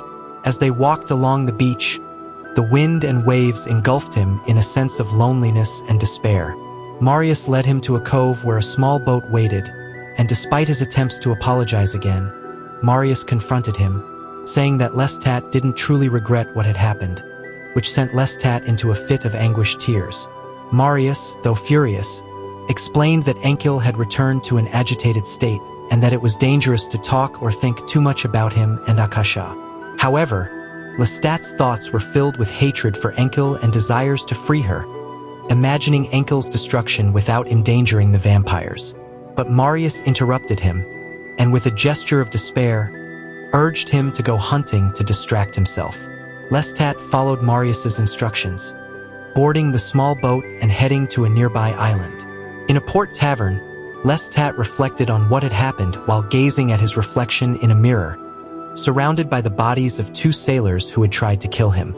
Despite the hunt, he couldn't stop thinking about Akasha and what he had experienced with her. Upon his return, Marius informed him that he had to leave immediately. The atmosphere on the island had become unsustainable due to Enkel's fury. Despite the pain this caused him, Lestat understood the seriousness of the situation and agreed to leave. Marius assured him that when the time was right, they would meet again. Before saying goodbye, Lestat was filled with questions, but Marius reassured him, reminding him that he could always call on him if he needed to. With a final embrace, Lestat descended the cliff staircase, leaving behind Marius and the island, feeling the weight of the separation and the fear of not seeing him again. Chapter 65. Lestat didn't realize how much he missed the world until his ship arrived at Bayou St. John, heading toward New Orleans.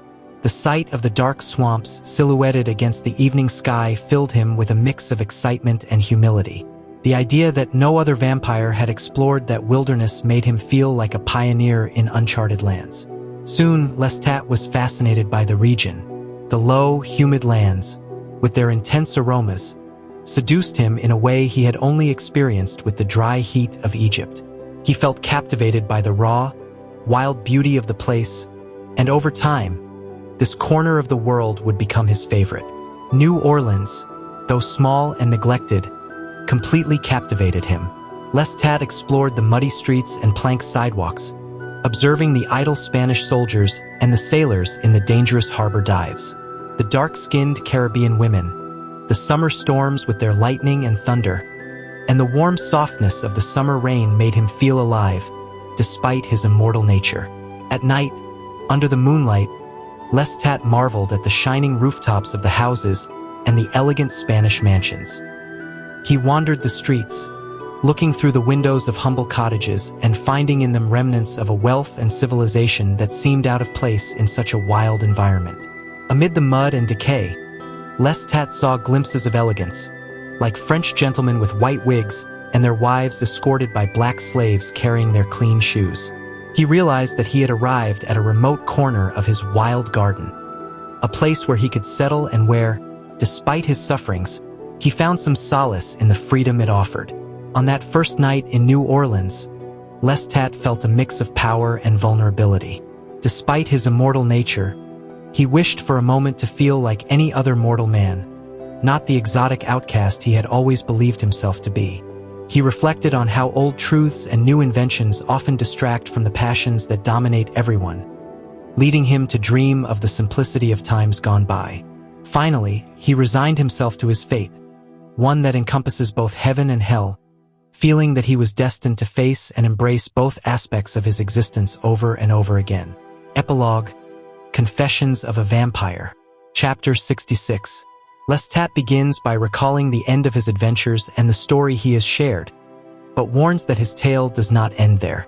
Despite his reluctance, he feels he must recount the painful events that led him to disappear in 1929.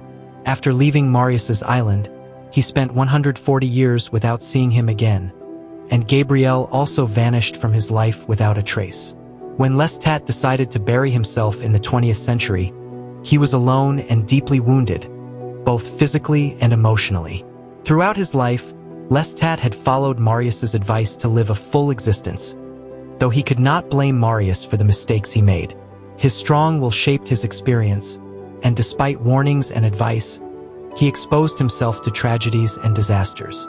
Even so, Lestat cannot deny that he had his rewards. For nearly 70 years, he shared his life with Louis and Claudia, two vampires he considered splendid, and with whom he maintained a close relationship. Lestat recalls how he fell madly in love with Louis, a young bourgeois from New Orleans who captivated him with his cynicism and self-destructive desire, reminding him of Nicholas, his friend from his youth. However, Louis had a more powerful influence on Lestat, touching his tenderness and seducing him with his dependence and fascination. Despite his occasional cruelty, Louis retained a strange faith, believing in damnation and salvation, which made him even more attractive to Lestat. However, it was the desperation to keep Louis that led Lestat to commit an impulsive and selfish act: the creation of Claudia, a vampire child of astonishing beauty. Although Claudia would have died if Lestat had not turned her, This action was a challenge to the gods that Lestat and Claudia would pay dearly for.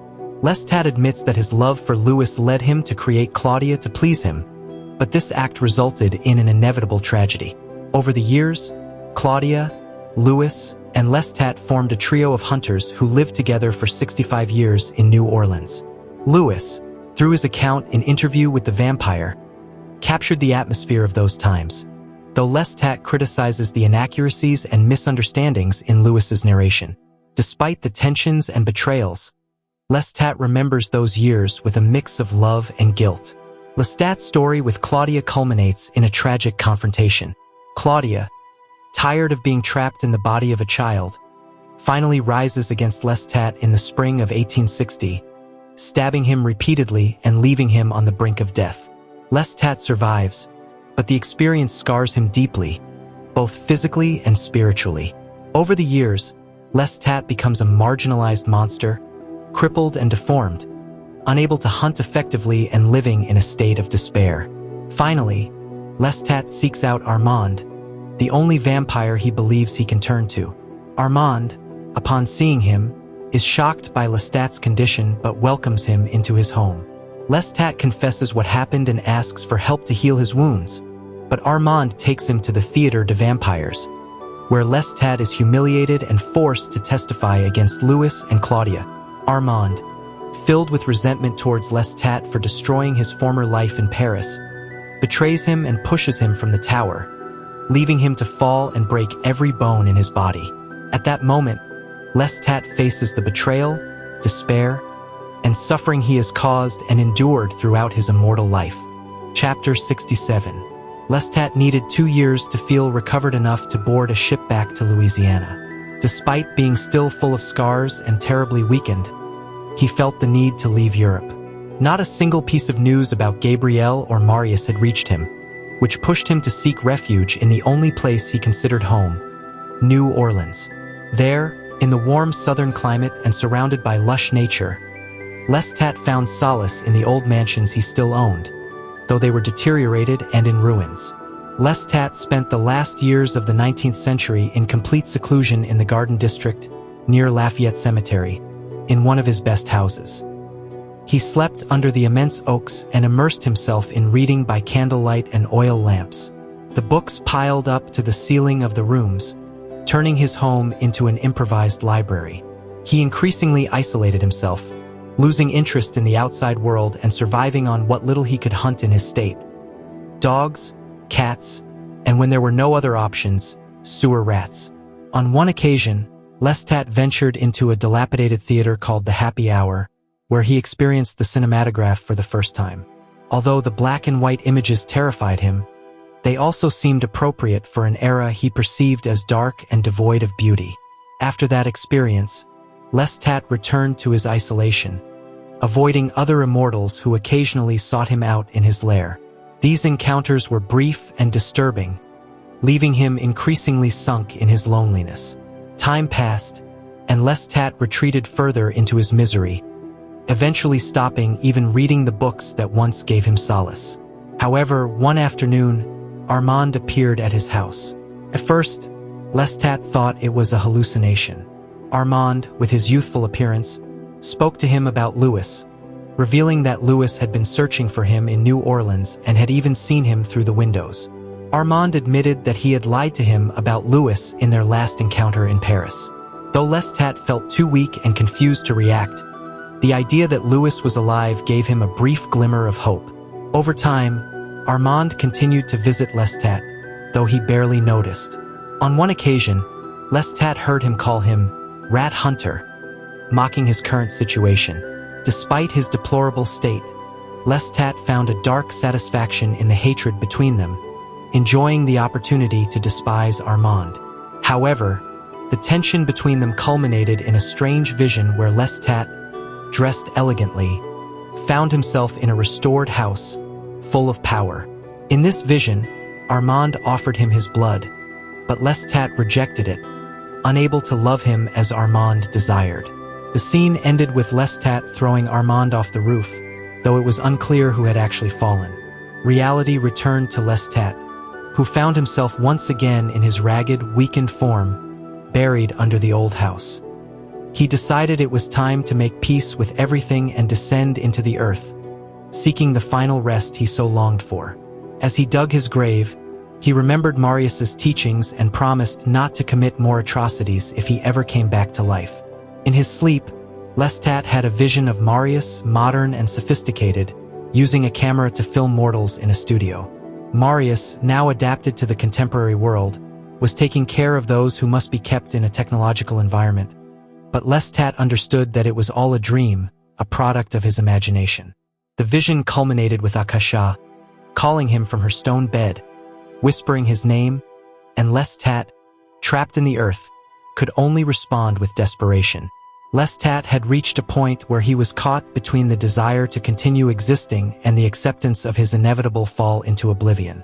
Dionysus in San Francisco, 1985. Chapter 68. A week before the release of his record, Lestat received the first threats by phone. The secret life of the rock group, named the Vampire Lestat, had been carefully protected, but someone managed to find his private number and left disturbing messages on his answering machine. Outlaw, we know what you're doing. We order you to stop. Come out where we can see you. We dare you to come out. Lestat had hidden the band in an isolated mansion north of New Orleans, far from any imminent danger. Despite the luxury and comfort, the tension was palpable as they awaited their first performance in San Francisco. After receiving the messages, Lestat secretly took the band west, without even his lawyer Christine knowing where they were. They settled on a ranch in Carmel Valley, celebrating every advance, like when they first heard their music on the radio and saw their video clip on television. Lestat, however, grew increasingly uneasy. He drove alone to San Francisco, hunting at night and receiving more threats on his answering machine. Don't you dare appear on stage in San Francisco? We warn you. The threats were persistent, but Lestat wasn't intimidated. Instead, he felt drawn to the danger and the possibility of confronting those who challenged him. The album became a resounding success, topping the charts in the United States and Europe. As Lestat roamed the streets of San Francisco, he thought of Louis, Gabrielle, Armand, and above all, Marius, whom he had betrayed by telling his story in his autobiography. He wondered if Marius was watching him and how the other ancients would react to his bold exposure. One night, while resting at the house in Carmel Valley, Lestat felt a strange presence. He heard a mental transmission warning him of imminent danger, but he couldn't grasp any concrete details. He soon realized that someone was approaching the house. It was a vampire, and from the way it moved, Lestat understood that it was a creature created by him. The figure that appeared before Lestat was tall, slender, with black hair and green eyes. Instantly, Lestat knew who it was. Louis, his beloved and lost companion. The encounter was emotional and tense.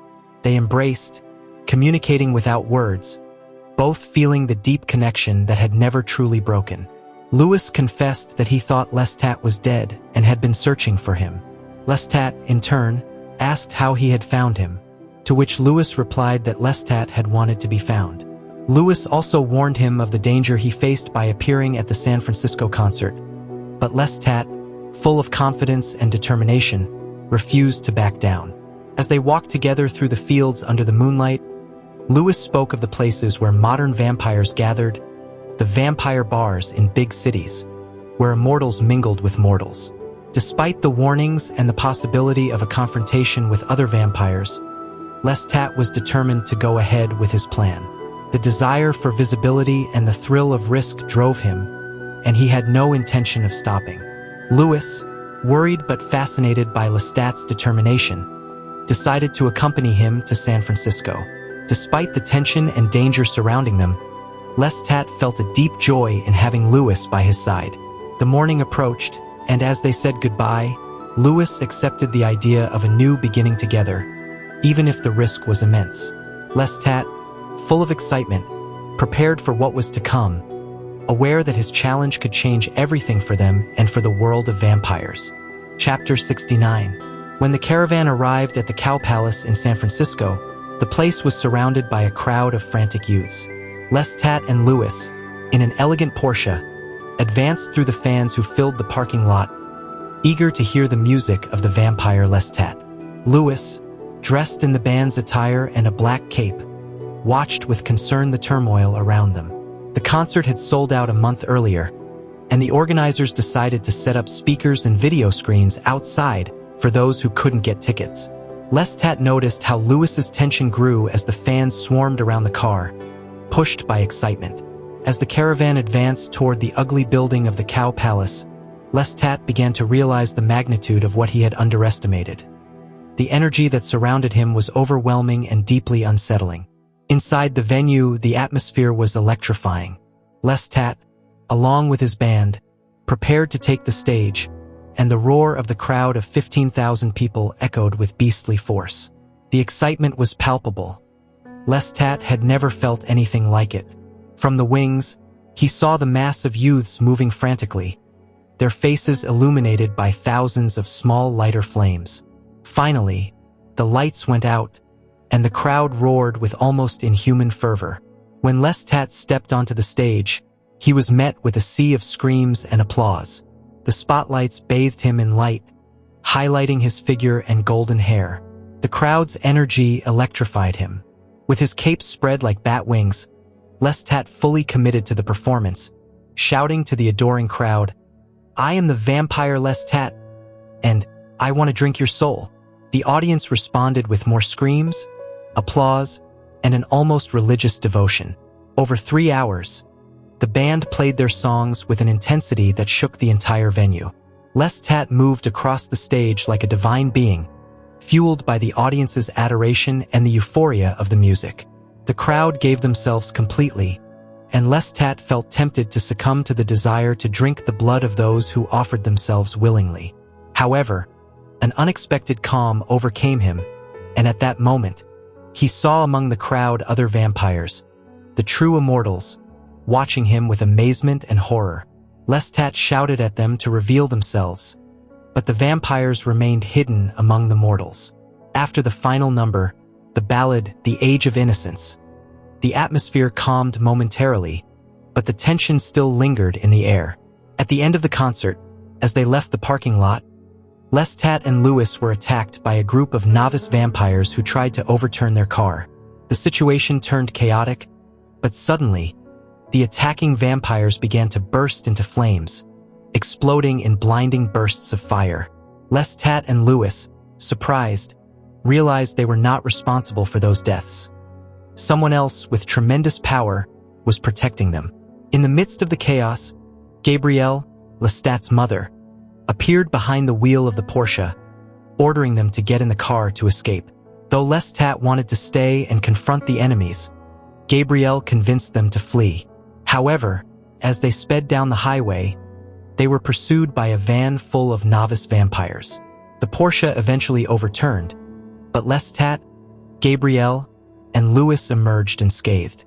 When one of the novice vampires tried to attack them, it was once again consumed by flames.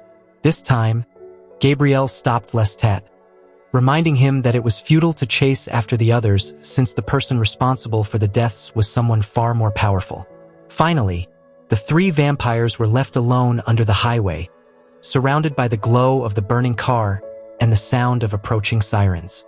Despite the danger, Lestat felt comforted by Gabrielle and Louis's presence, but he was also full of questions. He uttered Marius's name, convinced that only he could be behind the destruction of the novice vampires. However, the only sound that answered was the approaching sirens. Gabrielle, with a gesture of urgency, urged Lestat to move. She knew they were in terrible danger and needed to escape before it was too late. Chapter 70. At 5 in the morning, Lestat found himself alone in front of the window at the ranch in Carmel Valley. Gabrielle and Louis had left together for the hills to find a safe place to rest. Lestat had received a call confirming that his musicians were safe in Sonoma, celebrating behind electric fences while the police and the press waited for answers. But Lestat's mind was occupied with another matter, Marius's absence. Why had he saved them without revealing himself? Gabrielle had expressed her doubts, warning Lestat about a sense of menace she had felt both when leaving the auditorium and by the burning car. Louis had also sensed something strange, a barbaric and wild presence, something foreign to civilization. Lestat, however, was sure it wasn't Marius. If Marius wanted revenge, he would have already carried it out. Despite Gabrielle and Louis's concerns, Lestat couldn't help but admire his mother. Despite the centuries, Gabrielle remained the fearless explorer with her tattered safari attire, sitting astride a chair with her chin resting on her hands. Lestat felt too happy to have her there to fear what might come. But deep down, he knew he had made a grave mistake. His personal war had endangered those he loved. As dawn approached, Gabrielle and Louis left to rest, and Lestat was alone, watching the growing light over the Santa Lucia Mountains. The idea that Marius was behind everything troubled him. But what if it wasn't Marius? What if he hadn't called on him with enough force? Perhaps Marius was waiting for Lestat to call him with all his energy. Closing his eyes, Lestat did so, sending his call into the void. In an instant, he had a vision. He saw a remote place covered in snow, a stone building with frozen windows, and above, a television antenna spinning. A shattered television on the stone floor, the sound of the vampire Lestat echoing through the speakers, and then Marius's voice. "Danger! Lestat! All of us in danger! She has!" The connection broke. Desperate, Lestat tried to call again, but the sun was already rising. He ran to his underground crypt, descending the narrow steps into the safe darkness. He collapsed onto the muddy floor, his mind still processing the vision. Akasha, the mother goddess of vampires, had awakened. "That music of yours can wake the dead." Marius had brought the television to the sanctuary of those who must be kept, and Akasha had seen the videos, awakening from her long slumber. As the sun rose, Lestat, on the verge of succumbing to the day's sleep, suddenly felt a hand as cold as marble closing over his own. A silky mass of hair brushed his face, and a frozen arm wrapped around him. His last thought, before falling unconscious, was a plea to his dear, beautiful Akasha, though his body no longer responded. Thank you for joining us on this journey through the life of the iconic vampire Lestat. If you enjoyed the summary, please give the video a like and share it with your friends. Don't forget to subscribe to Literary Journeys with River for more summaries of fascinating books. And now, I ask you, what would you do if you discovered the existence of vampires like Lestat in the real world? Leave your response in the comments. I'd love to read your theories.